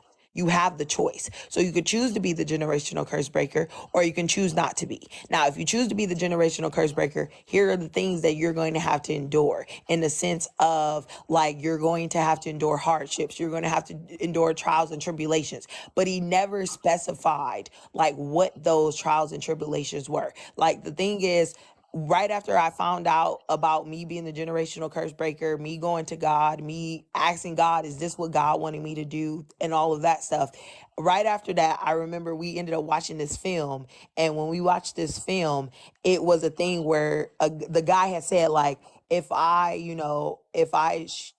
pume this thing, then you're no longer going to ever be able to live, and you're not going to have anything to say or anything like that. And that was literally how I found out about what like Have you unlock. ever asked God why He haven't gave you the ability to feel? God said that the reason why I don't like, so he purposely allowed me to become an autistic empath so I can understand why most people don't actually have empathy in this world. Okay, so but real quick, so I just want to your family or anybody that knew, these were not the people that were responsible for you trafficked or anything like that, right? This is some outside like sources or what? Because it just sounds to me a little crazy. Like, and I don't mean to be insensitive or anything like that. I'm not trying to, but like if somebody is telling you, hey, you know what? You are this person that's going to be this and that and the third. But what's going to have to happen is you're going to have to go through all of this terrible stuff. And then all of a sudden, just right after that happens, now you're going through all this terrible stuff. And I'm thinking to myself, it sounds like grooming. It sounds a little, it just sounds a little weird. And I don't want to assume and I don't want to, accuse or anything like that. I'm just saying how it's coming across to me as I'm listening. I don't know if anybody else is picking that up. And I was just trying to clarify, if you don't mind. So my grandfather saw my grandfather saw what was going to happen to me. He never divulged exactly what was going to happen. So he knew the people who were responsible. When I was growing up, I didn't know the people who were responsible, but now as an adult, I know the people who are responsible. And so it's just And he knew him too? well, my grandpa died when I was 13. Okay, so that's still 6 years or five, or I'm sorry, 8 years of life that he knew. Like he knew, like he didn't know, when things were happening to me, it was more like it was neighborhood boys who, I rejected. Those were some of the people that I was human trafficked around. And then one of the people was a adopted family member who at the time I didn't know was adopted. And then another person was someone who was a friend of a parent's friend, like as in like so okay, hold on, like Right. they were. I don't want. I don't want to. Yeah. I don't want you to go into that. I mean, Okay, I'm I just don't saying. want to. So it was a Yeah, thing where yeah, it's yeah, like yeah. he didn't definitively know. So you have to remember something. Like a lot of people will sit here and they'll be like, "I'm psychic. I'm this. I'm that. Blah blah blah blah blah blah blah." Right?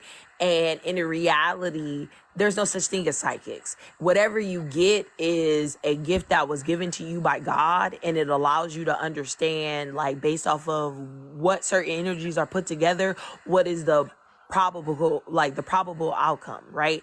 And it's all about probability because everyone has free will. So the moment that someone uses their quote unquote free will, that they will completely shift what prophesized as a quote unquote psychic. And so what my grandpa understood was Free choice. he understood that, you know he can't, even though God will show him a vision, it's not necessarily true that that vision will come true. So it was more about, he would give the warning, right? But he wouldn't necessarily be able to say definitively like this would happen. So it was like there was no, like, he didn't, like, neither one of my grandpas, the only thing they ever groomed me to be was a wife. They never groomed me to deal with all the stuff that I like dealt with. Like, the reason I knew God was real was because when one of my grandpas caught someone essaying me in a closet, and his first initial reaction was to run after that person and literally like That was the harm them. 5 year old when he was 5 or No, another this is time. this is when I was 7. So What the? when he saw someone's What type of parents you got? well, my parents, like I told you, they had like they didn't get treated for their They had. they had diagnosis and they didn't get properly treated for it, so they use alcohol as a coping mechanism. So what they would do a lot of times is they would, either my mom was like consistently working or she was out drinking, and then my dad was either working or he was out drinking, and so they would let people watch us and things like that. So like most of the people who SA'd me were usually related to the people who was watching me. So you basically saying that your parents like got the same thing, right? No.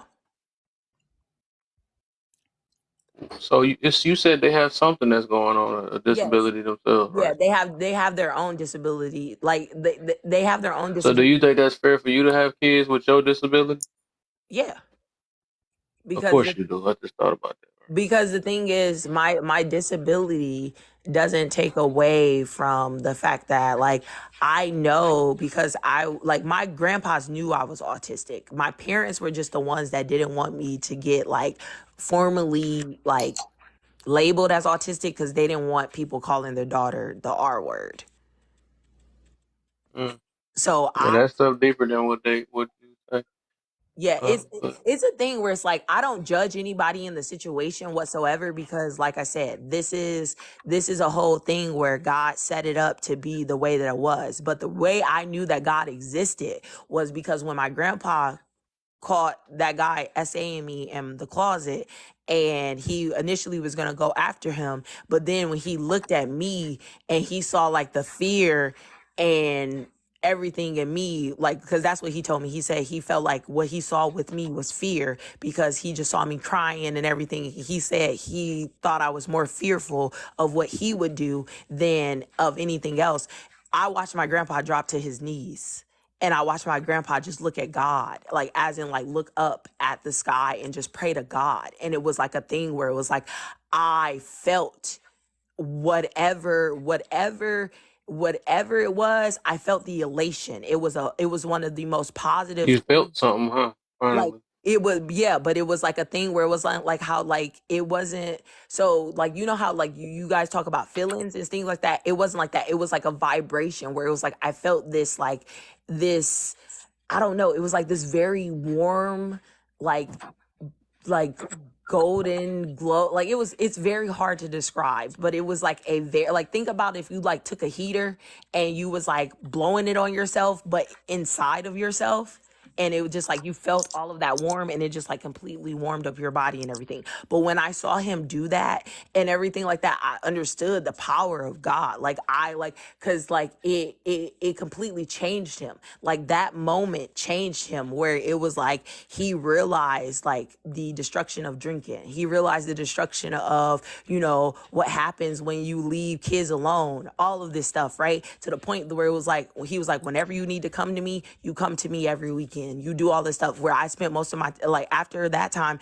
I spent most of my time with my grandpa on the weekends and everything. It didn't necessarily like block out me being human trafficked during the week, but it blocked out at least on the weekends. And it was a thing where I got to sit with my grandfather, and I got to learn with my grandfather, and I got to understand things with my grandfather. And my grandfather taught me, like, it didn't, because like I actually, for a while, I didn't want to like I just thought like, oh, I'm gonna be a nun and I'm gonna be this and all of this different stuff, because of the simple fact that I was like, I didn't know until I got older that, like, you're not supposed to deflower a girl. And if you deflower a girl before she's married, then she's like damaged goods and all of this stuff. So it was like this thing where I used to go to my grandpa and I would talk to him about that. And I would say all of these different stuff and be like, what is all of this stuff and everything like that. And he would sit down with me and he would talk to me and he would explain things to me.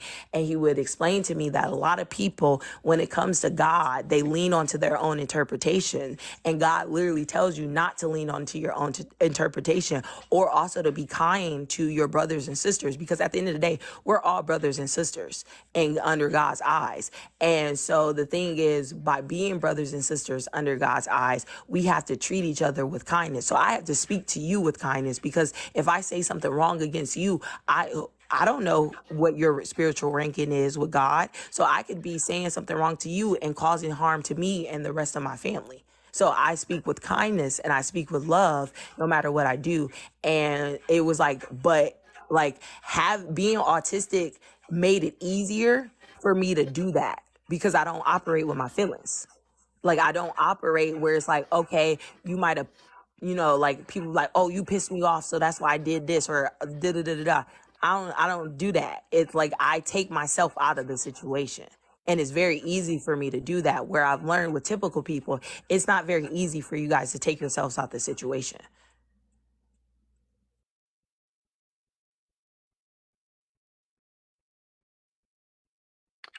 I'm gonna look that up. I hear people use it a lot. That lean not. I'm gonna look up uh, um, that scripture, because I feel like there's more meaning to that. And I was thinking about it, like, hold on, they can't be just talking about the Bible when they say lean not. Let me look that up myself. That's why I like looking up stuff. Lean It's not a cope for being victimized. not. I'm a survivor, and I believe that 100%. Whereas like I don't look at myself a victim of anything. I look at someone who went through the things that I had to go through and I survived them. And I survived them because I'm not bitter. I'm not angry. I'm not letting it hold me back. I'm not letting it like affect the way that I view the world. I'm not letting it affect the way that I view people, and affect the way that I view relationships or anything like that. And it's just like a thing where it's like, for example, like a lot of people make fun of me right now. I'm celibate. I'm not abstinent. I'm celibate. So unless God presents the person and shines the light on them, like, oh, I'm going to be celibate for the rest of my life. And the thing is, when I decide to get married again, it's going to be a thing where it's like that person, you're not even going to be able to kiss me until our wedding day. You're not going to be able to have schmecks with me until, the wedding night and things like that. And it's like a thing where God built me up that way though, because God put me through all the different situations that I went through to get over all of the stuff that I could have held on to and had all of this aggression about and been victimized about. So I went to therapy, and I went to therapy for me, not for anybody else, but for me, so I could truly understand the way that my brain worked, because nobody else understood it. Nobody could understand anything. Like my grandpa understood a little bit because he had PTSD from being in the military. So he understood it. My other grandpa, he understood it because he had PTSD from being a part of a lot of different spiritual stuff. Like one of the reasons he became very religious is because he knows like that dark side of spirituality, because he's seen other people do it. And so it was like a thing for him. It was like when he saw that stuff, he didn't get enticed by it. Instead, he clinged on to God. That, And that so was me. I That cling was on to me that God. wrote it. I'm not saying that it is a cult. I'm saying that it sounds like one, Oh no! I was because clear. that, No, I yeah, didn't. that's what I was I just, just want you to look. I was just Yeah, clarifying. No, I yeah, didn't. no, that's good. I just want you to know Yeah, that I didn't I mean didn't that think you made an you. assumption. I didn't think you made Yeah, an assumption at all. I was just yeah, it's all clarifying good. for you, because like a lot of times that would be a thing where it would be like when I was in therapy, one of my therapists and actually my psychiatrist at the time, they were like, "Why?" Oh Like, wow, I'm just fine. That's why I like looking at stuff up. I've been getting taught so many of these things. Never took would the you time get to taught, look this Kev? up. Now I see what it is. Would you With get that, taught, Kev? I looked up that I see a lot of people, even the people on this app. Now that's why I like looking up. Google saved a lot. I ain't gonna lie, but it saved me. I said it saved me a shortcut from actually having to read the whole entire Bible.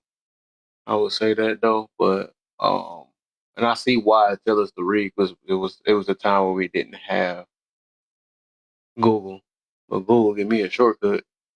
So I'm looking at. 'Cause I always see a lot of Christian.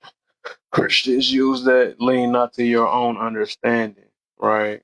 And they make it, and they try to connect it to. And I knew, as I said, I feel like God gave me some type of gift to where if something just don't feel right, it made me want to challenge it or something like that. When something just don't sit right in me. So when I was hearing that, that's why I just checked it right now. That it just say trust in the Lord with all your heart.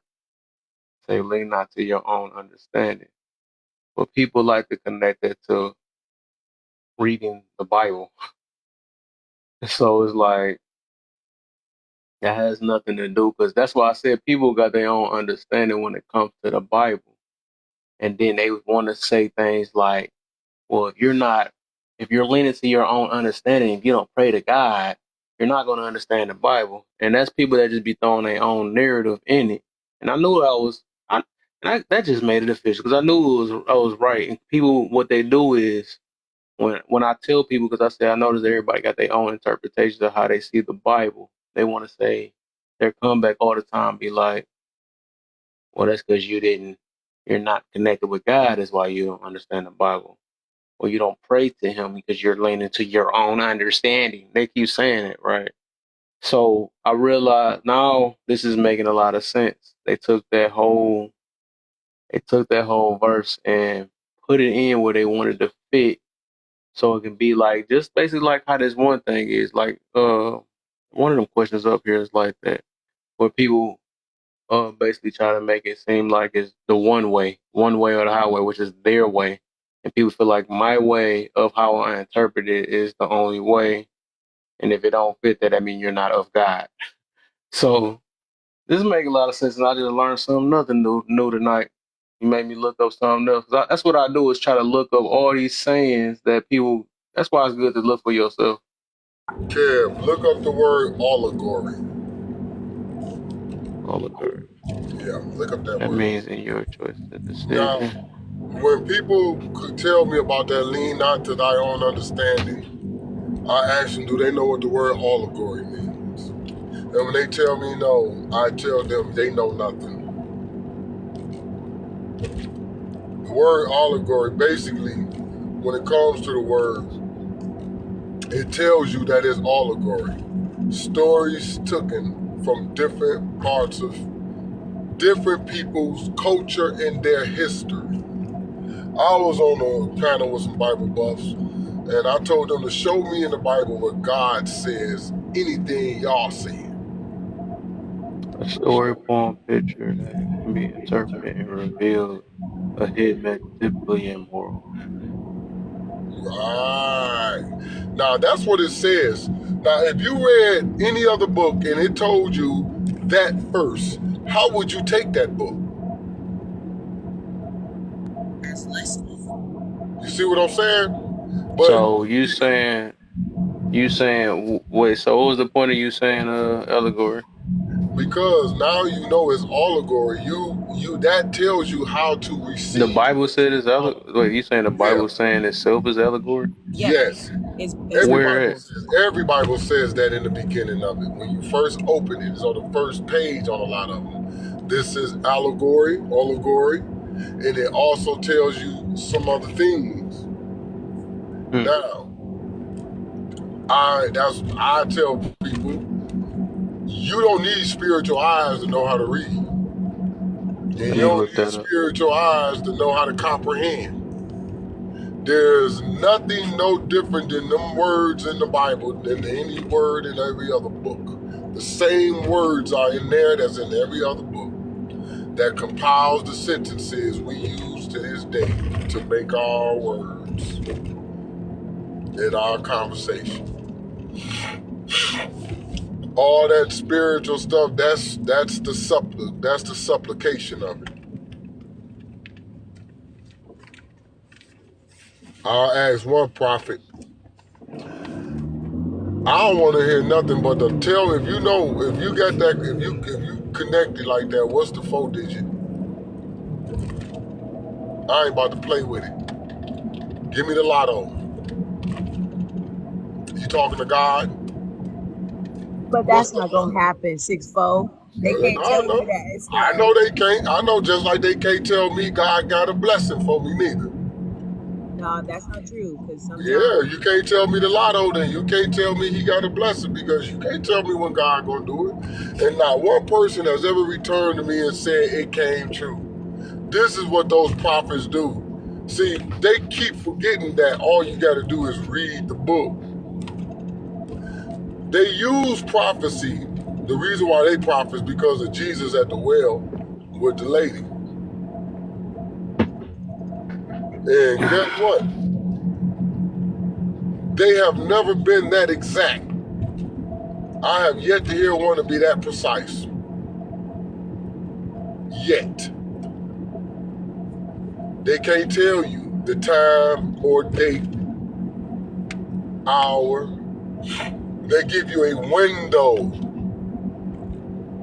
Expect your blessing between the 14th and the 19th. Hold on, wait. If you talking to God, you ain't got a date. Well, Jesus told that woman everything she did. He ain't miss a beat, if you believe it. He told her everything. He said, not only do you got a man at your house, but that ain't even your husband. And you got other dudes you mess with. So she went back and told her friends, I met a man who told me everything. See, that's what they forget when they read that. He told me everything I was doing. If I go in a room, if I go in a church full of senior and they got senior citizens in there, I can say God told me that somebody in here having back problems. Well, shit, had the congregation over 60. I bet they got some back problems up in that motherfucker. God told me somebody need a financial blessing.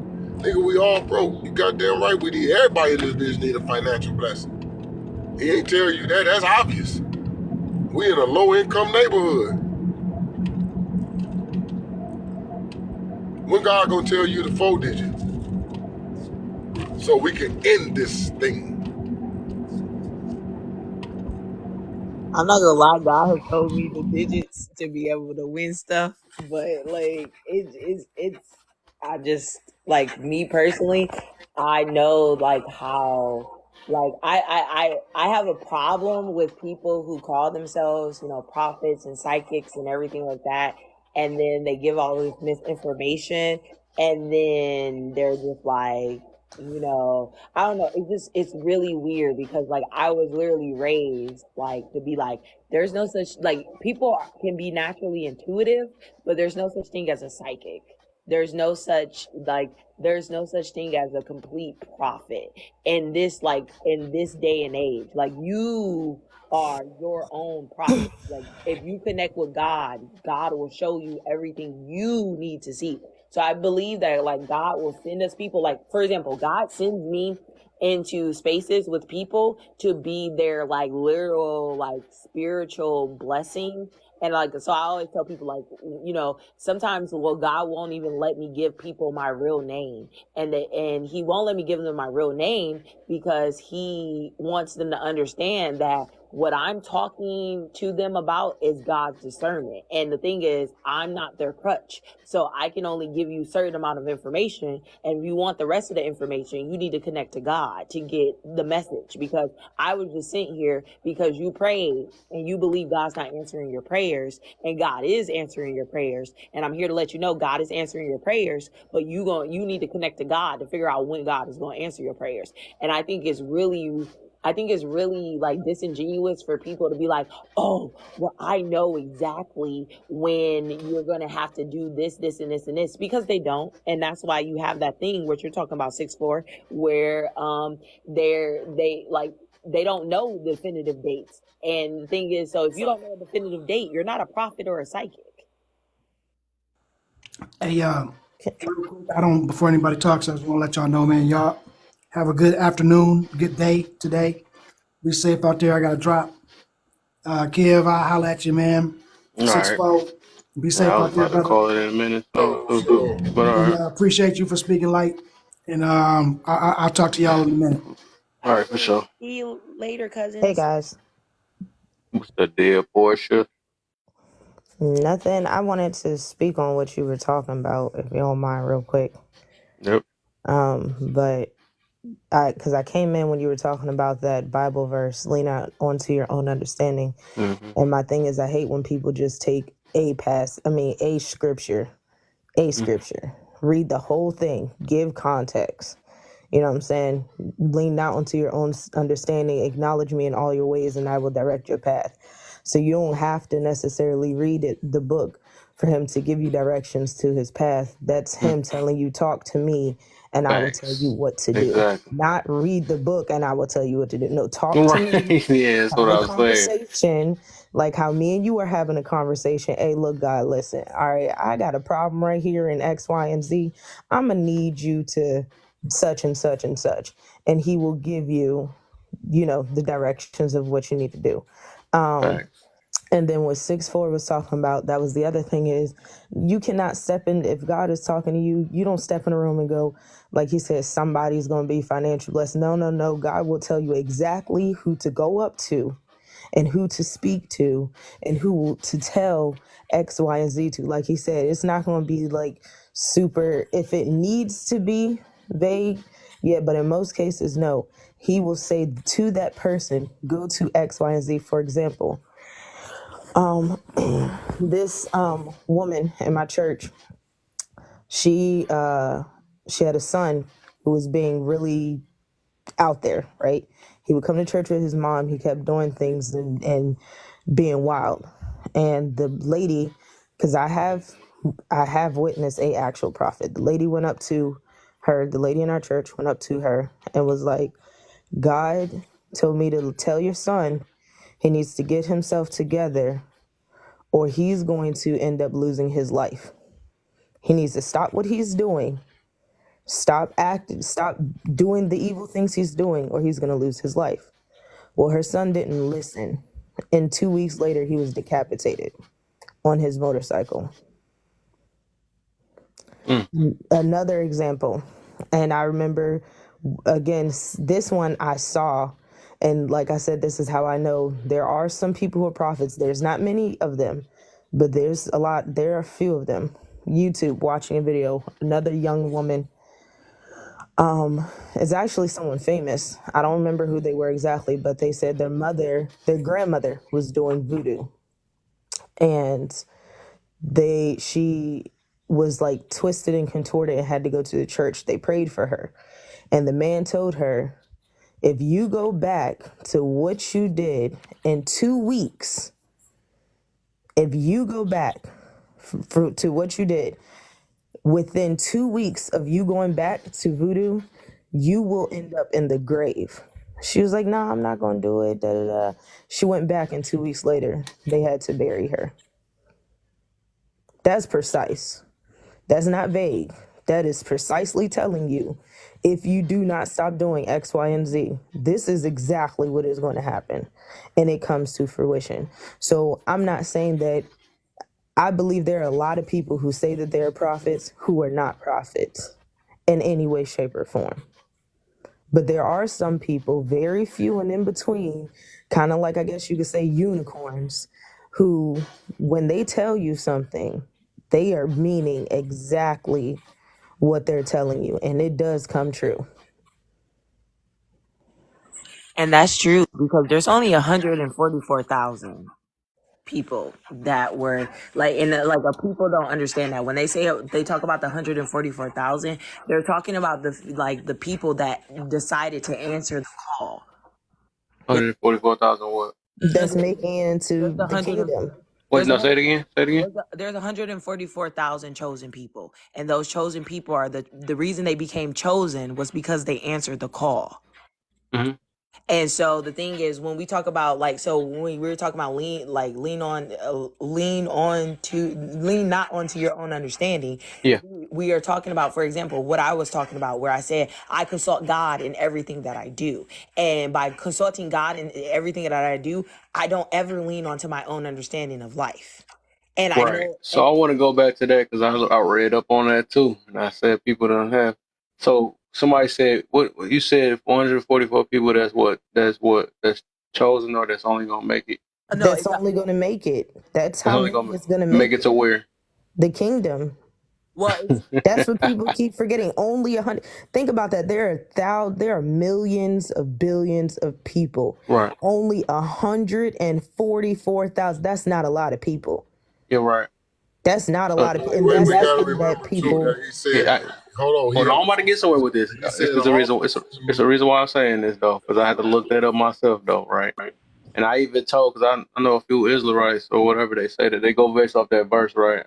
I think it's a Mhm. scare tactic. I don't know what it is, but so they say that, right? And I'm like, what make you think out of these so many years that them 144 people haven't got chosen yet, and it's literally billions of people, right? So I look at the scripture, the full scripture, or not even just that. It showed 144, right? But then you got another scripture that talk about that same 144, and it made it specific, right? So it's obvious that 144 is chosen for some reason. That's why everybody be saying chosen, but they never say what's the reason why we chosen. But when you look at it, it say the 144 people that will be chosen are going to be all men, and they're going to be virgins, right? So the people that still think, and that's why I'm like, dog, because I know when stuff just don't be seeming right or hit my spirit in a certain way. So even if that was the case, right? Say if it was that, that mean anybody that has kids already, you're done for. Anybody that, because it say not tamper with a woman and say virgin. Anybody that that's not a man, it's a wrap on you, right? So, and I show y'all that scripture though where it's talking about the specific 144 people, and that's why I don't like. I don't. I'm about to say I don't like, but I guess I can say that though. That's just my feeling. I don't like when people read the Bible in that type of way though, because it's like it took a good thing, but it also a good thing. It tell you to look stuff up for yourself though too. Instead of just listening to pastors or people that just always preaching everything and stuff. But it made me look it up myself, and I'm like, hold up. Because it just don't sound right. I'm like, who think they that special that they gonna make it to 144 out of these billions of people in all these years? Well, keep in mind, Kevin, he also said, yeah, there was 144,000 chosen, but he also said, but I also seen a multitude that no man can count. Wait, say it again. This car went past. He said that, yeah, he talked about the 144,000 chosen ones, but he also said, and then I seen a multitude that no man can count. I seen a multitude of people in heaven no man can count. So It said that in there. yeah, it's in there. Mm-hmm. I seen a multitude So people that have read that too. no Then man that's can. Well, see, that's why I don't understand why they don't fully finish. yeah, right. That is So funny he though. said, I seen a multitude That's what I that. said. It's like a scare tactic too. I know this. But here's the thing, though. Like I tell people, when I used to teach it from a practical standpoint because I was being paid. I was a hireling. I So, see you push over to looking it up. That's why your screen T. I see the T on there. here's the thing. Prophets in the Bible always brought doom. Always. There's not one prophet in there that's talking like God about to bless y'all. It's always get your shit And together. always right, exactly. Always Yeah, y'all I fucking feel you. up. I It's feel you. always y'all fucking up. It's always y'all fucking up. I don't know how these prophets today is so well liked when the Bible said, when you preach my word, people gonna seek to destroy you. People gonna seek to tarnish your reputation. That's how I know you ain't of God, because too many motherfuckers love you. Yep, that's true. See, That's you know how many facts. people hate me? I'm of God. Why? Because people hate me for the truth. They sacrifice me on this motherfucking app for the truth. They crucify me for the truth. Because why? I stand on God's word. If they love you, it's because you ain't standing on God's word. That's why Facts. they love you. That's why your church so big. That's why you got so much money. Because you don't love God's word. They know it. You ain't standing on nothing. But Amen. the ones that is, we know greater is he within us than him in the world. So I don't need that preacher to pump me up. I'm already pumped up. I realize there is some people in this world that do need that scare tactic too, though. That's why I say I think God allows so much stuff for a reason. It's always for a reason, though. It's like because I realize that some people probably wouldn't even get their lives together if it wasn't for that scare tactic. Like if they realize that they probably I don't know how to explain it, but I think it actually helps some people too. It makes some people run away. It makes some people get themselves together too. So I think everything have a purpose behind it. I'm gonna tell I you like what something. 6-4 said because that's facts, yo. That's facts on facts. It says, "When you follow me, they will hate you. The world will hate you the way the world hated me." So Mm. if you are so loved by the world, you're not following him because Oh, that makes he will yeah. say things that he's in the Bible. The prophet said things people were like, excuse me, what you mean, hold up, like he what, it was always like 6-4, always any prophecy you see in the Bible is always about doom, destruction, Mm-hmm. unaliving. It is always about that. Turn from your wicked ways. You're about to be burned. Don't do this. Don't do that. Like, it was always destruction. It was never it's going to be glorious and beautiful and everything is going to go right. And never that. Never. God never said if you walk a life with him, like God never said if you walk a life with him, it was going to be 100% easy. He never said that. It was going to, he just basically said that if you walk a life with him here, you would be blessed when you got to heaven. And so like too often what people do is they'll be like for example, with me, a lot of people will be like, well, you've been through all these terrible things. So how do you know that God is blessing you? Or how do you know that you're anointed by God?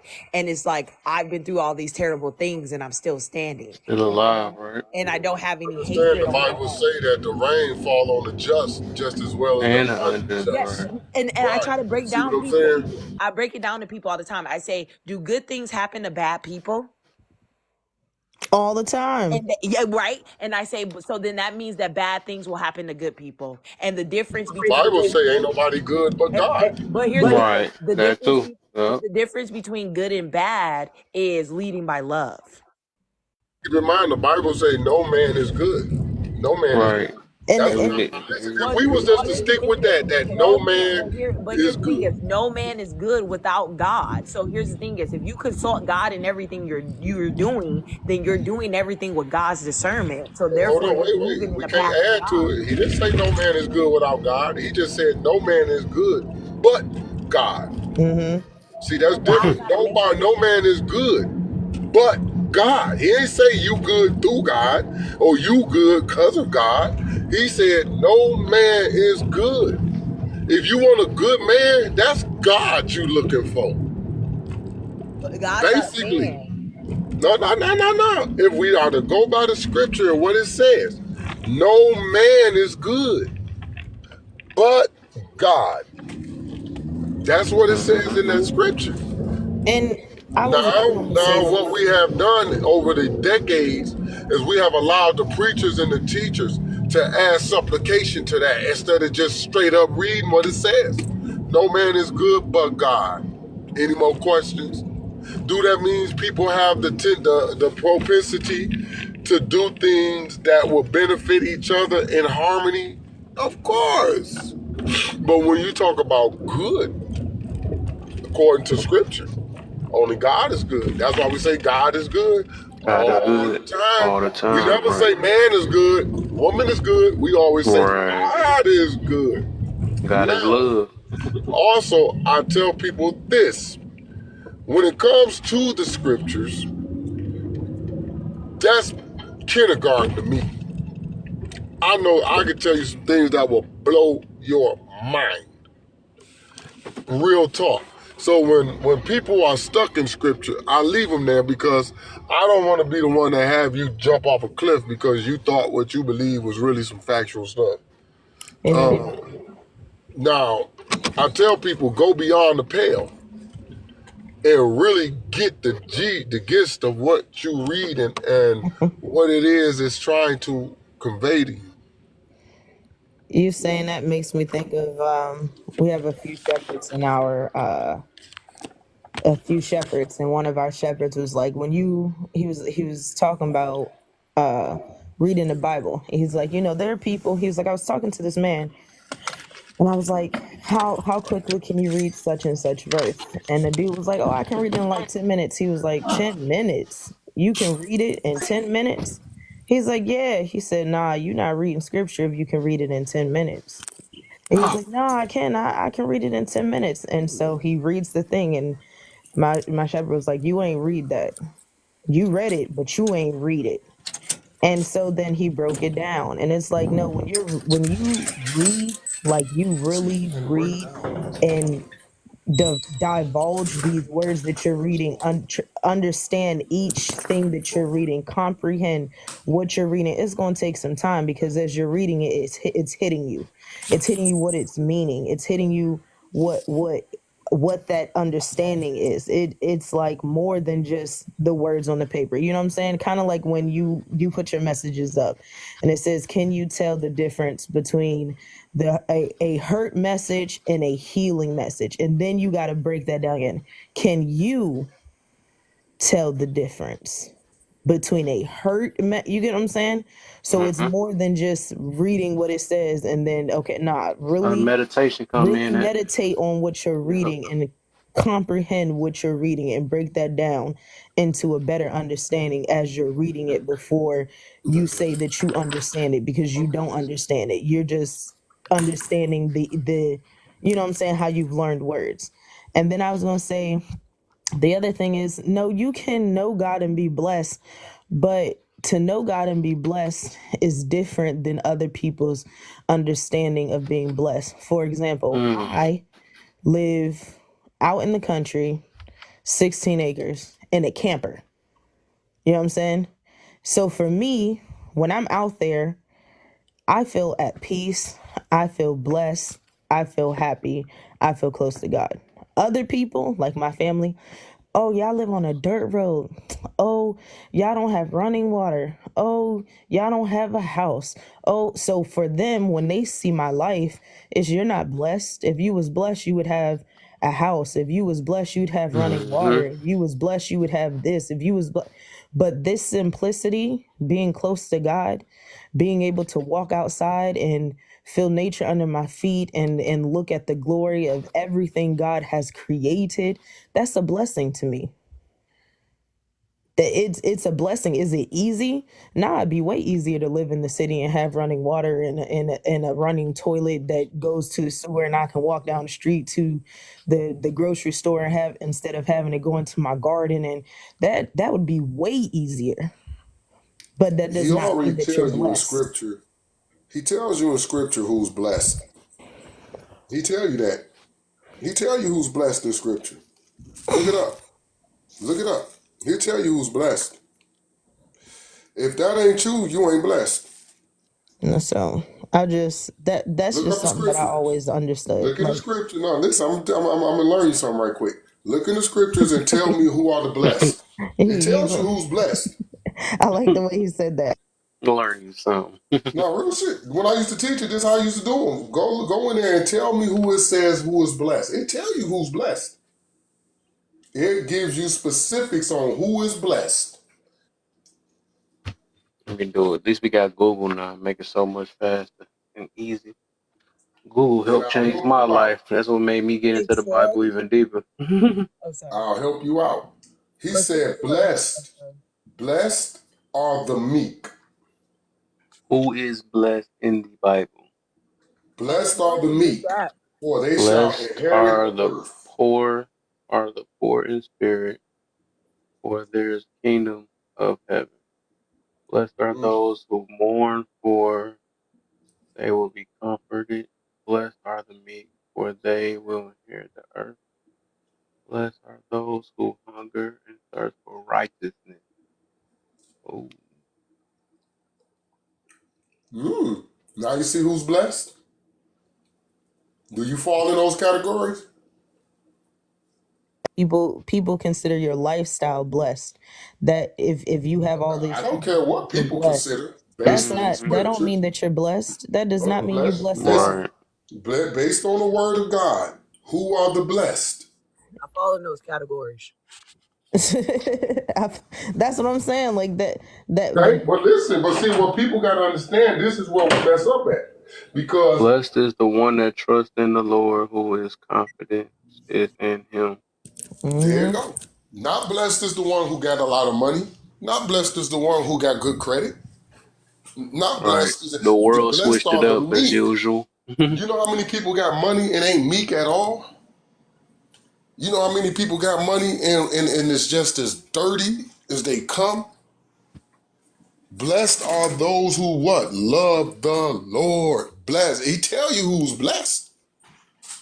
But yet we want to look at our lifestyle and our accomplishments and say, because of this, I'm blessed. No, Blessed, right. because of that, you got that because of your accomplishment. You got that because you listen. Man don't work, man don't eat. That's how you got all of that. You know what, 6'4", I'm gonna finish reading this when you finish, because it really made me think of what you just said. And Mm-hmm. 6'4", so like that's why when I say like I consult God in everything I do, and all of that stuff, and I don't make any choices for myself, that's the reason why, because I know that I'm walking the life that God wants me to walk, no matter what happens in that life, right? Because God may put me, like, here's the thing is, I think of it like this, and I know a lot of people make up all of these things in their mind, but it's in a very healthy way. When I was SA'd, it put me in a position where the only person I could turn to was God. So I understood how powerful God was working in my life. I understood what it was like to have to mourn me, right? The part of me that everyone, like, I didn't get the choice to give it away. It was taken from me. And it wasn't just taken from me once, it was taken from me multiple times. But every time it was taken from me, and in those mourning times, I was able to go to God, and I was able to look to God, and I was able to talk to God and express to God. Like, it wasn't, why is this happening to me, God? It was more of, okay, I always looked at life as, why not me? Like, instead of why is this happening to me, why not me? Because, like, obviously God is doing this for me to have some type of character development, so I can be able to accept all the blessings that he wants. It's the I'm same. gonna stop right there. God ain't gonna have you. That God don't play them kind of games. God don't play those kind of games. He do not send you through turmoil only to say, "Oh, I told you I'll do it." You know what? But look what I got. He don't play those kind of No, games. it's not. I'm not saying that he's playing that game. That's not what I'm No, saying. no, no. Look, God knew what was gonna happen to you. I'm gonna tell you that now. He knew that happened to I you. How already you know feel that. about that? Yeah, right. How No, did you know? But how do you feel about that? That nothing I got don't done to stop it. I don't care. Like, that's what I was trying to explain to them earlier. Like, it was a thing where it was like, I don't know if you were in, like, when you, like, I don't know when you came in the conversation, but like, I was explaining to them earlier that, like, when I was being like SA'd and everything, God was right there. You And pause it. I remember I was here. oh yeah, so God was right there. So it wasn't a thing where it was like, after it happened, I didn't look at God like, oh my God, you let all of these things happen to me. Da, da, da, da, da, da, da. Like, it wasn't, I didn't have it. Like, the whole thing was, I never had any hatred towards God, because I knew that whatever I was being put through was to build me, so I could be able to receive whatever blessings I needed to receive in life, right? So what I mean by that is, for example, like, there's times where people wonder why they have this problem with money. Okay, so they'll be like, I asked God for, let's just say somebody's like, I asked God for $1 million, right? And if they asked God for $1 million, but God didn't give them that $1 million, sometimes they had to sit there and figure out why God didn't give them that $1 million, and they would sit there and they would try to figure that out. Now, some of the simplest reasons is because you don't have the ability to maintain the money that you're asking for, or you don't have a great relationship with money. So God is going to put you through situations to make sure that you understand how to handle the blessing that is coming to you. And a lot of people don't understand that, because even in the Bible, it has multiple parables of God giving people their blessings before they were ready to receive them, and those people messed up their blessings, right? And it One wasn't. parable in the Bible shows where God gave somebody something and they screwed it up. Not one. Not one. Actually, that's not true, because No, Lot's no, I'm wife, telling you, not Lot's one. wife, Not one. no, that's Not not one. true. I'm No, telling you, I'm telling you, it's for not one parable that 6-4. Jesus talks about where God gave I'm somebody giving you one. something. Because 6-4. here's what they see. Okay, here's the thing is 6-4. I'm trying to give you one. So you said not one, and I'm telling you, Lot's wife. When God gave them a new path, all he told them was, don't look back. And Lot's wife looked back, and she turned into a pillar of salt. Oh, that's not because she wasn't ready. It's because she was stubborn. It's not about, she wasn't. You can say, you can give it what Exactly. you She can give looked it. back. Here's the She thing is, hold disobeyed. on, listen. At the end of the day, if you disobey, you're not ready. You can try to sit there and spin it whatever you way, call her stubborn, call her whatever. She was not ready for the blessing that she was meant to receive, because she did not understand how to be 100% obedient. The whole thing is, if you actually understand the story of Adam and Eve, the story of Adam and Eve Ready for what?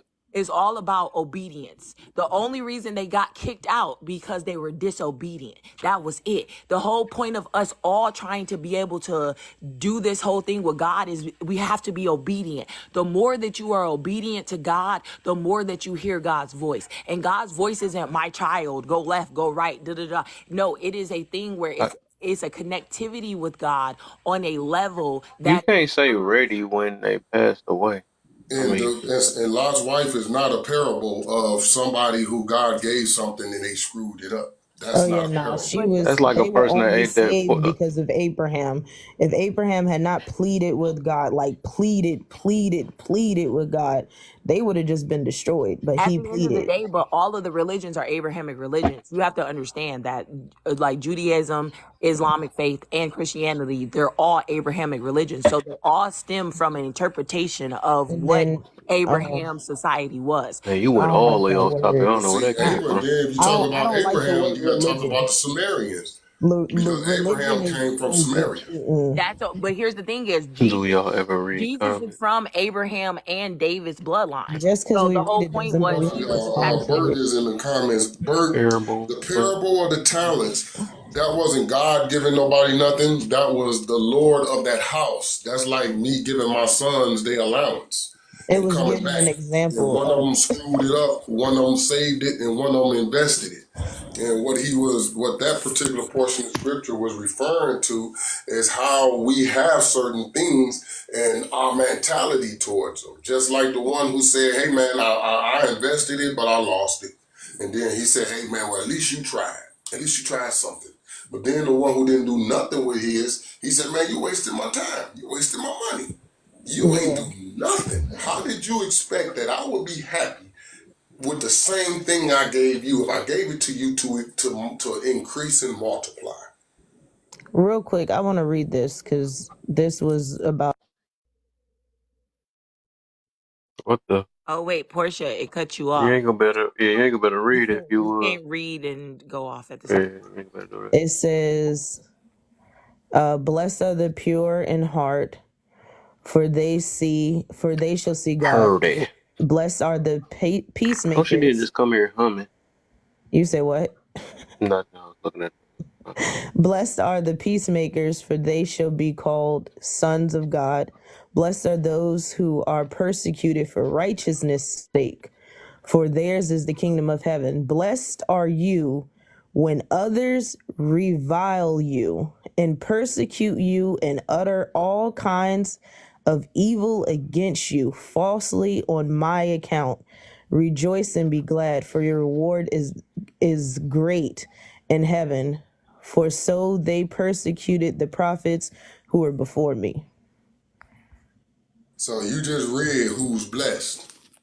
That Again, Blessed last are one the is the one peace. that for me is the biggest. Is for me, I be thinking about is the biggest one. Like that's why I'm like, if they just if they all in love with you and the whole world is in love with you, obviously something not right there.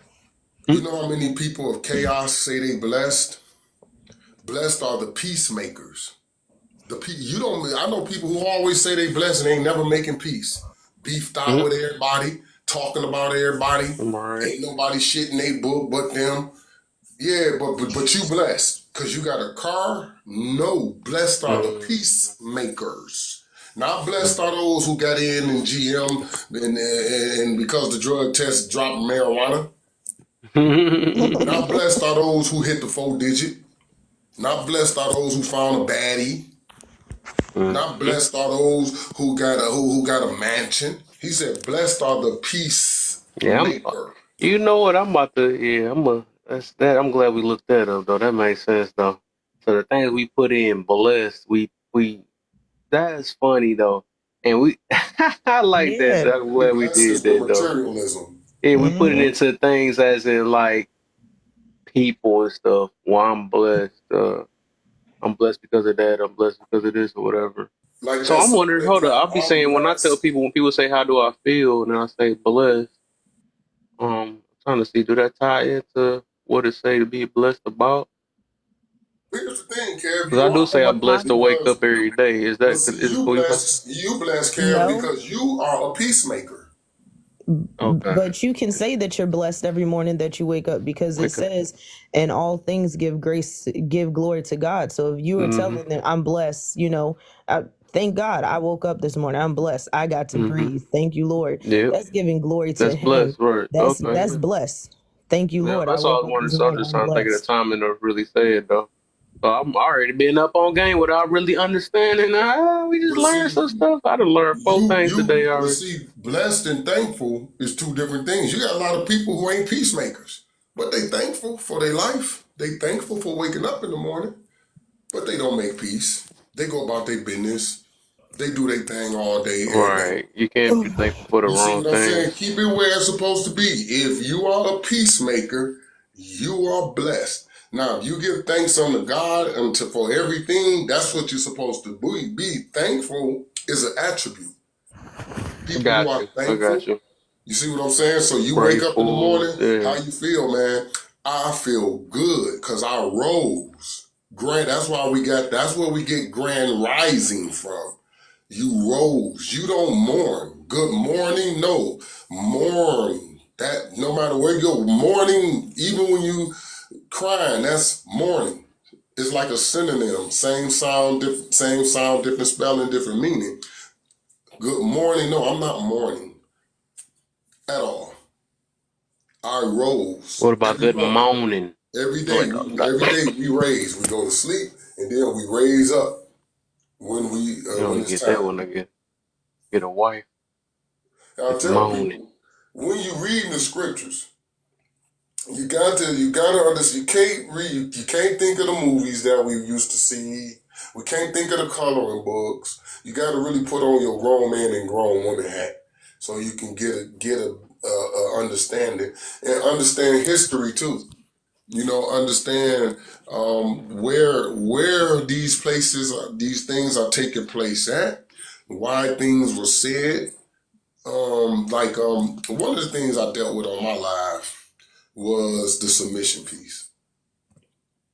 And I said, I think a lot of people don't read correctly because it said wives. It started the sentence off with wives. Wise. Right. I was talking about that earlier. Yeah, it don't say nothing about girlfriend, fiance. It All started right. the sentence off with who he talking to. He's talking to the wives. Ah, And he's telling them that they should submit to their own husband. So if you are a single woman, or if you ain't married, you're single. So if you are a single woman, then submission is not even Wait, part was of you in your. here earlier? I feel like you was in here earlier, where I was having this debate with about you was in here. Yeah, I Okay. wasn't here. I was at the beginning. I remember I was the first one on with you. Yeah, because I was talking about because I was basically because I was there. I was talking about marriage not being just the ring and the what you call it, and that's what I said with the like you said, wife and yeah. So yeah, we was talking about that's that. funny. Real quick, that makes me think of this preacher who was like, the Bible says, "He who finds a wife finds a good thing."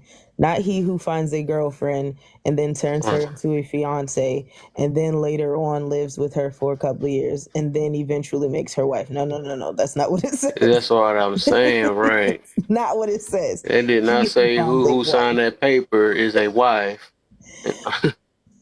And And then so you he's can like, tell it. So it got to be rare though when they say he who find a wife is a good thing, and a lot of people be on this app. That show how powerful that women is. You know what I'm saying? The fact that they had to improvise. You never heard of he who find a husband. I mean, she who find a husband or something like that. That show how much like great for a woman to actually be a wife. Because it's Now, so much how the Bible is though. It's saying about a woman. It's so funny though, because it's like what it about right also there? said that if they like they don't if you can't basically they said go in a they rather be alone or be in a forest. I forgot how that it is first better go. to be on the roof than be in the house with a quarrelsome wife. Right. That's like so it's Now, like a double edged sword. So it's like they either that's wait, funny I'm though. about to give you something that's gonna trip you out. What if I told you that the reason why if a man finds a wife, he finds a good thing? If I'm a single man and I found a wife, how is that a good thing for me? It's Because just she like a can give partner. you She seed. married. She's married. How's that a good thing for me? No, that's not what they're saying. They're saying that once Here's why you find if a man finds a wife, he finds a good thing. Because when you do further research into what was going on in that society, wives were being kidnapped. And if you found her, her husband paid you dearly. to bring her back. You know what? You made me think about that. I gotta look at that. I gotta look that up too and see what they mean by that. Man, y'all about to have me looking at all this Now, stuff, so I what don't we learn. It's did also was about we David. equated it to a woman who's He who already finds a wife domesticated. finds a good That's thing. what we did. But when you go into further history of that city where he's talking in, when he said that, because this is Solomon talking now. Keep in mind, when he said a man who finds a wife finds a good thing, he's lamenting. He's going over his life. So it's so subjective when it comes to that. Because you're looking at a man who basically had it all. Now think about now, let's take it to this part of the subjectivity. King Solomon had more than 1,000 wives. But yet he wrote, a man who finds a wife finds a good thing. Why would a man who had 1,000 wives say a man who finds, he ain't say a man who finds as many women as I have. He said a man who finds a wife finds a good thing. Because of his Because daddy. that's Solomon saying that I finally realized that maybe I ain't need all these hoes around me. Mm-mm. No, it was because of his daddy. His daddy Could have was been David. that. His dad was David, and if Yeah. you remember what David did to, remember what he did to the wife he took's husband. Yeah, I know. I remember what he did to Okay, Uriah, but keep in mind, they both had the same body count.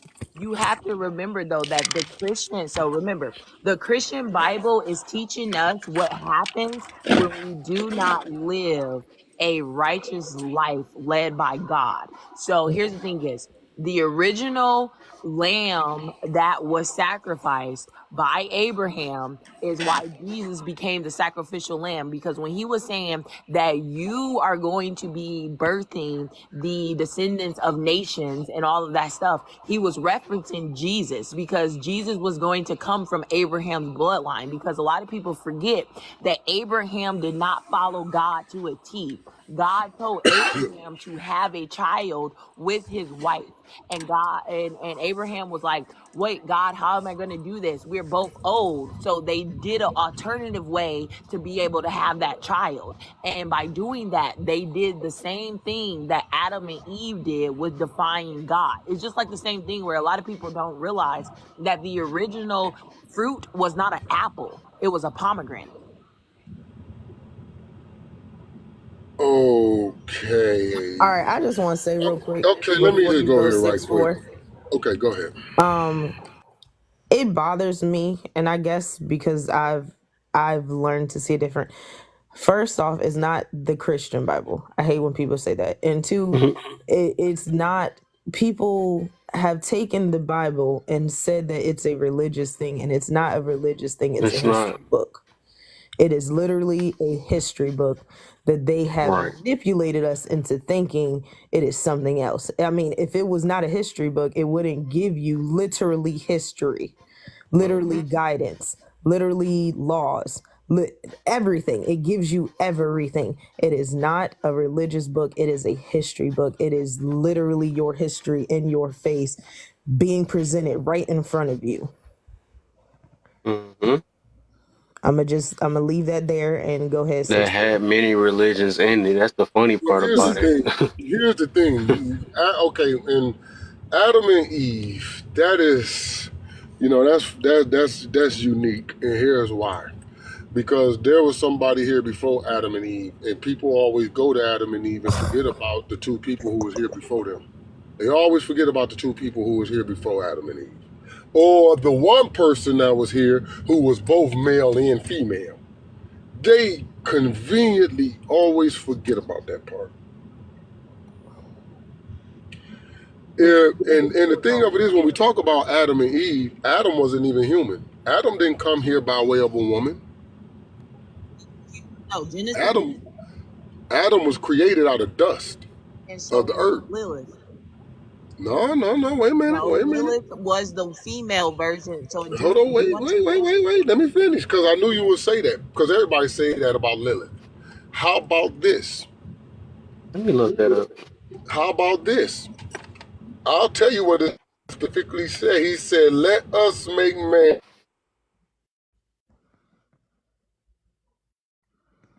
6-4, you cut out. Right. The funny thing is that always is the funny thing to me is There it everybody, is. when it Let says us fruit, enter the. people take it as a fruit. They were not talking about a piece of fruit. Yeah, they were talking about sex. They, yeah, they were Where not was talking about a piece Lilith of Adam's. in fruit. the Cain wasn't Bible? Adam's. Cain was Satan's, and Abel was Adam's. That's why. They, That's the whole story. all right, go ahead, 6-4. You cut out. I said, okay, now it says this: "Let us make man in our own likeness and after our own in our own likeness and after our own image. We'll give him dominion over the sea, the air, the fowl of the air, la la la la la la." Then it goes on to say, Why you keep cutting out? He must be looking on his phone. male and He must female. be looking on his phone. Cut out. No, I know this verbatim. I No, used to teach 6-4. this. Oh, No, you no, no, keep six cutting Oh, out. four. yeah, Then you that's what keep it You cutting is. keep I'm out cutting thinking you out. now. looking at the thing. We trying to Your hear you, and jokes. you keep cutting Oh, I out. keep cutting now. Oh, Yeah. wait. Hold on. Oh, I didn't know that. Hold on. You good now though. You good now. It was a super delay. I heard my voice even late on I there. think it's okay. So here's the thing, right? He said, "Let us make man in our own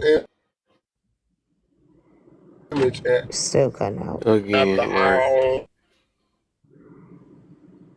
Lord, it's not good for man to be alone. I will make him a help for me. Then it goes on to say, God created man in his own image. In his own image, he created him, male and female. That's what it says. He created him. He created male and female. And then the semicolon, he created male and female, comma, he created him, which connotes he created him male and female. Now we have the inception of God doing it again Can I with ask you Adam. 6-4 real quick? What version of the Bible are you reading? The most common King James version, the most See common, that? so people won't. Yeah, so That's that's right there where I have to like there's a like King's like so the KJV version has literally been altered so many times that it's Where able it to Damn, I wish I had my 1611. the King James version. It ain't just that the King James version been altered. The whole idea no, I get is not real. no, Real shit. I get I that, mean, right? listen. But I Look, think you need to like I get that, right? But I think you y'all have to need to look understand up the that when it comes to Nicene Genesis, Conference. Y'all the need to look up original the Genesis Nicene was three Conference. different creation stories. So if we're Listen, reading the Genesis, we have to original read the three different Genesis was creation stories. created. The original Genesis was created at the Nicene Conference. But That's there was where that three was different created creation at. stories in Genesis. You ain't even gotta read that part to know that there was other people here. Where Cain find a wife at? If there was nobody else, where Cain find a wife at? No, true. But what I'm saying is we have to understand there's three different creation stories. So when we look at Genesis, we have to look at the three different ones because the first Lord was actually female. We don't know that. No, the Bible literally the original Bible before King Ooh. James started to literally change it up because it was able to because here's the thing is King James changed the Bible to only fit the patriarchy because he wanted only males to have the power when in reality because you got to remember the Bible specifically says do not follow that of Egypt, right? And when they're talking about Egypt, they're talking about the fact that in Egypt, only so the males had connection to God, but they had connection to God through the females. And when the females didn't actually use God in the proper way, they also it caused like hell and damnation. But when the females used God the proper way, it caused peace on earth. Okay, let's get back. Let's stick to something that you said, that pomegranate. When he created Eve out of Adam, Now we know that based on the first part, that they created somebody before they created Adam and Eve. Who was he talking to when he said, "Let us make man in our likeness after our image"? Holy He was Spirit. talking to somebody. He was No, no, talking to no, the no, Holy Jesus. no, no, Spirit. no, no, no, no, no. We ain't about to go there. We ain't about to go there. He wasn't No, talking to the no. Holy Spirit. My He was question, my talking to question, some no, physical people. That's but why he 6-4, said, "Let my answer us." is not gonna change. It's Holy Spirit that he is talking to. No, no, no, no, no, no, no, no, no, no. I mean, Because the we can Holy agree to Spirit is a disagree. spirit. You can't No, see it. You can't no, see a that spirit. the So whole how you gonna listen, create something nobody can see? because Didn't they that By say means the that by he can't word see God. in by the beginning even was the See God word, though. And the word this. was God, and the and the word word was was with God, God. the word was with God? Now listen. So when he said, "Let us make man in our likeness, in our image," and then after he talked to them, he went and did one on his own. That's right in your face. He said, "Let us do this," and they Let did that. us And then after that, make he man made in one on our his image. own. Right. Okay, I have a question. 6-4. Have you ever read the Lost Book of Adam and Eve? Well, Genesis 1. hold on. What you say, Kev? Kev, you still reading? Yeah, he Oh reading. yeah, I was about to. But I still can't find a scripture that says something about Lilith. You ain't gonna see It's it not in in the the Christian Bible. That Bible. would be It's not going to be in there. It's not gonna be in the Christian Bible. no. It's That's not why I gonna don't be. do that, man. I don't like that. I I'm never like sorry. stuff like that. You That's why I see? always stick You with one see? book You gotta You read because the I don't. see? Christian You I'm Bible, see? not sis, trying to be rude. Lighthouse, what is this Christian Bible? Like because what there's is a the difference. Christian So Bible? here's the thing: is there is a different. Okay, so you do understand that Christianity is one of the three Abrahamic religions.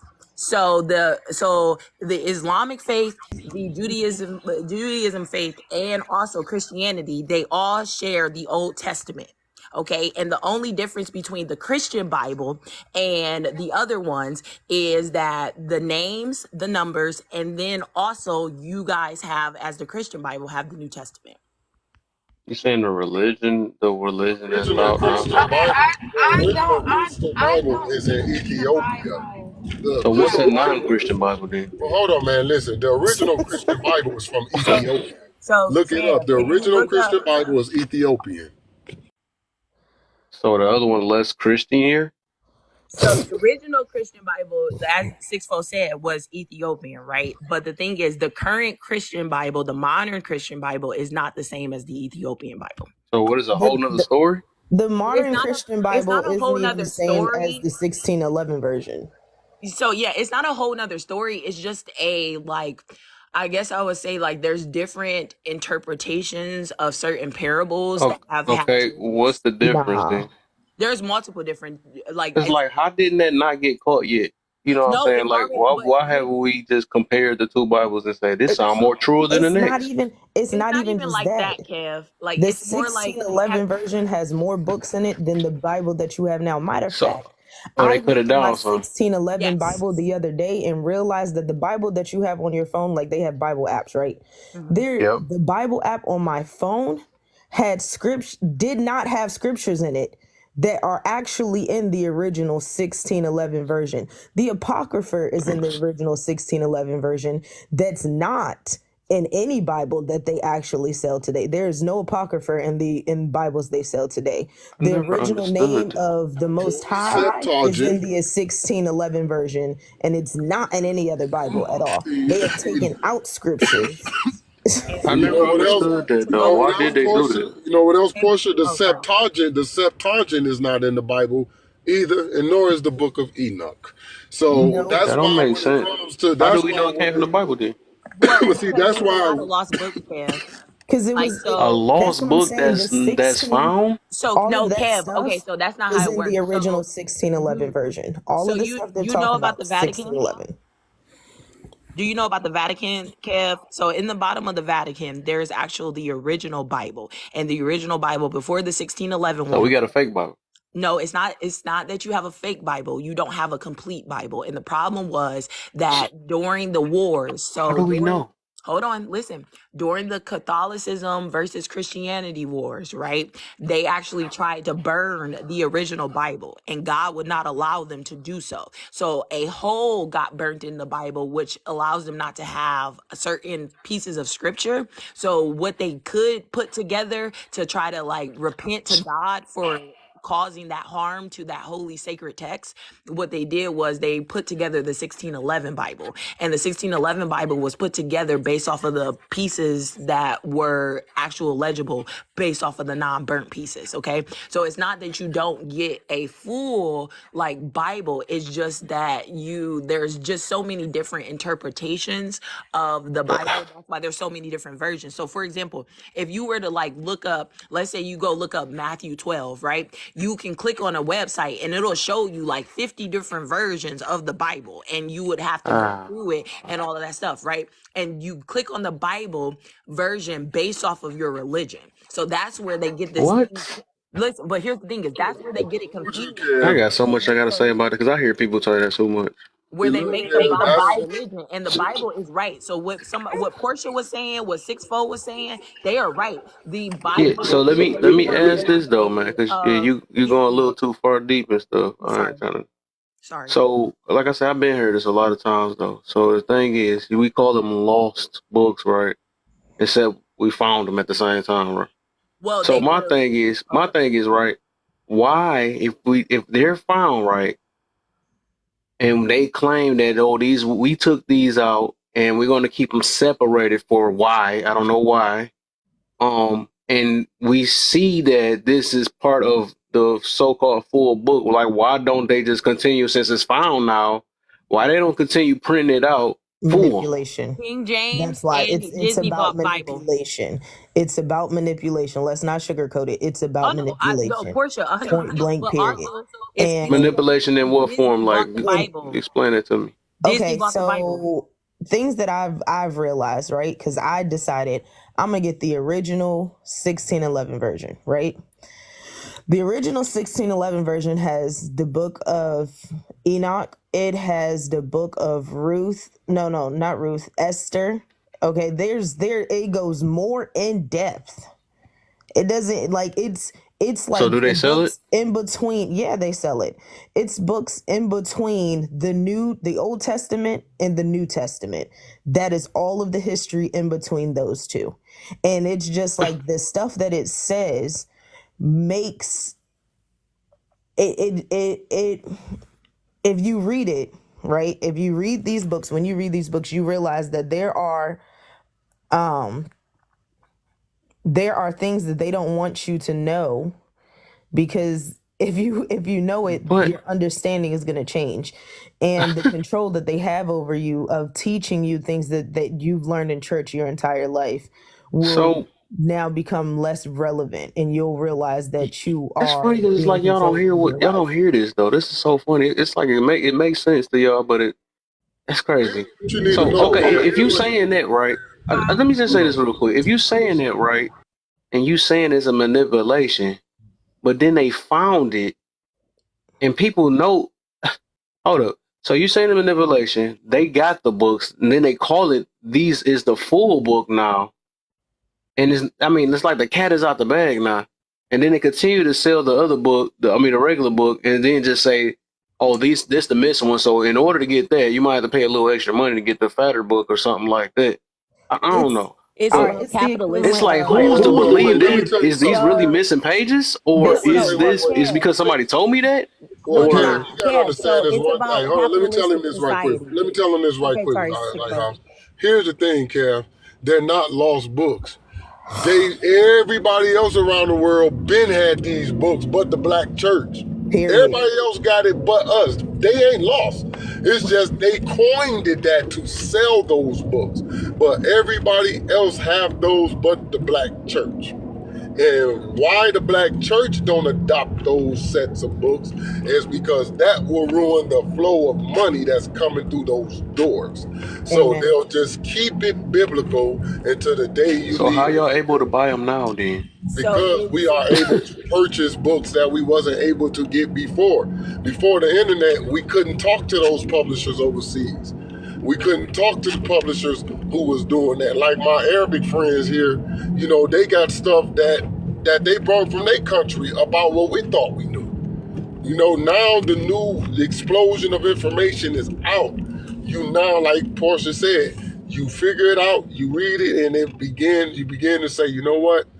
I'm not going back to church. And if I do go, this is why I'm going. You know, if I do go, now I know why I'm going. But the purpose that they put before me is not the true purpose. And it's up to you at that point to make a decision on how you're going to fashion your life if you are that so-called Christianic religious person. But it's nothing new to the world. The world been had them. We just ain't had this access to the world like we have over the last, I say, 30 or 40 years. Exactly. We ain't never had. Now, our only access to the world when I was growing up was encyclopedias. You bought the Encyclopedia Britannica. It was like 9 of them. And we still got them. We still got our encyclopedia. So if the internet ever go down, I can still find out stuff, even back in the 1800s, because that's what an encyclopedia is. Everything from that's letter A ever is gonna be in that encyclopedia. You got the letter A's. It got to the point we was asking, the shit was so expensive, we just buy portions of it and get with people who had the one we didn't have. And if I had one you didn't have, then we exchanged and we compiled them like that. Now you got the internet where those publishers could say to us, hey, we got some shit y'all should have been on. You know, the United States lifted those sanctions off of us. We can ship shit to y'all now. During the Bush administration, we couldn't ship shit to y'all. During the Reagan administration, we couldn't ship shit to y'all. We tried doing the Jimmy Carter, but y'all was so in the music, y'all wasn't even giving a fuck. Then the next nigga got in and shut it down again. So we have always in the United States been limited to information, period. It ain't just biblical neither. In the United States, you are limited to info. And to add to that, Yeah. Kev, like to add to what 644 is saying. So one thing that you have to know is that when it comes to building a church in America, there are certain, like, especially if you decide to be a Christian church, there are certain guidelines that you have to actually uphold, like teaching Jesus a certain way, teaching the Bible a certain way, teaching principles a certain way. And then another thing is a lot of people forget that the original Bible was written in Greek first, and then it was translated into English. Oh my gosh, bro. It's like It's a rabbit they hole, make it baby. seem It's like a church rabbit is hole. forced to teach anything. They can literally just not Oh teach the no, Bible at churches all. are no, literally And you cannot get money sometimes. So for example, in certain southern If it churches, ain't about you the cannot open money, a church unless you actually agree to do it their way, or they will not give you any funding. and even if you read the Bible itself, right, it don't even go the way the church don't even interpret it the way a lot of them don't interpret it the way that even if you take the time to read it, because the way I read it is, I mean, it make a lot of sense though. But I just like, what is that important as just so-called claim to be missing, and then, or well, he just said it ain't missing though. But it's just funny that it's like now they have the big book, then they got a bunch of even the Bible app, right? They could even update that, right? If it's so-called, if it's so-called, Well, the update that fake app, Bible we and have or the limited Bible. I'll update that. I'll update you, and that breaks because it still works in 2024. The exactly. But scam is yet we It's still got all people about like using. money, Portia that has Kev. the full Bible. That somehow she Yes, got the It's magical all powers about to get the money. freaking but full see, book and Kev, nobody else got it. Kev, But what you're that's not because understanding is the Portia is Bible not is like the connected to the average person. capitalistic society now. So But the hold up, but Bible, listen though, Portia is not the I average hate that my person. brain really works like this. That's It's like, gonna hurt my freaking look, head trying to make sense look. out this but shit. here's the That's thing: just is like don't let Portia is a person who woke up, and many will wake up, but they ain't worried about the ones who wake up. They only concerned about the ones who stay. yep, They not worried about Portia. They yep, not worried about 6'4" learning the yep. truth, because that's Well, not gonna dent their pocket. We can learn the truth all day. Here's what they need to know. That shit ain't being done in mass. There you go. Period. That's what we need to know. And That's how, me. yeah. Long as Yeah, it I need ain't to been go to done in bed. I mass, need to it's go to bed. fine. All right, let's put it this way, right? Why don't they teach about Black Wall Street in school? Why Because of don't they teach capitalistic about society. why don't they teach about us having mass hospitals, our people having mass hospitals? Why don't they teach about us being travelers before Europeans being travelers? Why don't Capitalistic they teach society. about that in school? They don't teach that in school. You don't learn that until after school, and then you find out some ish you didn't know, and then you be like, hold up, are you serious right now? Well, Portia, For I'll have real? to tell you that there But do are they have actual to teach the schools that Bible will though? teach If they you. don't want us to know, what the hell?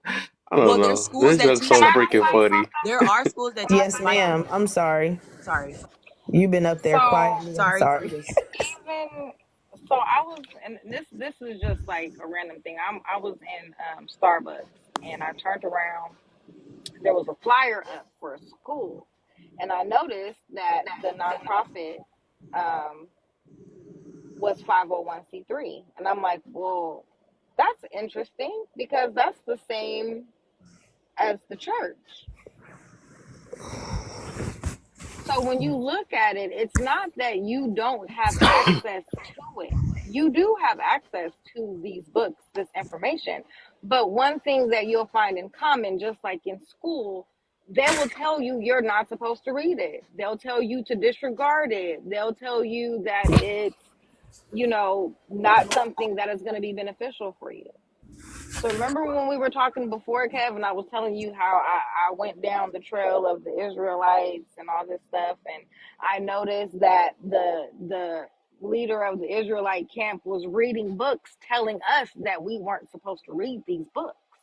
And I was just like, well, why is it that y'all know about these books, y'all know what's in these books, but you turn around and insist on limiting my information? So And you can look somehow at they it. got the special ability to get them books. It's That's so not a funny. special ability. It's the knowing what you're going to buy, how much it's going to cost, and where to get it from. The idea is to keep telling you not to buy it.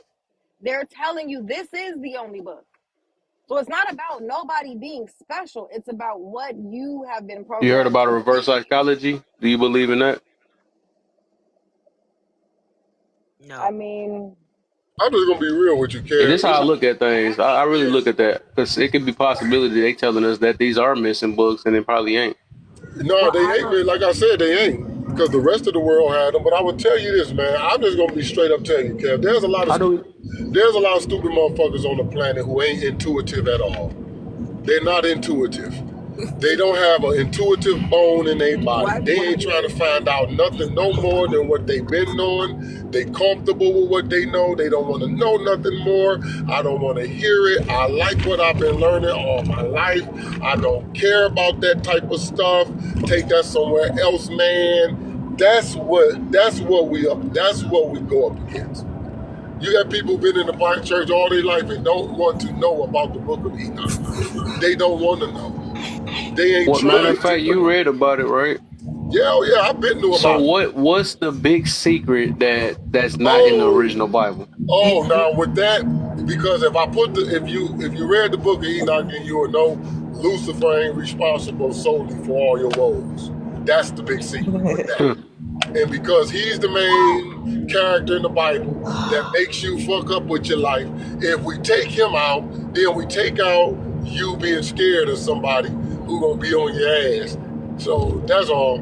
Because if I well, told you about the other 200 fallen angels with him, that's gonna really, really do a doozy on your mind. So we just gonna keep it simple and confine all humanity's problems to one character. How about this, right? Let's put it this simple. I got something super simple for you. Wait, In who's the Bible, speaking? it says, Sorry. "Remember the Sabbath day and to keep it holy." Right? What's the first S on your calendar? Sunday. What's the last S on your calendar? I Saturday. don't even believe the So days are the why? So days. why is it if the first S is Saturday and the last S? I mean, if the first S is a Sunday and the last S is Saturday, why are you keeping a holy day on a Sunday? It's literally in your face. Right. It Literally, say the like they, the you won't seventh day, even, right? The you don't seventh day even is need supposed to be. to do anything extra. All they literally put in your face when the Sabbath day is, and then somehow trick the entire world into worshiping the Most High on a Sunday. But Portia, they didn't trick the But they didn't entire say the world. Sabbath day. It They just was said that they. Christianity chose to worship on Sunday versus Judaism actually worships on Saturday, like as in their Well, I'm day of about to say worship it on. depend on the. It's Yeah. like so you got to remember the Sabbath day for Jewish people is Saturday. It's exactly how it is in the Old But Testament, right? Saturday not really Saturday though. No, No, it's actually Time not for real. Saturday not Saturday because we're going off a Roman calendar. No, for Orthodox It's though. No. For okay, so let me explain something real quick Exactly, about yeah, Kev. Orthodox That's Jews. what I'm just saying. like They there don't are understand that. 13. I'm like Exactly, I'm Kev. really You're deep right, on this stuff Kev. for real, So man. You're right. Orthodox No, wait, hold Jews. up. Kev is right. He's right. And because we on a Roman calendar, that precedes everything that we're talking about. Jewish Because people you don't gotta give listen. I'm trying to credibility to what he explain just something to said. you all. Nah, It's because off of a Orthodox he's Roman right. calendar. He's people right. don't. He's right. Just like there are 13 months. There's not 12 months. If you even That's I'm what I'm trying saying. to All that explain stuff something is to you. all that stuff. Orthodox Jewish people take all of that into account. Even Orthodox Jewish people literally have a number for each day, a letter for each day, a significance for each day of the year. So like they don't do what we do. They don't look at the calendar how we look at it, 12 months of the year, all of that. Like they don't look at it like that. So they look at it a totally different way. Like Orthodox Jews, I was like literally raised around them. And the thing is, they have a totally different way of viewing everything. Because if you actually pay attention, on Saturdays, they actually go to church. They do all of this We stuff. get it. But on Sundays, they actually rest. Yeah, we never made that argument though, but I got you though. no, but I was just saying that this stuff that we be, I don't know, but whatever. We'll take that. Oh, Squidward. sweetest misery. That's what your thing is. Sweetest. Yeah, that's what I was gonna say. I'm saying Saturday, but it's not even a Saturday. That's the other thing. When I say Saturday, that's the best way I can put it. But as she put in the comments, it's not a Saturday. It's actually from sundown to sundown, the same way that it was created. From sun, it says in the Bible when he created the days, from sundown to sundown Mm-hmm. was the first day, not from sunrise to sunrise. No, from sundown to sundown was the first day. So, Yep. but It here's the wasn't thing about 24 Saturday. hours. It wasn't none of this stuff Saturday is like. based off of Saturn. Okay, so y'all have to understand that. So Boy. when it comes to Jewish religions, they base their stuff off of Saturn a lot. So Saturday is Saturn. So it's the day. So Saturday for Yeah, them we got it. is the day for Saturn. So it's a thing where it's like you can't, when you're talking about like Jewish religion versus Christianity religion, you can't kind of like mix the two, because the reason why Christianity was created was because a lot of people didn't believe in everything that the Jewish religions did. Yeah, we not even doing. I'm not trying to go down another I path, but wasn't I'm doing just trying to get one religion. thing at a time, though. But the thing is that, like I said, that it's like even the days, right? Like that's why leap years around. The time that we think is time, like really, like Daylight our saving birthday and our time. birthdays for real. We just going based off Daylight, look. off the social Day, construct, hey, you Kev, know. daylight saving time. Yeah, I mean, all that, right? Yeah, Exactly. they just mix The everything 24 up. people really think it's 24 hours and stuff. Like all that stuff don't just determine. Like literally, I even tell people like time itself is not even real. Like if you go into space, what is a sun up, sun down? Ain't no such thing as that. You could have unlimited sun if you want to sit in a space shuttle or whatever the heck. You know what I'm saying? So how can you tell time with that? Imagine if you was on Jupiter or something like that. That'd be the biggest time. By the time it'd be one revolute or one spin, it'd been probably 45 days or something like that. You see what I'm saying? But it's a constructed type thing. That's what make me say that time not even really real. So this stuff we be waiting on Sunday to Saturday and say it really is just saying because it goes based off of sun up and sundown and we go based off of Earth. It's just basically saying the seventh day. It ain't. I mean, because it wasn't no such thing as called Saturday, Sunday, Mondays, and Tuesday in the Bible. It just Exactly. say the seventh day. Rest on your seventh day. That's all that's saying. Just like he rest on his seventh day. Guess what, though, Pierre? You right about the Which I still Roman. don't understand how Well, God look, had something. you right about the Roman calendar because just think, it take a baby 9 months to be born. So why, when a baby is born, we say it take 12 months for him to turn a full year? Oh my gosh. Right, it's supposed to be 3 years.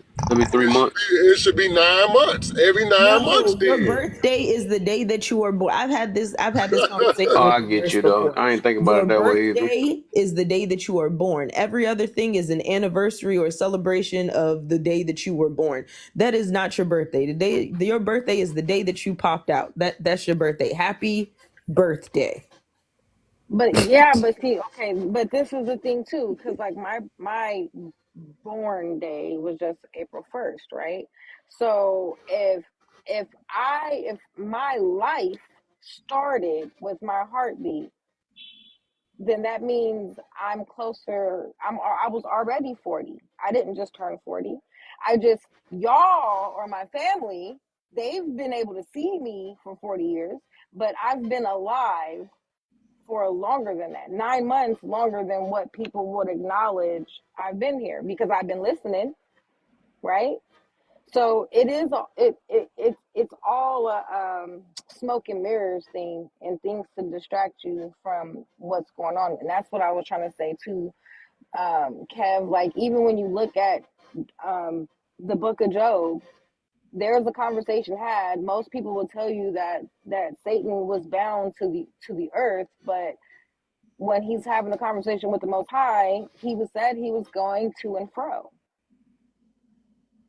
The Most High or God, however they want to phrase it, gave Satan permission I to love take to say everything God in from there. Job.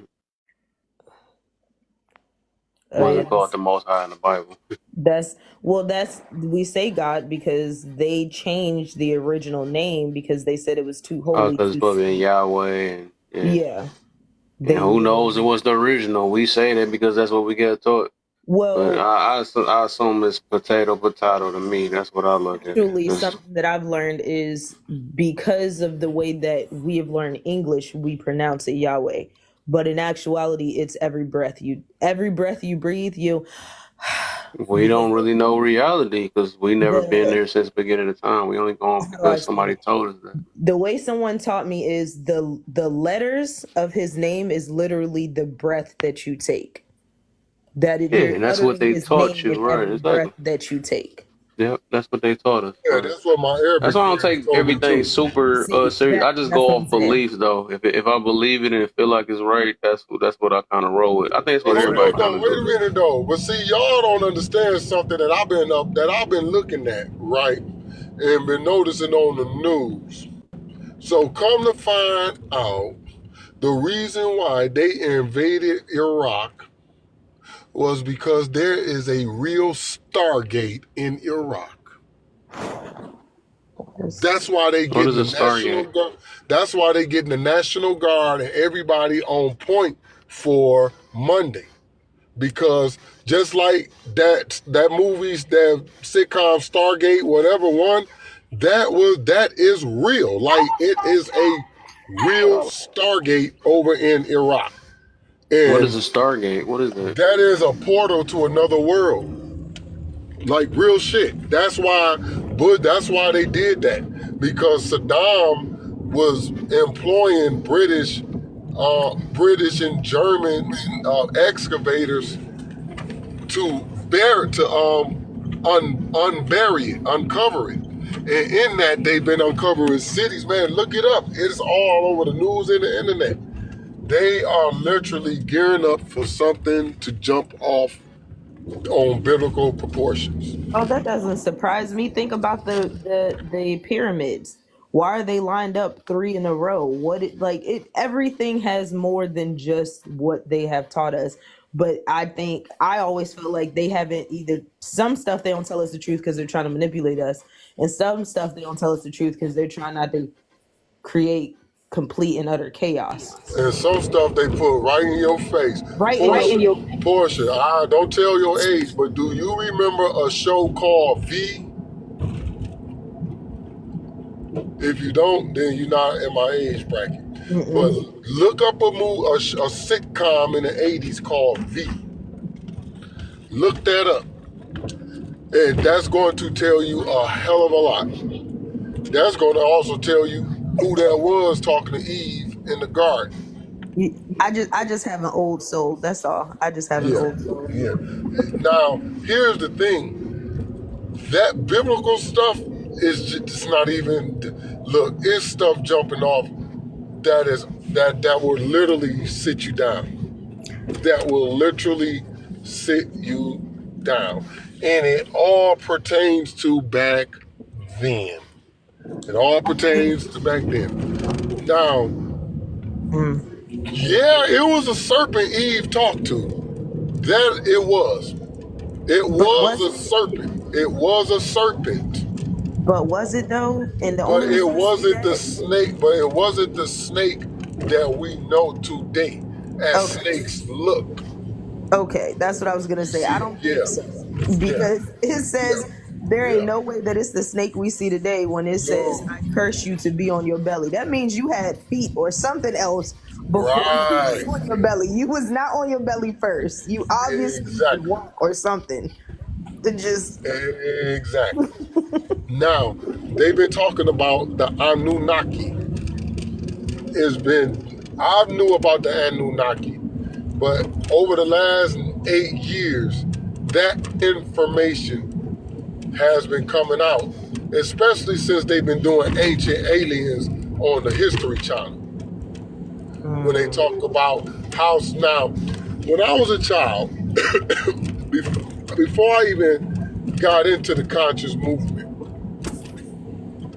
a white guy, he was a professor, and this was in the late 70s, early 80s. He asked us at the church, do we know how the stones got on the pyramids? Everybody was saying God, this, had their theories. And when it came to me, he had a picture of them. And I said, well, based on the size of them stones, I'm convinced that at once upon a time, somebody was on Earth that large. That's before I even knew about the Nephilim giants. I just looked at that and conceived to put that together. And if you're saying they didn't have technology to do it, then the only logical answer could be somebody was big enough to do it. And it's true. We find out about the Nephilim giants. Now, my cousin went to the army in the 80s, and he came back and told us in Iraq, over there in the Middle East, there are giants in those mountains, and one threw a spear at him. We all said he was crazy. Everybody was saying he was crazy. 1992, my other cousin and his crew go over there. Same story. This time their flagship blows up on the way back.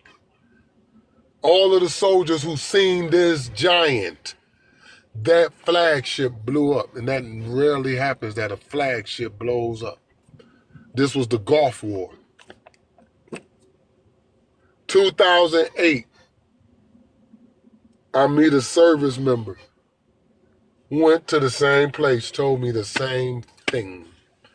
I get on this app, met Zex Venom, said the same thing. Those mountains aren't there for people to live in. They're there hiding someone. That's why the United States invaded Iraq. Saddam Hussein knew those were those the Arabs over here concur with this. The Arabs that I talk to in my city concur with this shit. That's what Afghanistan is about. Afghanistan is not a city. It's a location. It's a trade route, and it's 4 families who control that trade route and all of that area over there. They're there to make sure you don't take your ass in them mountains. By any chance, my brother, are you talking about the Kandahar giant incident? Yep. Ooh, motherfuckers don't know that they don't know that that shit's crazy. There was a service member that I know that's in Tennessee that he was part of that shit. He said that they fired every gun, every bullet, every rocket, every grenade, everything they had at it, and it just kept throwing spears and ripping them apart. Oh, I would believe it's true because I mean, again, I'm one of those people that some stuff is just right in your face. If we have dwarves and we have little people, why would we not have giants? Just make that make sense. I mean, you have people who are 7 feet tall. You telling me that there's not some type of thing in you that's telling you that there's probably people taller than Thank you. like Right. logically Like, man, use all your right, for sure. sense. Use your sense. It literally just make it makes like there's just some things for me that my whole life is just some things that are just right in front of your face. That's like it. There's no way it's that easy. It's right there. Well, I want to give you an example of something that people miss and don't pay attention to. Hold on You for a go minute, look yo. at Hold on, certain. Your Majesty. Hold on. Everybody follow Black Man Stand Up. He in the comments under Mr. Gray Area. That's his page, his new page. So everybody follow Mr. Gray Area. That's Black Man Stand Up. Go ahead, your Imperial. All right. So I want you to go and start looking up buildings. Like we're talking old, ancient buildings. And look at the doorways. There are some doorways that are 16 foot tall. Who the fuck was going through doorways that's 16 foot tall that you can't open by your damn self? It needs 3 to 4 men, big men, to open and shut these doors. That's the first thing. Second thing is there's something that people miss, that they talk about this shit in the Bible, and then if you go pay attention to certain things and you just actually go look at certain different areas of the world, why are there katanas that are 12 foot long in Japan? Why are there swords that are 12 or even more foot long in China? Why are all these giant ass shields that they found throughout history that are locked up in museums in the Vatican and all kinds of other places? But you know, don't take it from the local crazy guy. Go do your research, because people hate when I say go do your research. Just saying. That's the thing that's always funny to me is when you tell people stuff like that, you crazy. But then when they look it up and they find out, then you don't seem as crazy. Oh my gosh, I can't believe he was telling the truth. Yeah, it's right there. It's literally make it make sense. Wait a minute. How about this? I was kicking it with a Bible thumper about the flood. Oh my god, I was thinking that in my head. Stay out my head, 6'4". And Wow. I was like, I always wondered that the do people. you know that the measurements of the ark is no bigger than a college dorm refrigerator?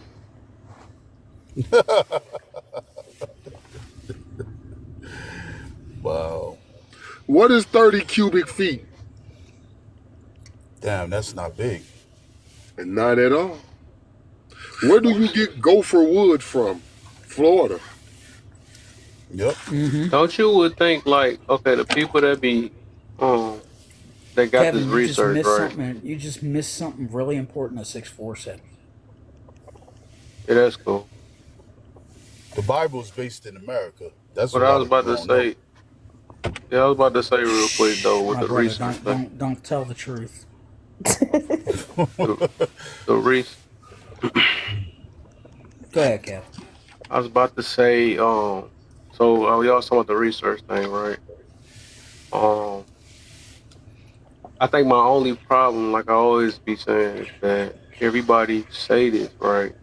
And if we supposed to help each other out, they want they say they do all this research and don't have no screenshot of it or anything. If they feel it's that important, and they don't never show the people that they want to know about it or something like that. And so they tell them that go find it yourself.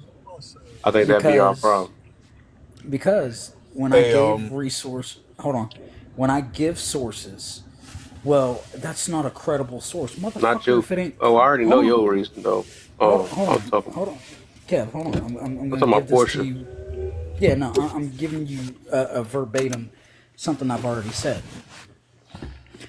Motherfucker, if I tell you the sources and I tell you what chapter and I tell you what book and I tell you that you can't get this book in the United States because it's banned, or I tell you that you can't find this specific thing because it's not translated in English, or I tell you that it's not in this specific language because you can't read Arabic, you can't read Aramaic, you can't read Hindu, you can't read Sanskrit, you can't read any of these languages, then what's the point of me telling you if you won't even acknowledge the fact that I'm telling you that these sources are in a language or in a text that you cannot understand because you have not done your own due diligence in That's doing your funny. own research?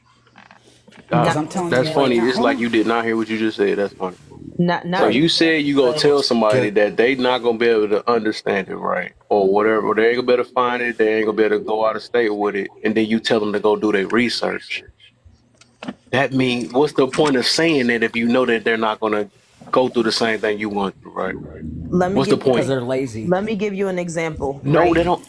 Let me give you an example. If I'm you not about tell to a hit my head hurt child again. not to touch something hot, don't touch that, that's hot. Then you show that child that it's hot. Some children need to go and touch what you just told them not to touch for them to actually believe you. And I have a child who's just like that. Abraham, do not It's eat not the that chip. same. It's hot. It I is. eat the chip and show him it's hot, and he still don't believe me and You're tell gonna at me least he. show them, right? You're gonna show them. That's the Yeah, that's difference. what I'm saying. There are some So people it's a you big can difference show when people them. say do your hey, research, right? They do your research, then next minute say that you're not gonna understand when you do your research because it's hidden and it's research. No, it's somewhere not. It's else and not. all this other It's stuff not because that. I It's found no. it under See, the ground, you're dug up missing what I under said. a tree or something like that. It's not And then when I hidden. say where it at, they can't show me a picture or anything about it. Hold on. So, So Kev, what can I do my Can research I? at?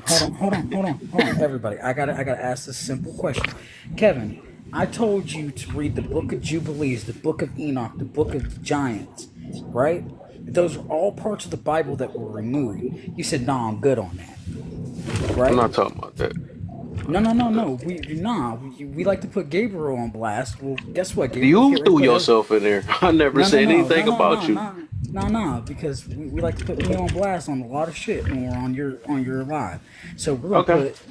we're gonna reverse it for the once, for the Okay. one time.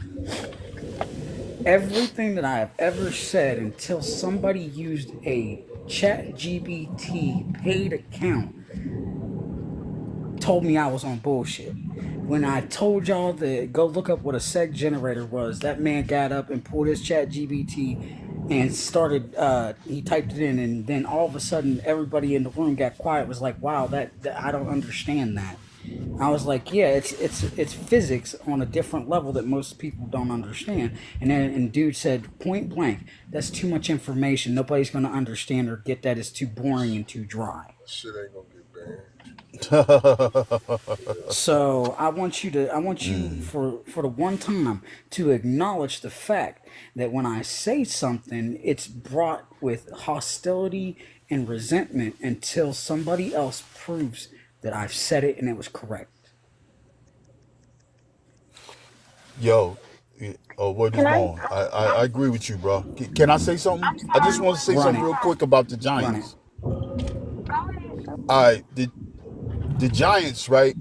the Giants was real because if you look at my grandmother used to, and my great grandmother was alive. You know what I'm saying? I'm 52.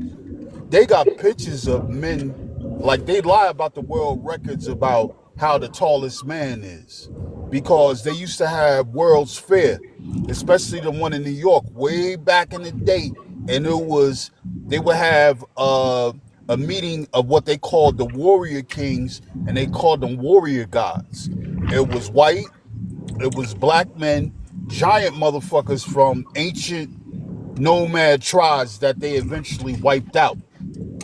These dudes was 10 feet tall, big as hell, looking like Shaka Zulu or something off a Gods of War video game. Yeah, And, yeah. and there's actual pictures. My grandmother, like, if it hadn't got burnt up in my fire, my grandmother had a man from the Congo. The Congo Warrior King was the most feared because not only he was the biggest, it was like they could. He made a demonstration of them trying to cut him, and he let people stab him, and he wouldn't bleed. Like his skin was so thick, it was Now, unreal. Like now, my great grandmother said that they had it was ten warrior kings, and they killed them off. It's right before the World War. Hey, She said they the killed all second them remember, one. people off. hey, remember Huh? Manute Bol? Yeah, Remember how tall he was? Yeah. yeah. Real quick, guys. Sweetest. Yeah, she wanted to say Hey, something. Go So ahead, sis. I want to touch on like two things. When it comes to the giants, even in my culture, being Native American, um, we definitely the Apaches, the girls have to run as a part of the ceremony all night in case the giants come back. And then for we also have the ant people. The Uh Navajos had huh. the ant people, and the Hopi had the ant people. Um, so it's like, where did these people come from? They like there's stories that align in many cultures. I think And none maybe of the them on key the news. well, I think the key is you have to be tied to a culture because it kind of goes back into why the black church and why the black people aren't aware of this. Every other culture is aware of this stuff. It's just I could go. the second I'm thing on I the wanted phone. to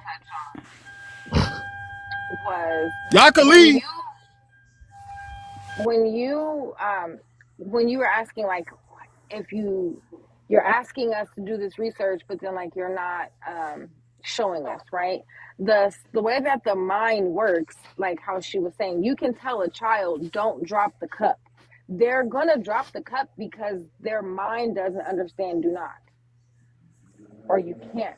So you just gave them permission to drop the cup instead of saying, hey, hold the cup like this. So when somebody is saying go do the research for yourself and they've already pointed out what books to go to, and then they're telling you, well, you're not going to understand. The hopes is that you go do it so that you will understand. They're trying to give you That don't make sense. you ask if you believe in reverse psychology. It's how it works. Well, That don't I make want to sense at give all. I want to give you an example of some So place some here in the people do United it. I'm gonna put it States. this way. Now I'm gonna just be flat out with it, right? Because like I said, I pay attention to people. I pay attention to everybody. I know when some people have the intentions of actually trying to help somebody versus trying to use information just to make somebody or to uplift self to make them feel better that they're I'm a little bit more smarter than you or something like that. And if you don't know as much as I know, because some of that stuff, if it was really important, right, we would dang near they would dang near make have pictures. I mean, they'd have it to where they gotta that they would really basically enforce it, right? I don't know how to explain it though. But basically, they will put it to where they got the screenshots. I'm gonna show you this right now. They got it Hold on on. deck type stuff because they feel like it's important enough for you to know this thing. I Like got a these All good so right. called. example. I have a really So good Kev, example. hold on, Portia. I got a stupid example. Okay, so the Smithsonian, right, went around the United States and collected all the bones of every giant that they could find, specifically in One specific area of the United States that they ran through like a motherfucker is called the Ohio Valley. Okay, all the skeletons that they found in the Ohio Valley, trust me, I was born and raised in that motherfucker. Okay, Martins Ferry, Ohio is where my mother was born and raised. So, and Steubenville is where I was running around until I went to Yonkers. So I'm gonna say it like this: if you can't find anything, it's because there is a group of people actively taking that shit and hiding it. There is a place in the Grand Canyon, and you can go look up this, and you can go look up Sedona, Arizona. Go look up the Temple of Isis in the Grand Canyon. If you can't find it, you can't tell me that it doesn't exist. I'm going to call you a bold-faced lie. Go look at what Sedona, Arizona is to most native tribes, the actual indigenous natives of this land. Well, I'm up here. I So got I a good see them. example. I have a really good example. And not to I'm mention the good on fact the that spirit. Right, Moab is in right, Utah. So when you're talking about these events and Goliath and David and all these things, where did this stuff happen? right. It happened here. There's also, they found a sword and a bunch of armor and a bunch of stuff from princes that were in the Bible in like Arizona, New Mexico, Nevada, somewhere in there. I'm gonna say this one. All right. So a lot of people have heard that Putin has pulled out. He found a Bible, right? With He didn't find it. prophets. They brought it out of Of basically a you get what I'm. vault. Yeah. So they took it out of the vault. He showed the people that the prophets in this particular book were black, right? Yeah, all the murals I and have everything. people, I literally within the last couple of weeks since he did that, have people been like, that's not true. That's not even real at all. That joint is fake. They just made that up. Mind you, there's a video of him showing you. How much more proof do you need? These are the type of people who would have to get up and literally go touch it to be like, oh, it's real. Well, hold on, I You got one want to better for know you. The hold on, one second. I just the want to say Pope. this real quick. Go ahead. Real quick, because Go I ahead. remember growing up, people always thought that I was, racist because we would always say, well, white tea this or white tea that. But what people don't understand in my culture, white tea is not a race. It's an actual, it's what you would consider to be a villain. So when you even go The over to pale those places, skins. yes, when they have these portraits, like there's the Last Supper or Jesus, or their depiction of it, everybody is black except for Judas. Judas is painted white.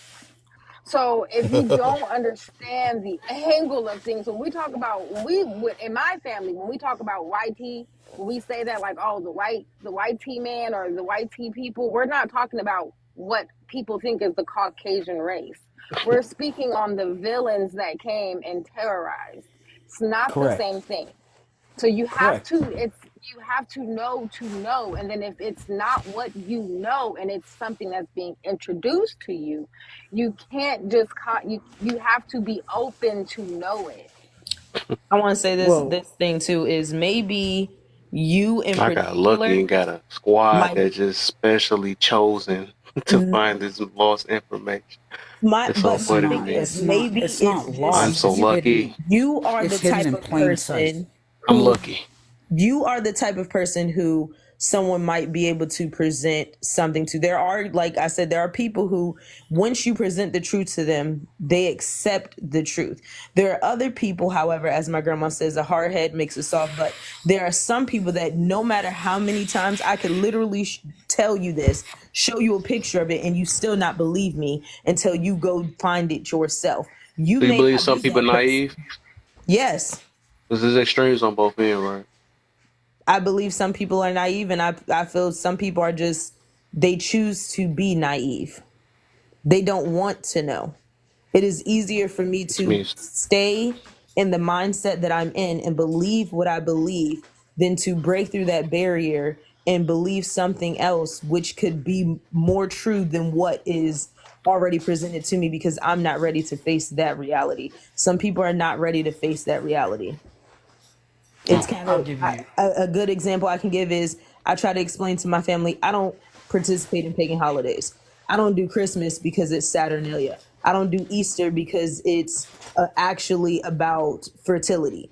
I can say this to my family, show them information, and they still tell me, no, but it's about the birth of Jesus and it's about the resurrection of Christ. Literally to my face.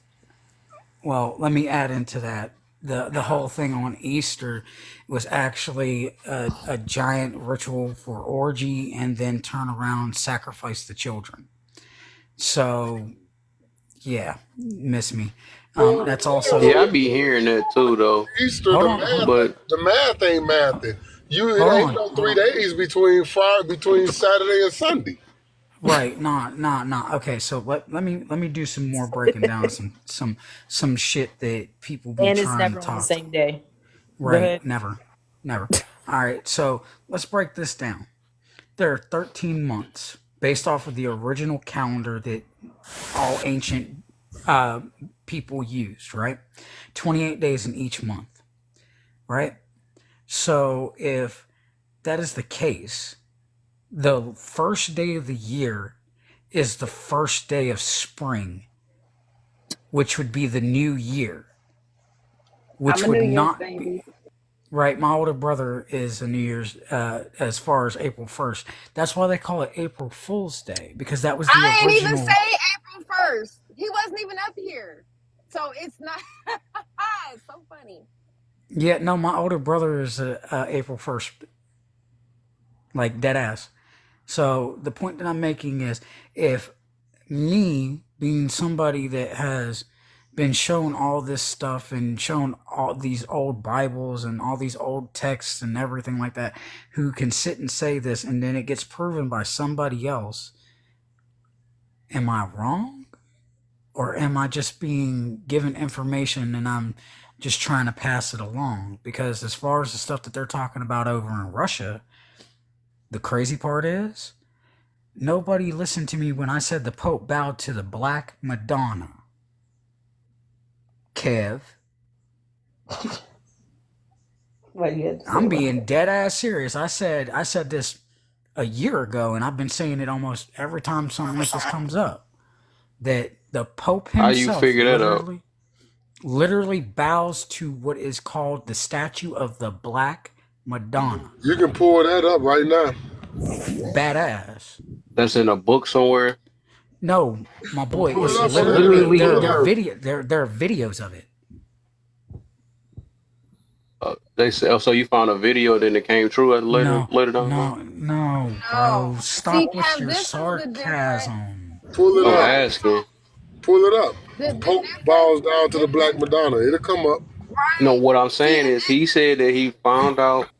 He said he figured it out before it happened, and then it happened. No, No, he didn't say he no. no. figured They've it been out. What doing he it since told they've been people, doing it since people time didn't believe What it. the immemorial. heck? I can't hear nothing. He's saying that he had mentioned this before And where did it come what's from? been released. This is not new. This is Where did not it come new. from? That's why I'm asking before he mentioned, because it had to came from somewhere before he mentioned it. The very first pope in the Bible, You talked to the Pope, literally. Boy, I've been to the Vatican City in Rome. so the Vatican Stop. City told you, and then okay. No, bro. Like when They you go don't to Vatican. hide it in other countries. It's not hidden. Exactly. Okay, so It's Like you not. heard it from the Vatican City. That's my answer, right? That's No, the answer, no, right? bro. It's everywhere in the world other than the goddamn United States. the So you difference, learned it Kev, from like everywhere in the world, but in the United Kevin, States, right? Kevin, Kev, Kevin, the reason Kevin. Hold why on. the people on the panel right now know what we know and we're speaking on it is because maybe we have an interest in it and we actually go start researching it And where did you versus research it from? the internet. Why is it so hard? There's It an seems like I'm talking to like how I be talking to these females and stuff. They just cannot answer a straight No, question. no, Like, Kevin. I answered your because where question did there's and it you come turn it from? in. What is it? A I secret answered about your that or question. something?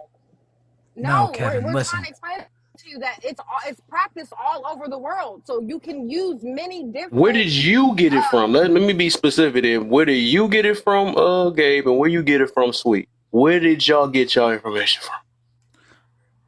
Okay, so I got my information from when I was a young man and I was baptized when I was born, hence the name I have, Gabriel, as in the Right. archangel.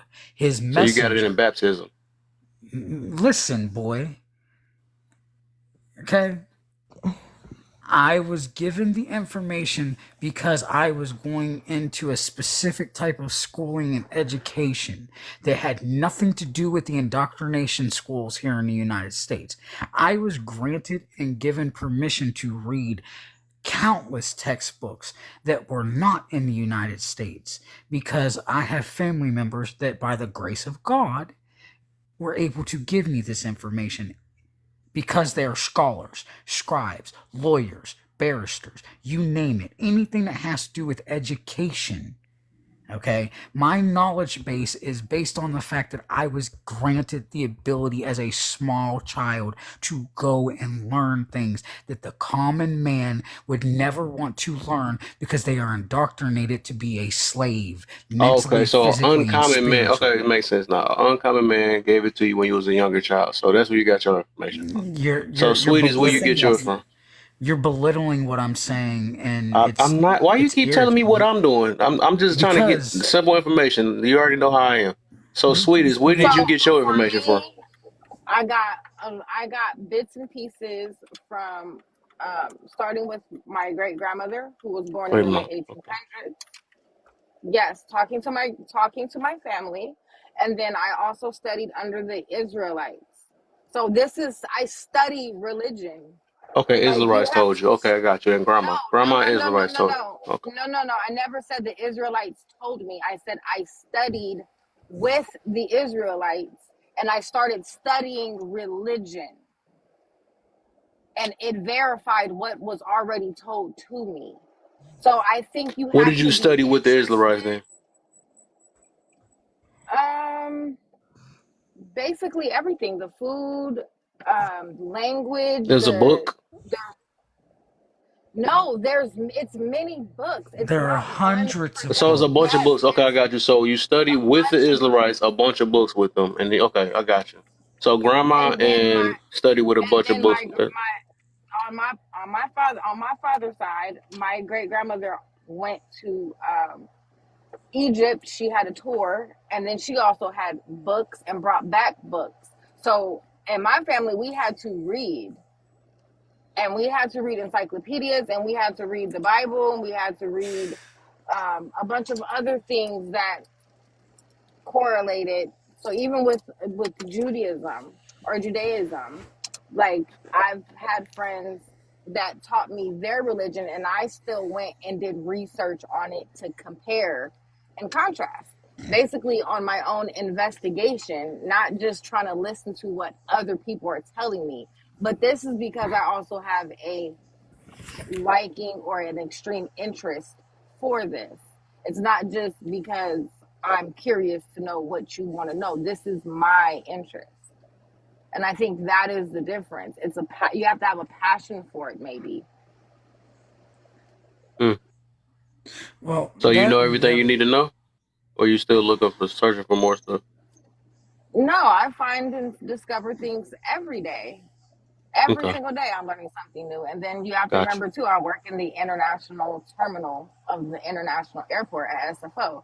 And then I think I told you what airlines I work with.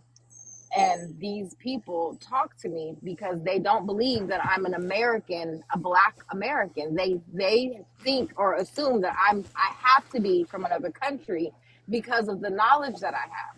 I don't facts. speak or act like what they deem to be a black American, which is somebody who does not know or is only based or actually turns the Bible into their idol, because that is what's going on with the black Christians.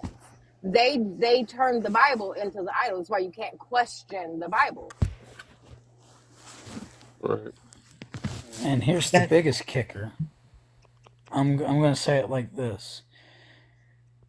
If you can't understand that there is a term that is used when you go and you look up specifically what English is when it's used to change and subvert a culture, a language, a name, etc.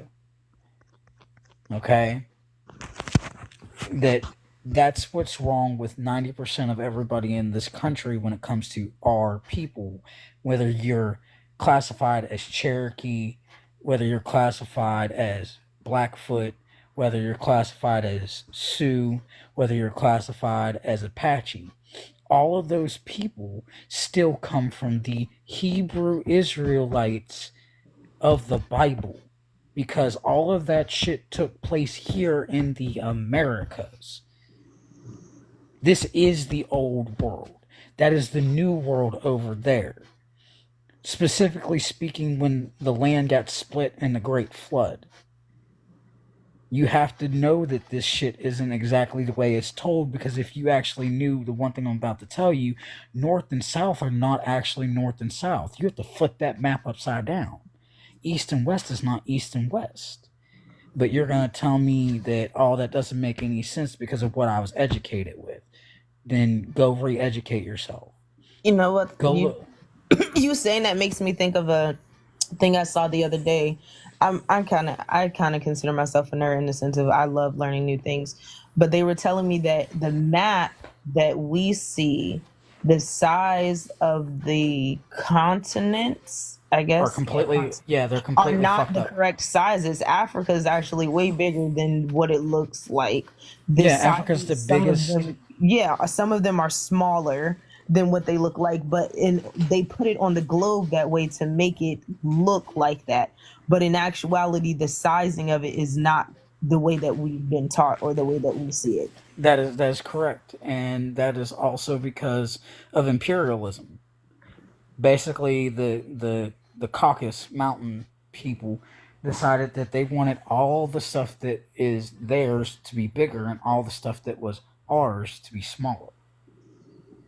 It's like going down a rabbit hole. I mean, it's an Oh, it interesting is. rabbit hole. A It very is, but interesting rabbit hole, but yeah. here's the other thing. I'm going to give you a simple thing that you can look up. If you can find an Encyclopedia Britannica before 1951, you can find all kinds of maps that they don't have anymore in any of the encyclopedias after 1951. There are words that are in the Encyclopedia Britannica from 1950 back that they don't have in any of the encyclopedias anymore. There are pictures of people and places and things that they have taken and they have removed for the fact that the federal government said that it had to be censored. But yet, here's the kicker. We were talking about that man from the Congo, one of the greatest kings that came from over there that was brought over here. About a year and a half ago, almost 2 years ago, I had talked about all these beings that are in the Congo that the United States and other militaries across the world started going in and messing with, and they were knocking off militaries from across the world. That's why they stopped going into the Congo, especially in the deep jungle. Like, you would think that these beings are supernatural, that they're demons and stuff, but they're not. Yeah, they don't come over to where my dad's family is either. Papua New Guinea is they not going up in there. Nope. Them giants over there ain't nothing to fuck with. Okay, real quick, you said what year? 1950. 1951. Okay, cool. 1951 on back, you have to find the original. You have to find hard copies of these because they scrub them off the internet. They've done a really good job with this. That's like, there's a man by the name of Dane Calloway. He is a historian, is on YouTube, and has been going for the last several, I want to say last 10 years, give or take. And a lot of people don't like Dane Calloway because he started to prove that there's a lot of things in American history that are a bold-faced fucking lie. For example, he went and looked up the difference between the actual Harriet Tubman and what the federal government made out of Harriet Tubman.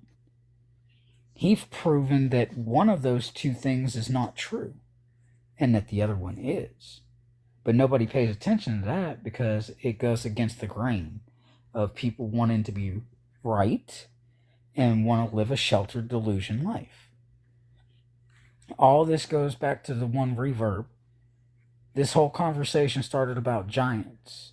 I'm going to give you several places here in the United States that you can go look at. The Devil's Tower. That's a giant tree stump. Don't believe me? Go look at a tree stump and compare it. Okay? There's a giant stone axe that is sitting on top of what would be another tree stump. All these mesas across the United States and Middle and South America and Central America are tree stumps.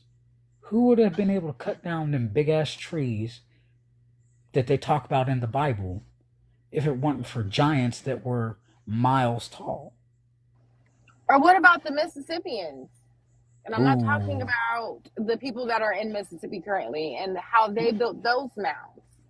Or are you talking about the pyramid of stone that's in the base of the river, or off the coast of Louisiana and Mississippi? Yeah. The stones that were floated, millions upon millions of stones that were floated down the Mississippi River in order to build them down there. That's like up where I'm from in Ohio, Serpent Mound. There are so many different mounds and pyramids that are here in the United States. Have you ever looked that up, Kev? The Mississippian mounds? Who, me? Mm-hmm. Yeah. Nah, I'm not into all that stuff, man. See, But all of that it's says all of it all. You're not interested in it. Yeah, I'm interested in self healing and other stuff. My energy focus on that, really. Yeah. Okay. So Or some way to better my life, right? That's what I'm okay. So interested in. all that self healing is still not healing, because if it was healing, Believe every me. time, hold on, every time that I or somebody else has said something, you wouldn't Agent Smith us. What? That I had nothing to do with what? I'm gonna put it up this way. I don't need a book to tell me how to become a better person. You didn't catch the reference, so that means that you're still stuck in the matrix of their way of teaching and understanding. I got you. So I'll give you an example, Kev. What would you do if I told you to go touch grass? Literally take your shoes, socks off, and go put your feet and ground yourself to the earth, and then pick up a quartz crystal and hold it while you're in the middle of, and when you're in the sun. Would you say that that's witchcraft, or would you say that you're learning something new about how to make your body readjust its vibrational frequency? Oh, good. You know what? That makes me think of the simple fact that we used to use copper for everything, and then they stopped using copper because they was said as bad. But we should start using copper again because that's actually what helps keep us grounded. And it's Well, also what helps. not just that. Portia, you want to know something funny? Use all that stuff, get ran over by a car. Since copper is a conductor. You said what? Copper is a conductor. So Not you, Kevin. No, I say you can use all this special stuff, get all this information, and get ran over by a car by tomorrow. Well, see, Novelty Life says copper purifies water. I was touching on the fact that copper will actually help your crops grow and keep the bugs away. Yep. So you wouldn't even need pesticides. And your crops will grow larger. Yep. That's like, I'm going to tell you right now, Shilajit. If y'all don't know what that is, get some. It gives you more vitamins and minerals, especially the minerals that you're missing, and start using copper cups, start using copper pans, like all that shit. That's the stuff that my great-grandparents and grandparents were using when they would cook for us. We would have our own copper mug that we would take with us everywhere we went. Then I watched this other video, which mind blowing. They were talking about the lead paint and how they're like, how many babies have you seen eat lead paint? And I'm like, yeah, that's true, in a sense. And they were like, the lead and the paint actually keeps the it keeps Pause. them from seeing I inside of the homes. Right, and here's the kicker. They started taking all that lead out back when we were kids because they were using back then not 5G, but they were using a type of frequency to be able to manipulate us because all this stuff that you're seeing about nano robots and nanolipid particles and all this other bullshit they've had since the 40s. Like, it was Like, just mind blowing. Yeah. I'm going down the right, but again, What this is is for it? me why I live out in the country away from Cordial people and things cordial because silver? yes, yeah, like I don't monotonic, do what is it? We don't do like the filtered water or like the tap water and thing. We drink from a the well. That is well. where we get our water. And I'm just like, yeah, just just the craziness. Like when you read it, the manipulation, the control, the like, and I'm like, people don't realize how much control, how much they are being controlled and manipulated in every shape, form, and fashion, in everything. Now, you want to know what's even more fucked up? I want you to think about this. Why is lead used to make ammunition? I have no idea. Outside of the fact that it's one of the most readily available materials, lead is a anti-conductor. Instead of it's not just physically fucking your body up; it's electrically dampening your body wherever it cuts through you.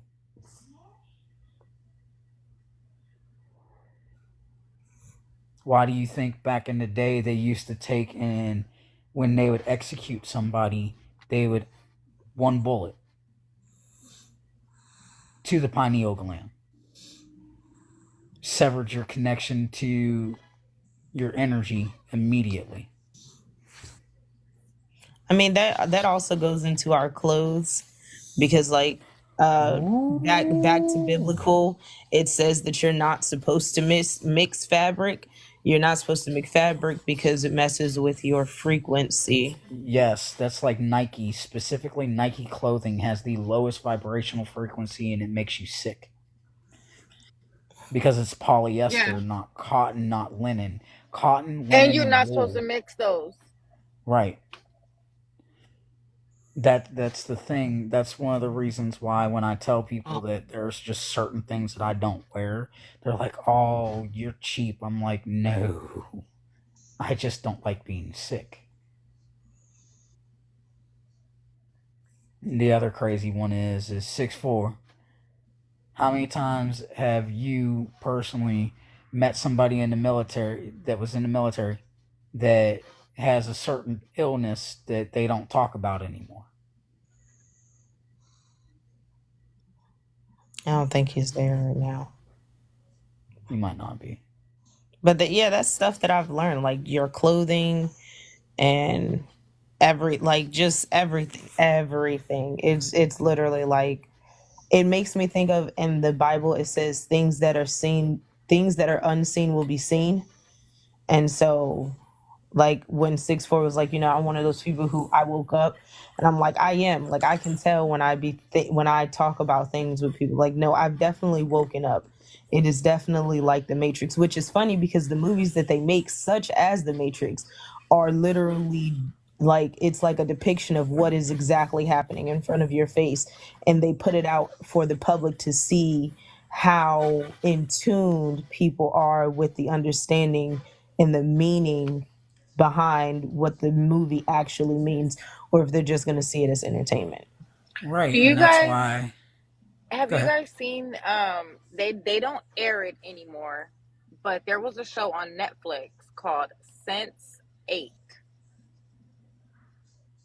And when I tell you this show was so like when you say like seeing through the matrix and like seeing what's happening, because like they had couples like in San Francisco, because I'm from San Francisco, So like they have scenes in San Francisco, scenes in Asia, scenes in Africa, scenes in India, but these people were able to jump.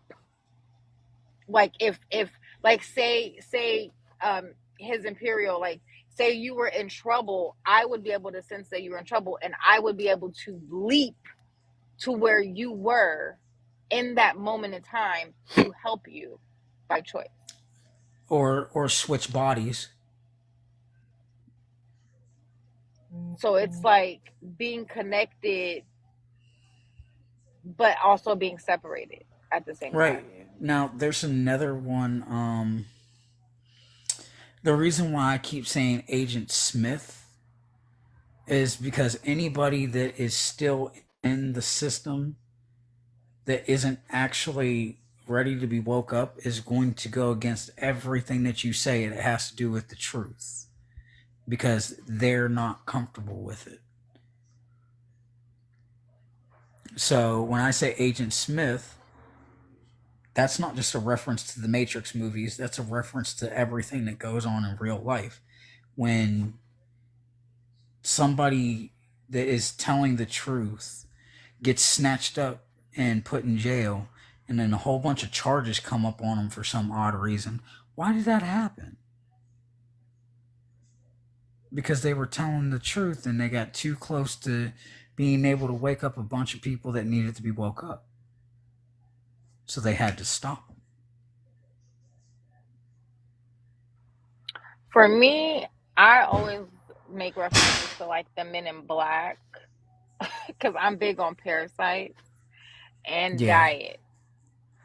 Yep. So it's like Oh. if I'm listening to people and they like, oh no, I don't like that, and I don't, and it's like I don't really say much a lot because I don't want I to be get that you, one. Shaniqua. I get you.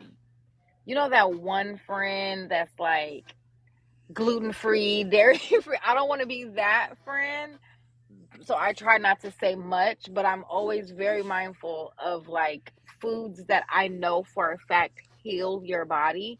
And when people are like, I don't deal with that, I don't like that. And then I start looking at their body type, and then all of a sudden it's like I can actually see their spirit. Like, ooh, you're That like show one of is those actually still on trolls. Netflix. I've come across That's gremlins. I've like my friend was dealing with this girl, and I was like, I looked at the girl and I walked out. She was like, "What's wrong?" I said, "Girl, you got gremlins in your house." well, okay, so there's a thing going on right now about that. They're starting to diagnose people that are seeing people change. Like their faces change into gremlins and demons and other things. Like because you are classified as indigenous, you know what a Wendigo is. Yeah, I'm double Aboriginal. Yeah, look, trust me, I understand. If I told you exactly my lineage, you'd be like, "Oh, fuck, okay, cool." But I'm just gonna say it like this. It'd be like, say less. Right, right. So, like, and I keep trying to explain to people that because I am who I am and I've done the dumb things that I've done and I've knocked on the door that shouldn't be open more times than I care to count. I know things that I don't want to know that I should have never wanted to know in the first place. And what it has costed me is friends, my ego, and being treated as a common person. Because I can literally walk into a room and cause chaos just by being there. Well, I'm going to say good morning, night, whatever. I'm going to call it a day. This has been some good conversation, edifying conversation, some definitely knowledge that I'm going to be having to look up. You guys have a great night. Kev, thanks for letting us have these very interesting conversation, although you seem like you're over there chilling, not necessarily interested, but just chilling. Man, y'all rock, you feel me? So I will see I you will guys give him another that. day. For sure, Peace, for love, and sure. chicken grease. Have a great one. Nice Thank meeting you. you. Before you go, dang, never mind. Damn. Now, what I will say is, Kev, I do appreciate you because you be letting me rock out a lot where most people don't, and I greatly appreciate you, bro. Because I know that I'm absolutely just not everybody's cup of tea, and I am difficult as hell to deal with because I know what I know, and you can't make me think otherwise. And that's not ego, that's just understanding of self. Yeah, I've come to the place where I thought I lost my mind, and then I got my mind back, and then I thought I lost it again, and then it came back. It's like waves, and Uh-huh. I've gotten to the point where I don't assume what people should know. Like, I don't look at nobody and be like, well, you should know that already. I don't assume what other people should know. And I don't put expectations on other people because That's where you fuck I up. have, yeah, exactly. Like, that's the easiest way to be disappointed. So the Do way that y'all I feel look like at it go is ahead. you gotta recognize people, and you got to be able to recognize things. And once you see something for what it is, you got to know what that is and then expect for that to act like that because that is what it is. You know what I'm saying? Uh-huh. Do you feel like that y'all know everything y'all need to know? I Hell no. think that's the problem, bro. Absolutely not. Hmm. What's your okay? Let me see. What's the ultimate goal? Because I see that y'all got an interest in the. You said looking up a lot of stuff. I guess. What is your ultimate goal? Like, what do you get out of it? Because most of us ain't gonna be able to live until probably maybe 100 or something like that, if that. What's your ultimate goal, and what are you doing with these things that you know of? Okay, My ultimate. for me, my ultimate goal is to be my best self and to grow everything and everyone around me that has a desire to do so. But in Mm, order to do that, I have to be aware of the fact that everything that I am is my history. So, Facts. so what in do order, giants got to do with you? because A I'm Native lot. American, I So that told you make it's a you part of, better no, it doesn't person? make me better. No. It's not about, I don't believe that I'm better or No, I lesser meant than to say anyone you make else. you a better because you said the goal, ultimate goal, is to be a better person. So you To be the looking up best giants me. are real, and it's gonna make you a better person. Well, okay, All I'm right. going off of my culture and what's happened in my culture's history in order to be in alignment with my purpose. So instead of trying to follow Kylie Jenner and what her family is doing, I looked at what my family has done. What are the beauty pageants like? What did we eat?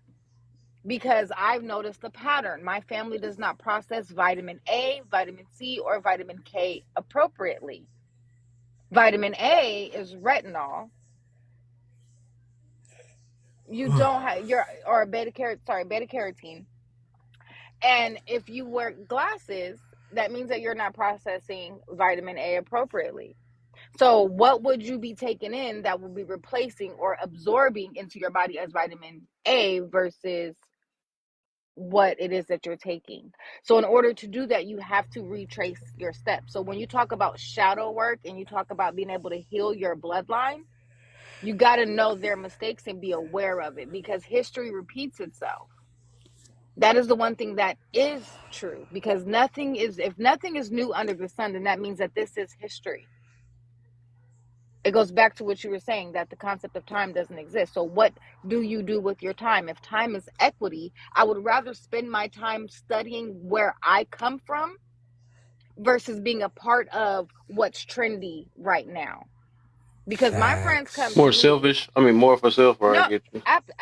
it's not. No, it's not for self because everything that I learned is for somebody else. So when I was learning about how to help babies with gums and teething, and how to help with antibiotics when your body can't literally take the antibiotics because you're antibiotic resistant. These are Uh the huh. things that I am interested in. So everything that I've learned, I've been able to pass on to those who actually need it. Now, here's the kicker. For you, because you are a woman, every egg that is in your body is vibrating to the frequency of the knowledge that you ingest. So they will innately have the understanding of what's being going on around them when you have children. What sort of baby's gonna know it's giants?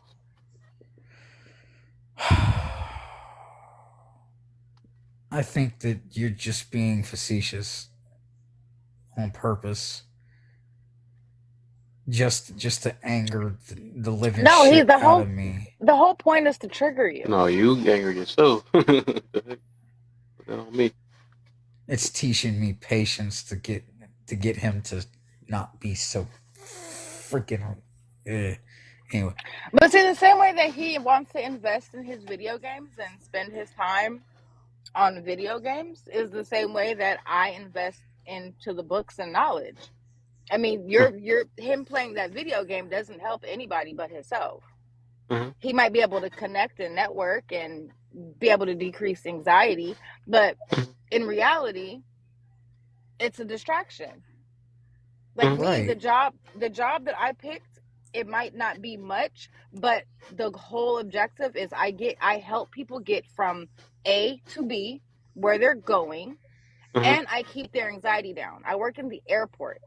Everybody Well, at the airport is high. They're anxious. They're dealing with some sort of anxiety. You got funerals, you got business, you got vacation, you got people going to places that they don't want to go because they might be getting dropped off with their grandparents or something like that. Nobody is managing time appropriately. So when you think about who you are, what you know, why you know it, that will help you with your purpose. That is all right. I'm trying to do. Is I want to be in alignment with my purpose and work that purpose versus being told what I should be doing, what I should look like, and what I should be wearing. It shouldn't even be on the look level. First off, So you say your purpose? your purpose should be like, do you have kids or I'm no? trying to see what we can't say that whose purpose would be what, but I'm saying you say you know your purpose. Sweet, Yeah. Yes, I sweetest. do have So what's your children. purpose? I have adult children. Huh? My purpose You here have on this adult planet is children. to help people get from one place to the next. I just said that. Oh, okay, And okay. while I'm doing that is to make sure that I can help you with your anxiety. And that's why I picked the name Sweetest Misery. Sweetest, you got adult children. Yes, I do. So I guess you can say finding the purpose in suffering is what I've been figuring out the last like 4 years. Because it looks like everybody around, even in my family, they all were suffering. They were all distracted. They all had some sort of a substance abuse. They all had an addiction, whether it's a man or shopping or, it's like the why of things. Once you figure out enough whys, the why doesn't matter. It's now the how or the what. Mm. How old are your adult kids? My son will be 25 and my daughter just made 20. And I don't have kids. Kids are baby goats. I have children. I have two daughters that I'm raising.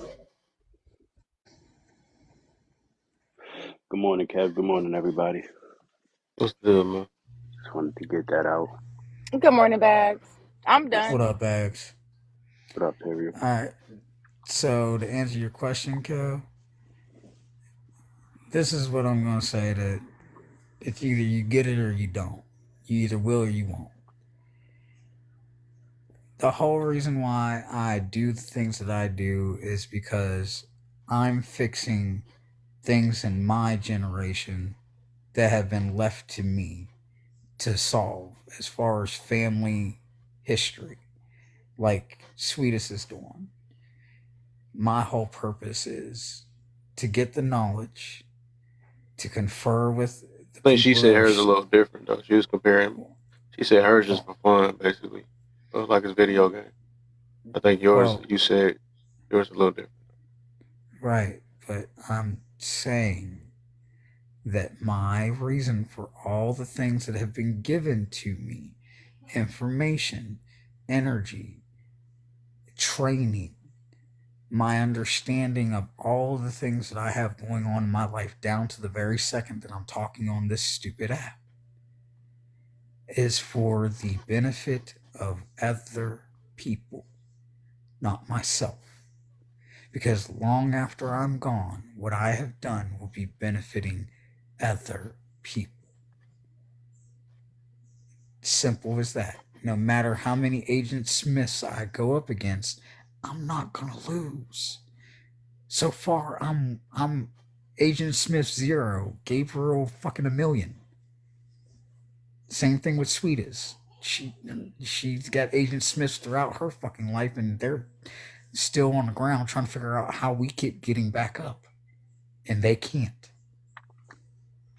So you don't feel like this stupid ad helps you throughout your day? Like you don't gain nothing from being on it? And some people come with. It depends on the intentions though. Some people do it just for because they bored or as an outlook, or maybe even to boost. Right. Some people are actually on here to maybe either help or show business or. I mean, everybody But I got their just own think reason that for it. yeah, and that's what I'm saying. There's reasons for you being on this app. It's not Yeah, just everybody got. because you trying to help other people. It also helps you too. Gets you through your day, through certain stresses. A lot of us are talkers, so we need the audience, and yeah, Mm-hmm. everybody get a little bit Yeah. of something if once you download the app. I think it feeds to Well, everybody. here's the thing, though. What did you just say? Everybody gets a little something when they download the app. That Or one part I don't know which before, part you're talking about. What you talking about? after everybody gets something. What did you say? I forgot. I'm not gonna lie. It kind of flows. Download. Yeah, true. Mm-hmm. But you downloaded it. You understand? Like Hold you, on, you. hold on. Okay. But there's a purpose for the words you just said. Download. You're getting a download every time you use this There's app. a deep meaning behind that too. Absolutely. Especially because he didn't even think about what he said. It just flew out. Those are messages. So what they make him a robot now too? Anybody ain't do their research a No, robot No, now? bro. that makes him God damn it, outside of a robot. Kevin. It's quite the opposite of the robot. Okay. I'm gonna be completely honest with you. People upload too, because we're not gonna act like certain people don't learn things from this app that they downloaded. You understand? So Okay, so I said what I said being facetious, not trying to make it as relevant as it needed to be, but that's fine too. This is what I mean by when I say something, people want to dissect it and break it down and well, but this, but that. No, take it for face value. I my was thing is this saying though, some, Imperial. If we having a conversation and you threw that out there, we supposed to comment on it. Like, you understand? Because what you're saying at the you're time is you're it's a face value thing. It's not really a fact. So we don't have to sit here and eat that because you said it. okay, and we don't have to run circle games either, but most people do. I was trying to convey a point across that most people don't get.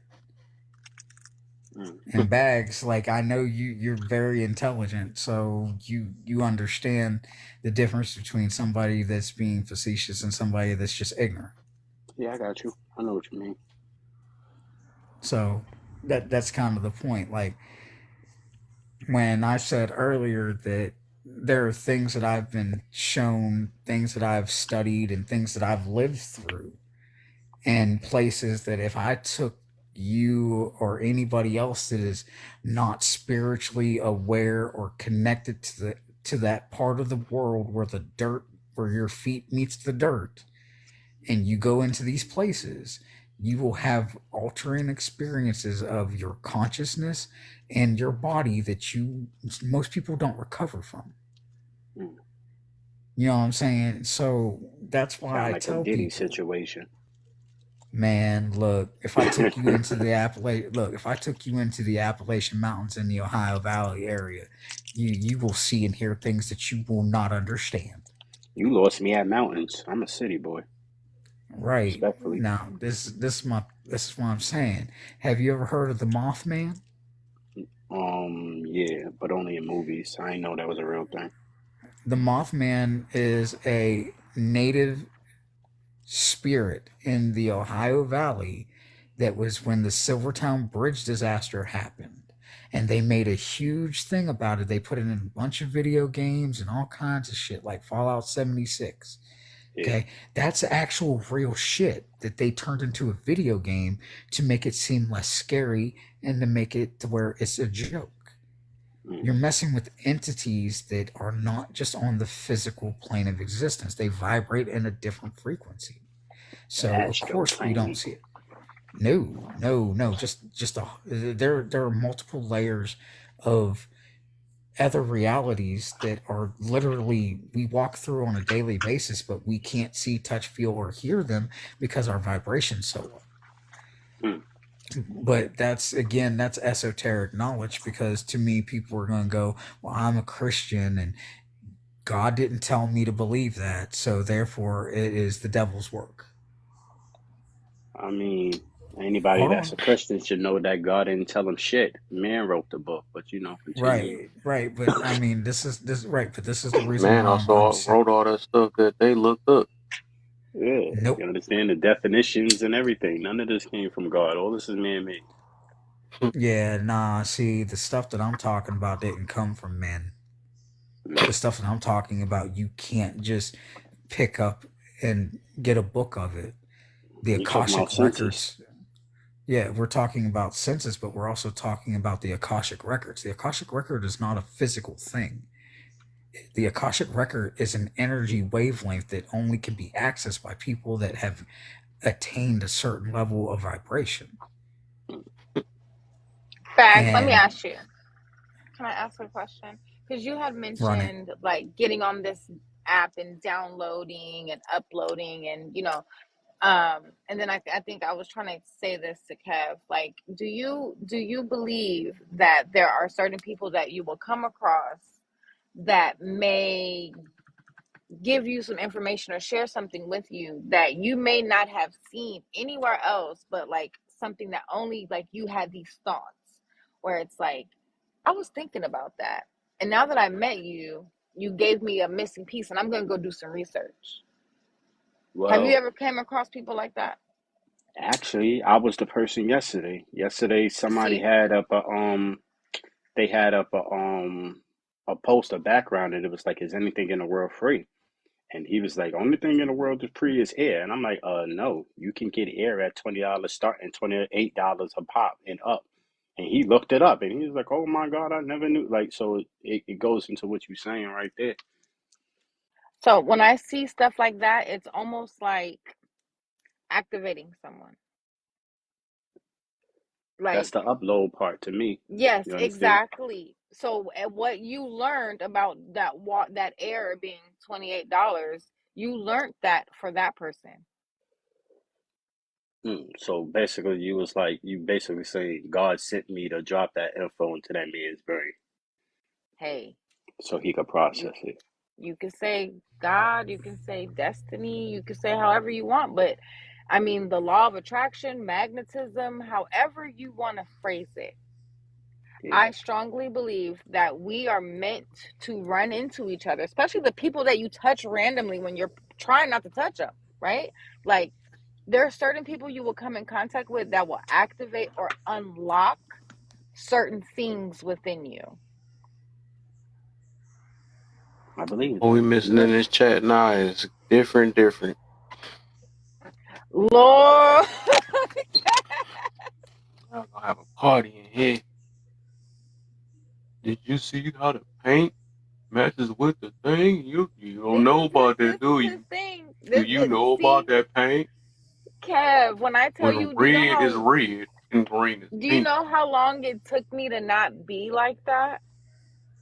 It took years to not be or to not project the way that different does. But I understand exactly what different be saying, because when, like, His Imperial Majesty is saying, when you can see past certain planes, when you can go into 3 dimension, 4 dimension, fifth dimension, it's a lot different. And I think a lot of that You does can do go that right now. into the programming. Yeah. Hmm. What it I happen? might You I go. You might do it in have your sleep I or while you might standing woke. standing, most of it is for me when I'm awake. Your eyes closed or open. My eyes are always open. Hmm. I might have Kev, poor eyesight, but my vision is clear.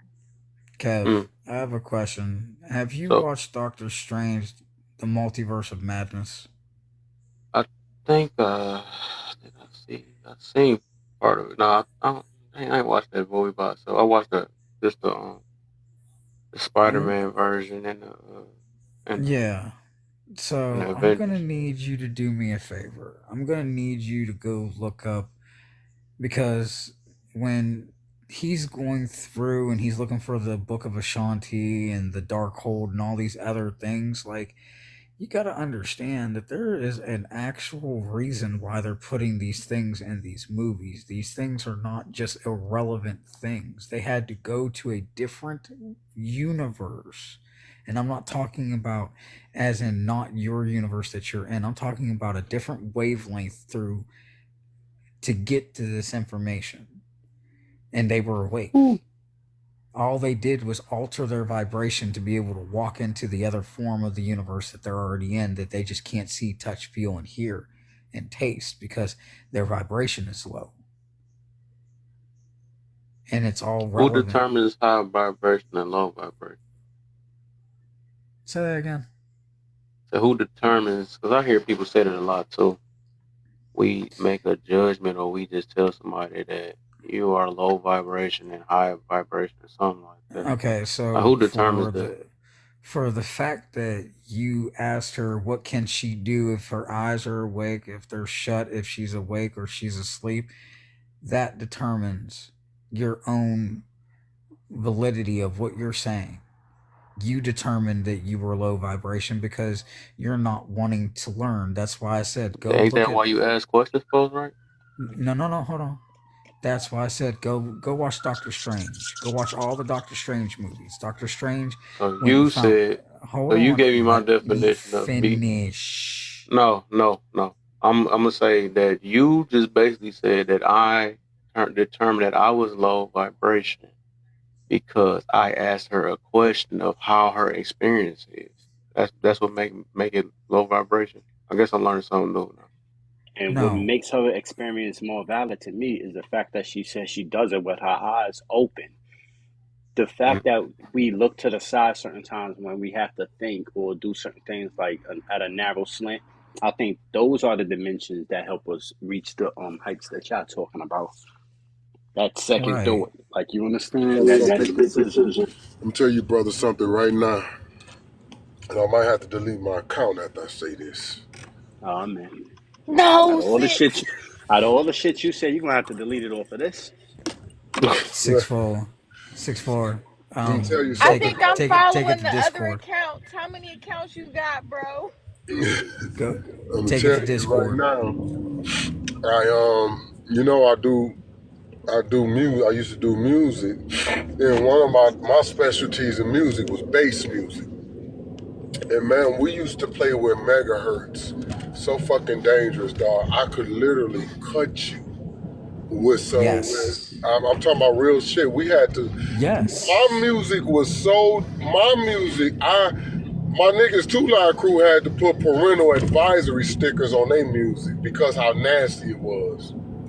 We had to put stickers on our music that said "Caution, will damage eardrums." I can play Caution.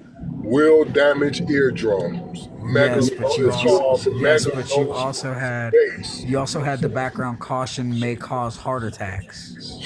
Well, on ours, we had to let them know this is mega low bass, meaning that when you play that shit, you wake shit up. You literally wake shit. We was waking shit up with how we was playing with music. To this day, if you go back and get our old bass patrol tapes and shit like that, bass mechanics and all that, you play that music, you can't even play that in regular speakers. You can't even It'll play blow that them. music in regular speakers. Yeah, instantly.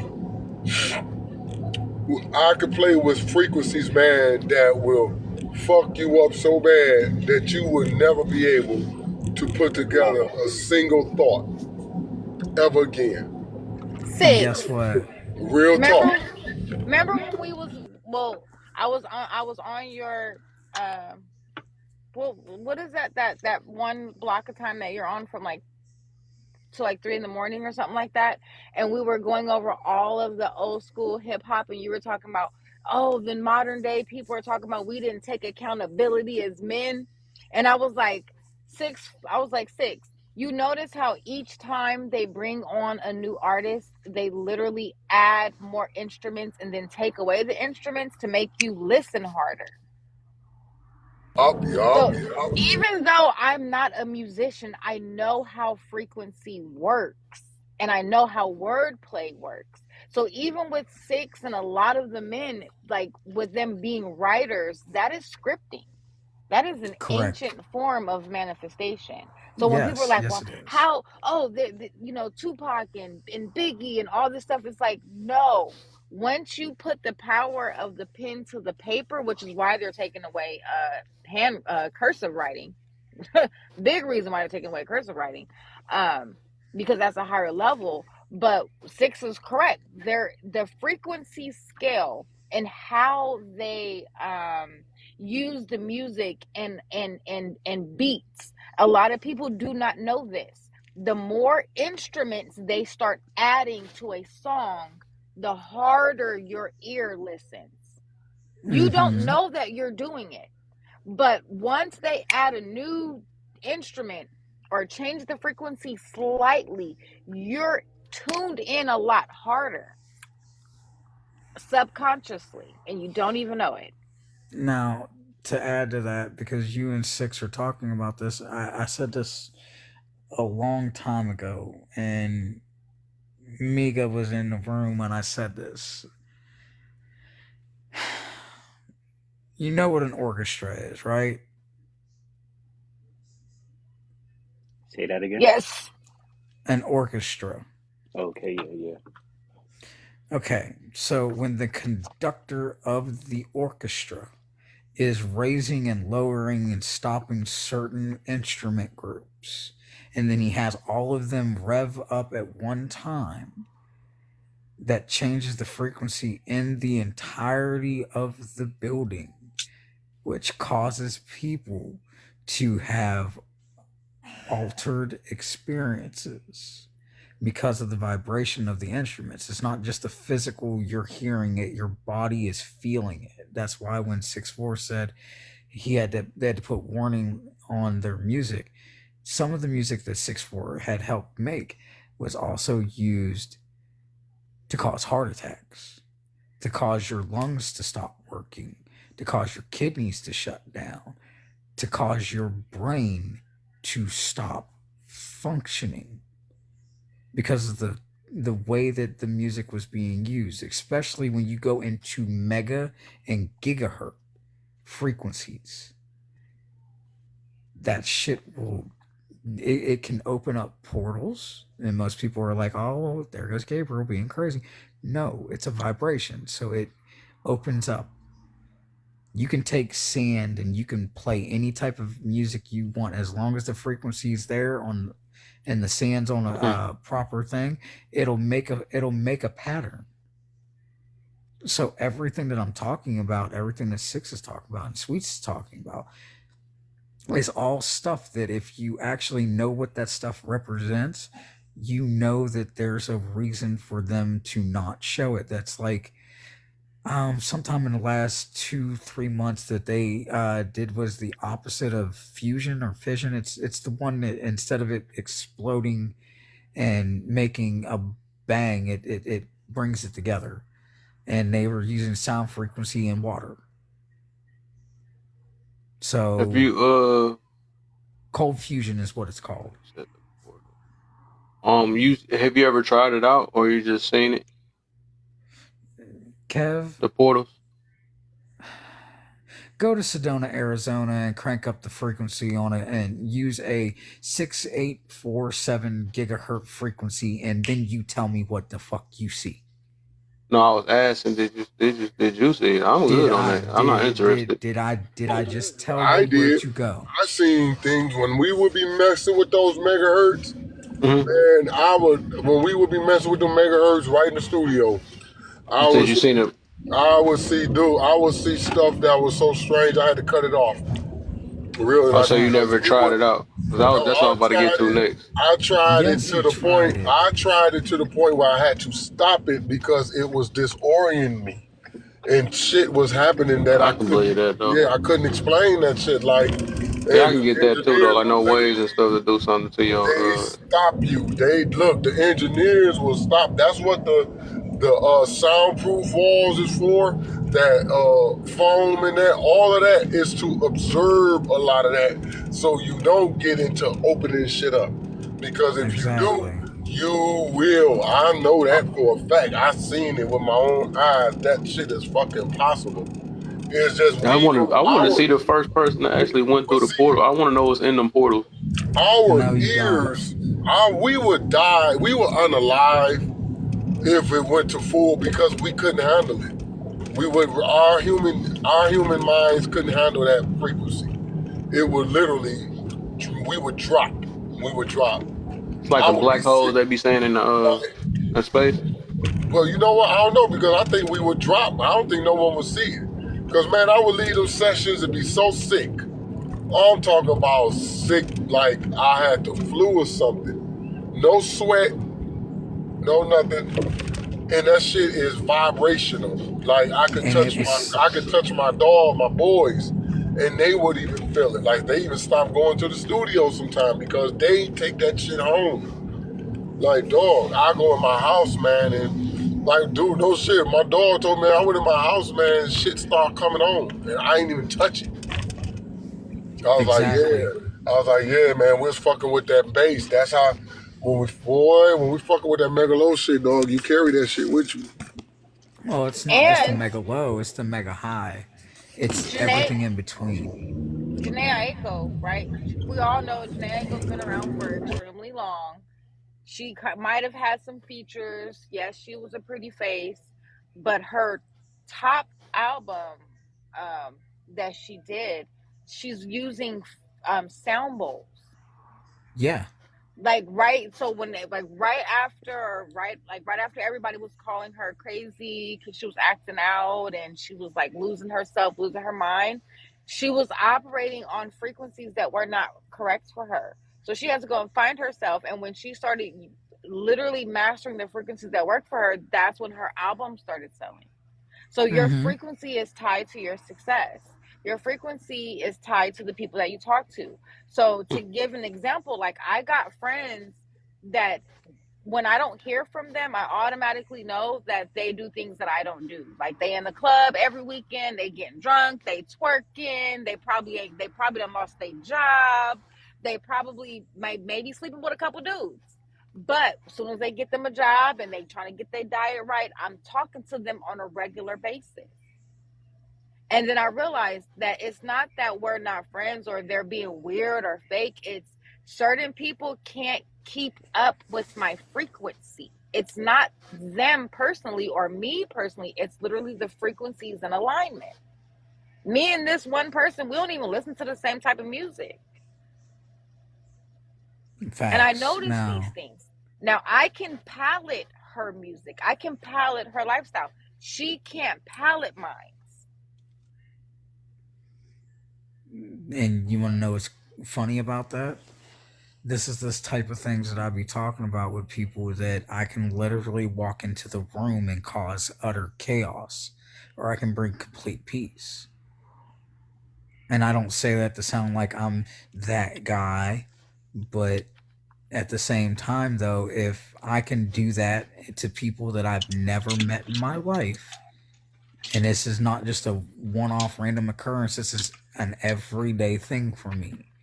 I can literally walk into any of the 3 buildings that I work in, and I can literally cause complete dysfunction and chaos just from me showing up. I ain't said nothing. I ain't did nothing but breathe and walk into the building. And then This is they're why I say I am karma. This is Oh why I tell my people exactly. gosh, y'all I getting worse and believe worse. I believe I Kev, am karma Kev, you're because Agent Smith. I'm going to need you to take your I'm Agent getting Smith my self. head. I I need you to just get your started a Agent new Smith work self. But you shift. learned that too. No, I'm gonna give you an example Anybody because that think different is an Tell you Agent this. Smith. I'm gonna tell you this. White I just folk, started a new work shift and I work at night now. Like I literally start work at the time that I would be getting off. So I don't Boy know did none of these research on. people. I'm When gonna I tell get on you my this new though. work shift, they like, yeah, Tiana is the best. Like, where I'm so glad that you're on my team tonight. I'm like, I've never met you. Excuse me, can you introduce yourself? Because your frequency or your energy, people are Child aware of of it. God. And some people don't like people being happy. Some people don't like people being mad.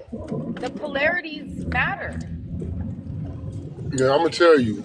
White folk, they can hear that with no problem. Like I done been to raves, and they would literally stand in front of the speaker. I can't do that. I get knocked down. But they could stand for certain. I don't know if it's the mel by them not having too much that no melanin, that they soak that shit up. They don't Look, cover their ears. It don't disorient them. six We four, black people don't play music that loud. We don't ever right? play music on the frequency that they play the music on in the raves. Our Well, clubs, that's low noise compared to what they play in them raves. well, 6'4". I'm gonna say it like this because I've been on the spectrum of what you're talking about. Most of those motherfuckers aren't human. They're just wearing human suits. I'm willing to believe it because anytime you can stand in front of that shit and not fall or hurt or and just still be going, well, I can't even. I got Work. to hear that. I got to be so far away from that shit. Right. Now, I'm going to say this to person in the comment section. Yes, they're easily possessed. That's why I said they're human suits.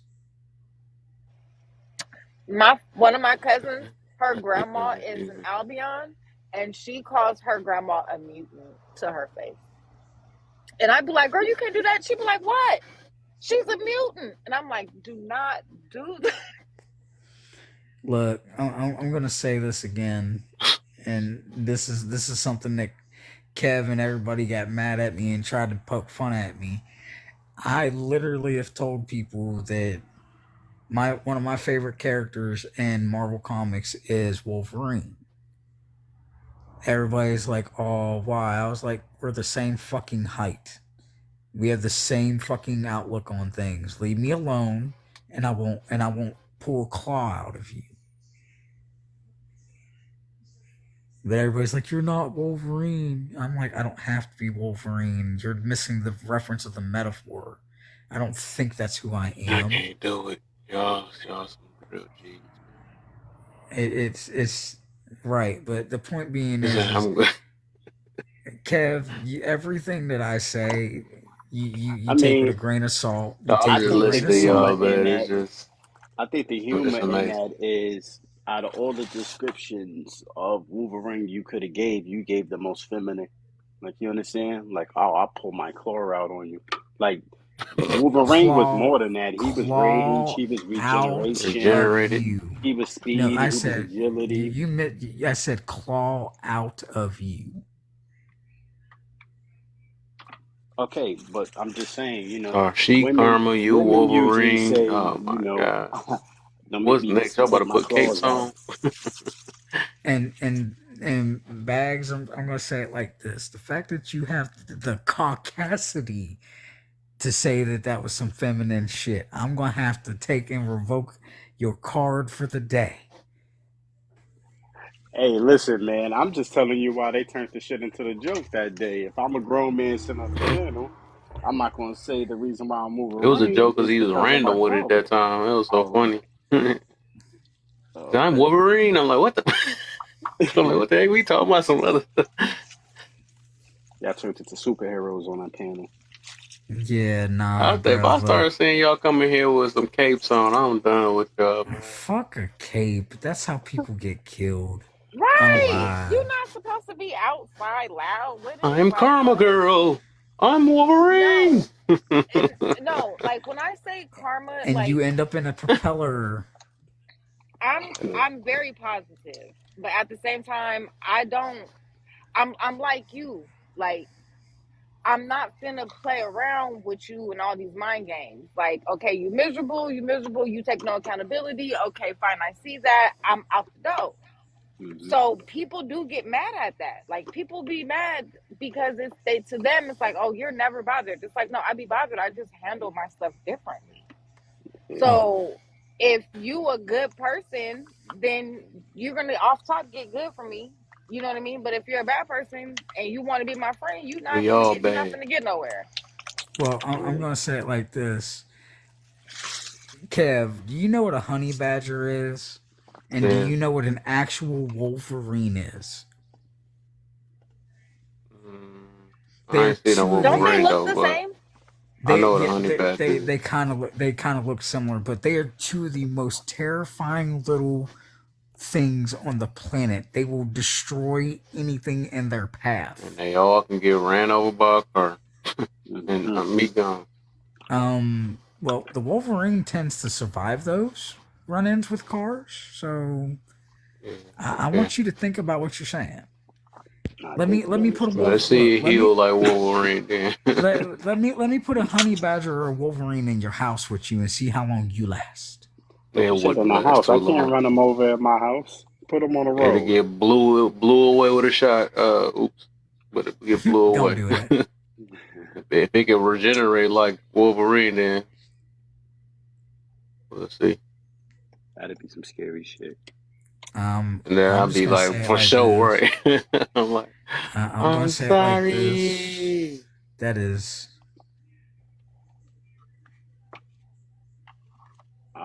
I'm surprised we ain't start regenerating. That they didn't take DNA from the snake and found a You way gotta of get your mixing it vibrations with the high enough. How you humans. don't know about that? Matter of fact, you right. Do Well, your man, research. hey, Bags. Learn This how is to get what your I was just vibrations gonna up. say. But wait, we do regenerate. We do. Every time you get a cut, how many times you got a cut and you ain't had to go get stitches? It healed up on its own. The only time we need stitches if it get too deep. So what that should tell you is that the regeneration is there, but what stops it when it get deeper? Yeah, that's Because what I'm saying. I want to. Why we yeah, don't I'm trying regenerate to like get it to the frogs? point where if I lose a finger, it starts slowly throwing back. I'm growing back on some Deadpool type of shit. That's what I'm saying. Yeah, that type of regeneration. that's That's what right. I'm That's now what talking I'm about. talking you about. That's what I'm talking about right there. And it exists because nah. lizards Like a have that. frog and an They shed their amphibians, tails they and get their grow it stuff right right back. back. Yeah, but Lizards see, have it. y'all don't realize that Deadpool only looks ugly because he wants to. Nah, I that's heard not our true. liver No, is about no, the same. stop. And I want you to stop and Yeah, listen ain't to he gay? me. Ain't he gay? No, Hmm. just look. Okay, look. I'm not worried about none of that fuck shit. Listen to what I'm saying. Go look it Man, up my in a fucking superhero comic. can't be getting bent over, man. No, he a They already superhero. explained it. They No, already listen. Go explained it, look. bro. I did Listen. look it up. Go I'm a, look up in the comic books and see why Wade Wilson does not want to remove his scars. And then when you come back and you tell me exactly which comic book and which issue that it talks about it in, let me know. Because I've read all of Deadpool shit. That's like next thing you're Bro, gonna you tell had a me lot that of time in your life. no, yeah. that's like the next thing you're gonna try and tell me is Howard the Duck ain't the original Deadpool. Fuck with it. Howard, I'm just gonna stick to my Kev, video how are games. you?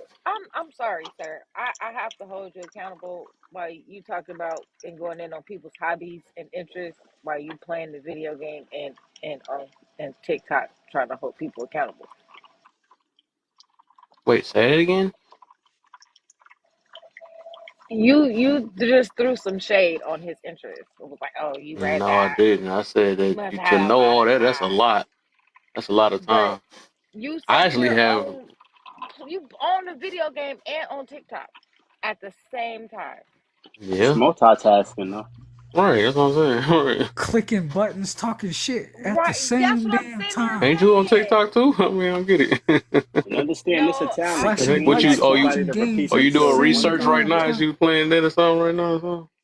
I'm not playing any video games and I I'm saying, don't I intend mean, on. as you on TikTok right now, you must be doing research. You doing your hobby too, right? All right, Actually, yeah. so Okay, I that's do cool. So, I got so one for my you, thing is, Kev. I was saying that he had a but lot of time.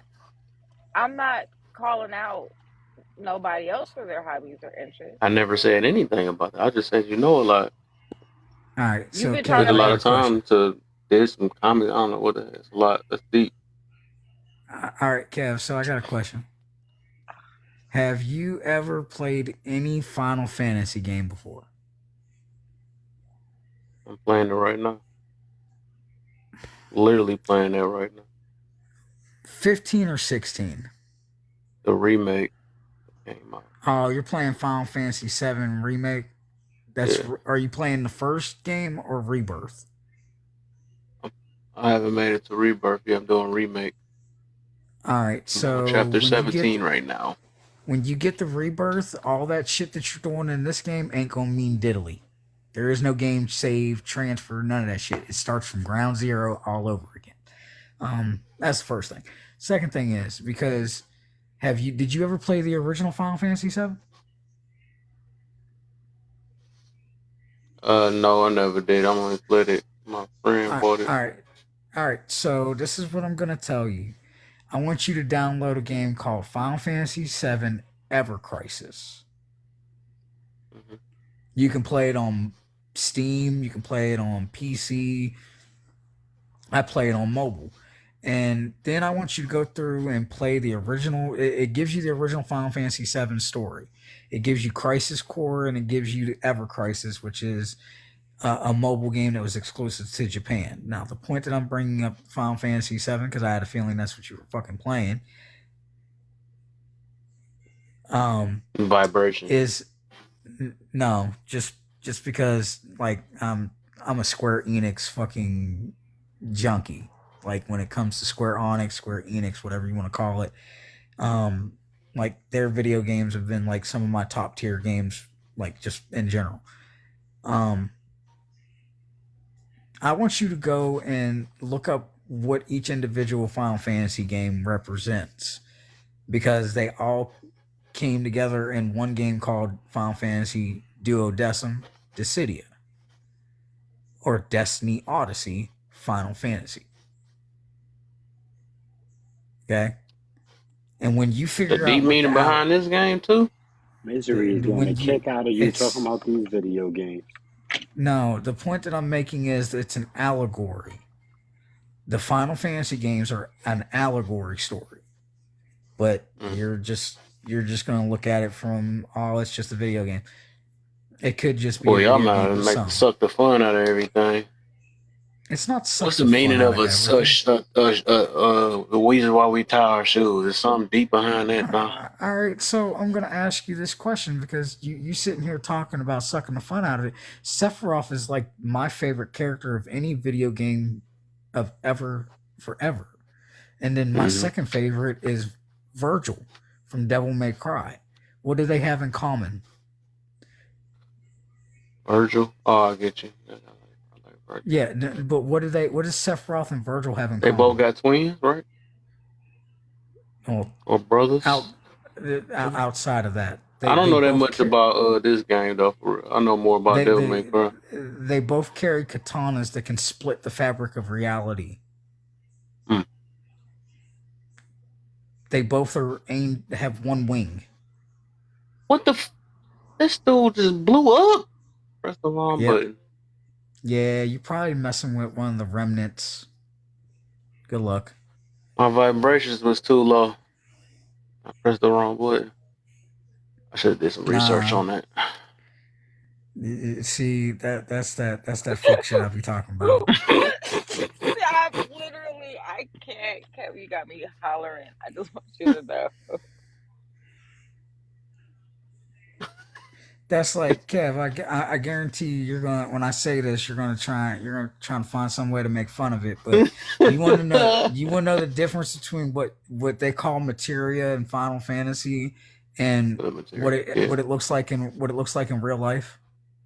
What that? Crystals. Marbles? Oh, it's like a marble Crystals. to me. A It crystal. looks like Okay. a marble to you. It's literally Crystal.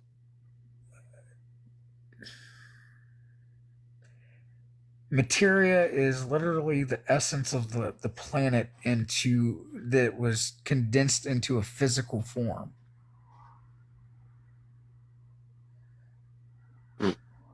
That's the same principle as a crystal. They vibrate on a frequency. Each crystal has its own vibrational frequency. Each Mm. materia has its own specific use in the game. Mm-hmm. That's like each type of material that is used throughout the Bible. They're each individual, the 12 tribes of Israel have a specific rock, mineral, crystal that they have that specifically represents them. That's where the stupid infinity stones came from in Marvel. I'm two of the 12 tribes. I'm Judah and Benjamin. I'm God's child. Am that I am. I'm Naphtali and two tribal Gad. Hey, 6'4", I'm a you human. know, 6'4". I'm gonna say this one time because I said it to you and you caught what my name actually means. I am him, he is me. What you see in one, you see in three. I am his imperial majesty. If you don't know what I that was about to means, you say, if might you want to do God, some now more. I'm done. If you don't know what that You said you means, you might want to divided look. it to three. I'm like, what? If you don't know what that means, you might want to look it up. I'm good. I'm good on the lookup. Nah, thank you. I'm just gonna go with your word, man. I'm hollering.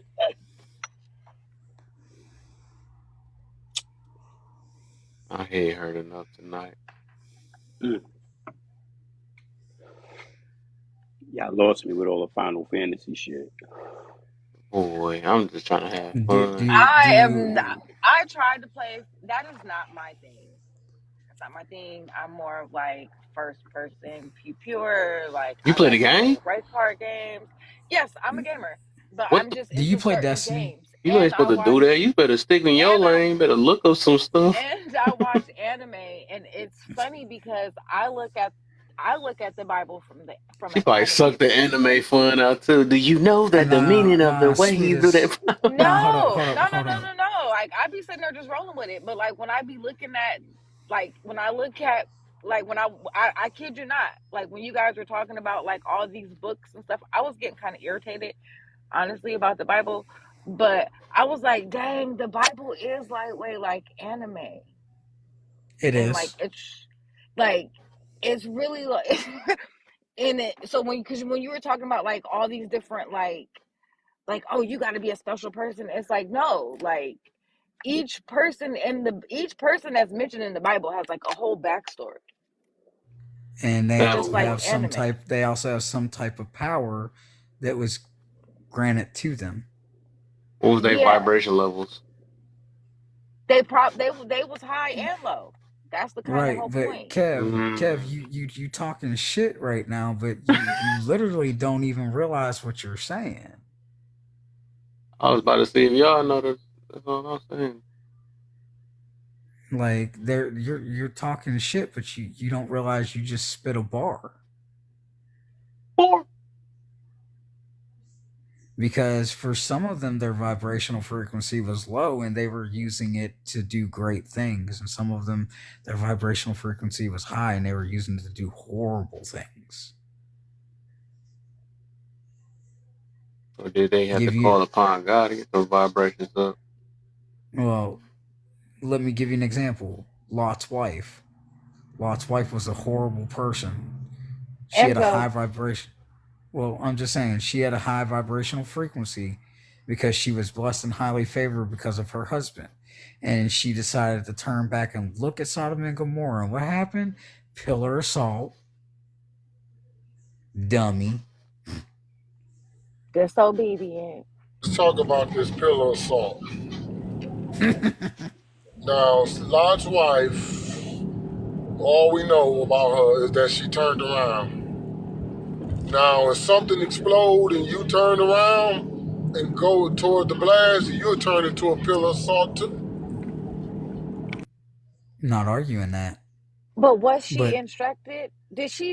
Was she at least guided on if she should or should not turn around? Yeah, well, no one told her not to, but she did. We don't know why she did. Some people say the Bible preachers will tell It you looks on that donut. that she missed the sin that was going on. That's why we don't know why That she was a low turned. vibration donut he gave me. hey, that's because the powers and principalities decided that they wanted her to turn into a pillar of salt. Because we do not fight in a physical battle, we fight in a spiritual. Why do you think whenever somebody pisses me off, I literally go get what is called the Wait, so sword of she so Damocles? so you saying she was supposed to be a pillar of salt? I'm saying, Yep. no, I'm saying if any, she was probably too close to the blast.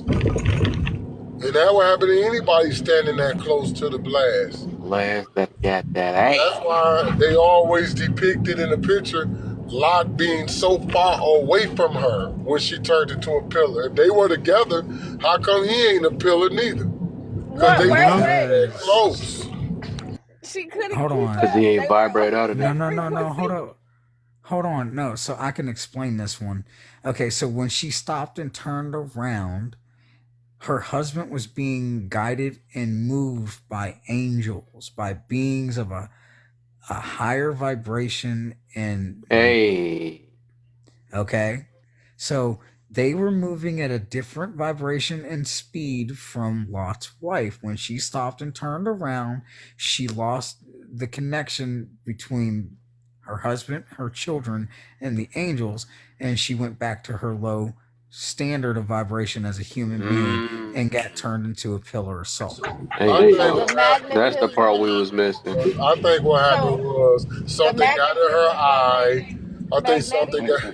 I think something got in her eye, and she's like, "Wait, hold on, wait." And you know how you look up, getting something out of your eye, and bam, he got her. He got her. Right in eye. That's what she Right said. in Because just think, right? If it's burning around there, you know it's debris in the air.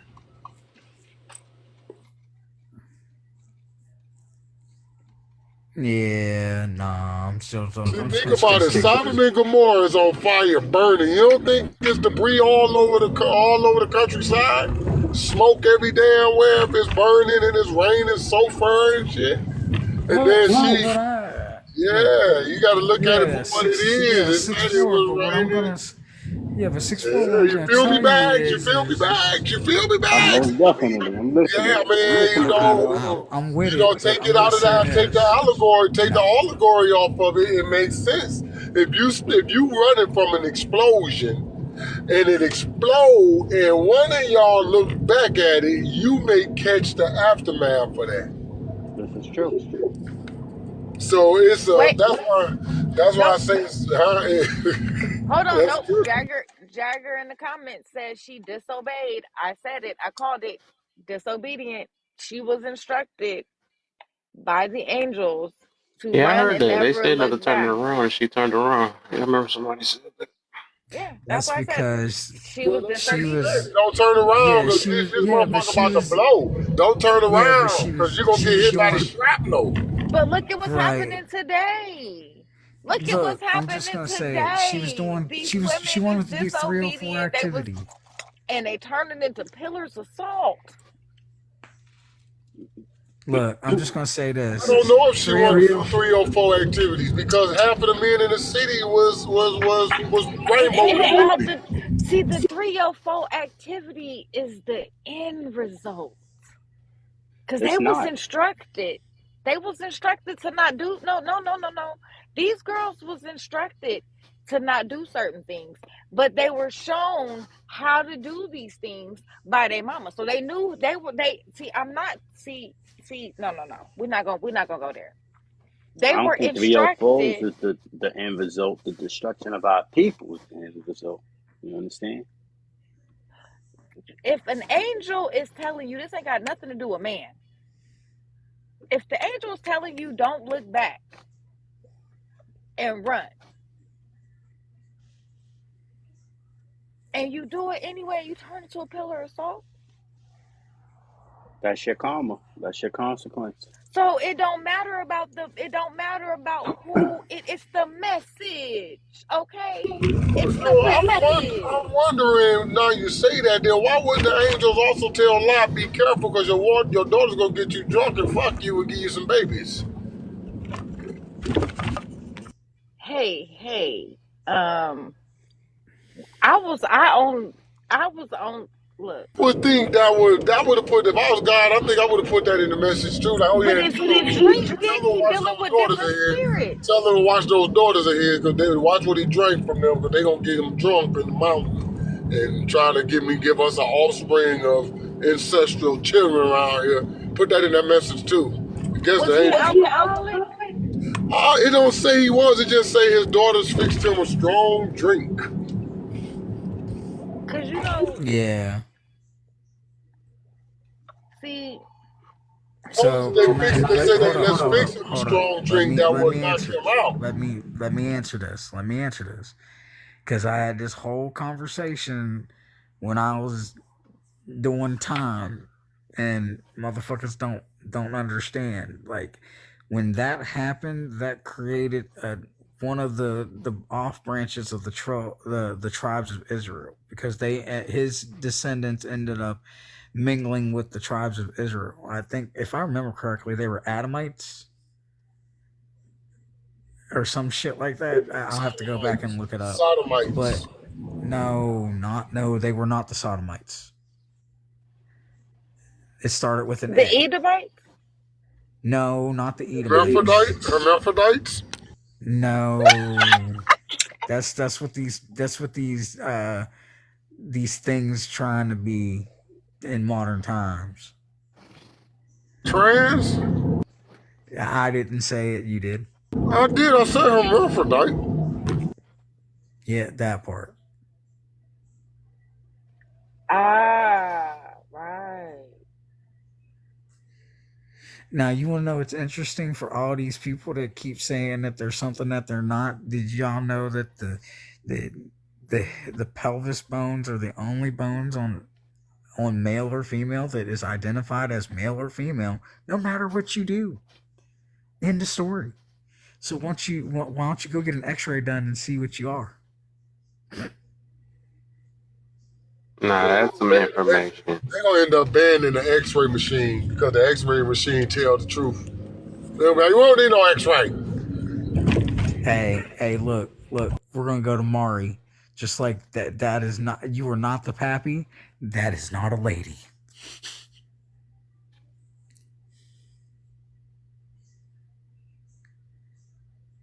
Crickets.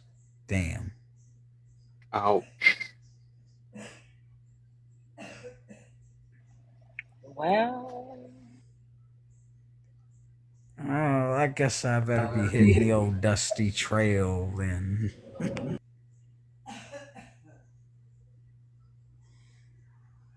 I'm gonna end up going up Damn. in a minute.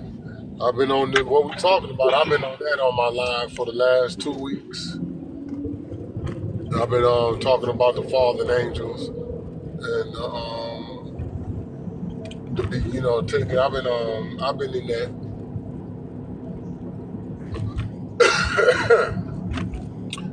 So I'm gonna let my tablet charge up a little more, so I don't forget. Man. Bruh, look, I'm gonna say it like this. If you go look up the name of Baden, and I'm saying it completely in English, not in its original context. Go look up the Angel of Abaddon and tell me who that is. The demon lust. AKA Abaddon. Look at how quick that was answered, though. Just how quick that was. All right, man. I had enough. I'm about to head out, man. Well, that Get that my means vibrations restored real quick. I'm gonna go. I'm gonna get out of here and go to sleep because I gotta work at 12 o'clock. It's 7:30. Uh-oh. See? Perfect timing, you feel me? You see? Right. As my vibrations connected to... Yeah, I'm getting it. I'm getting them powers, boy. Peace, love, and chicken grease, bro.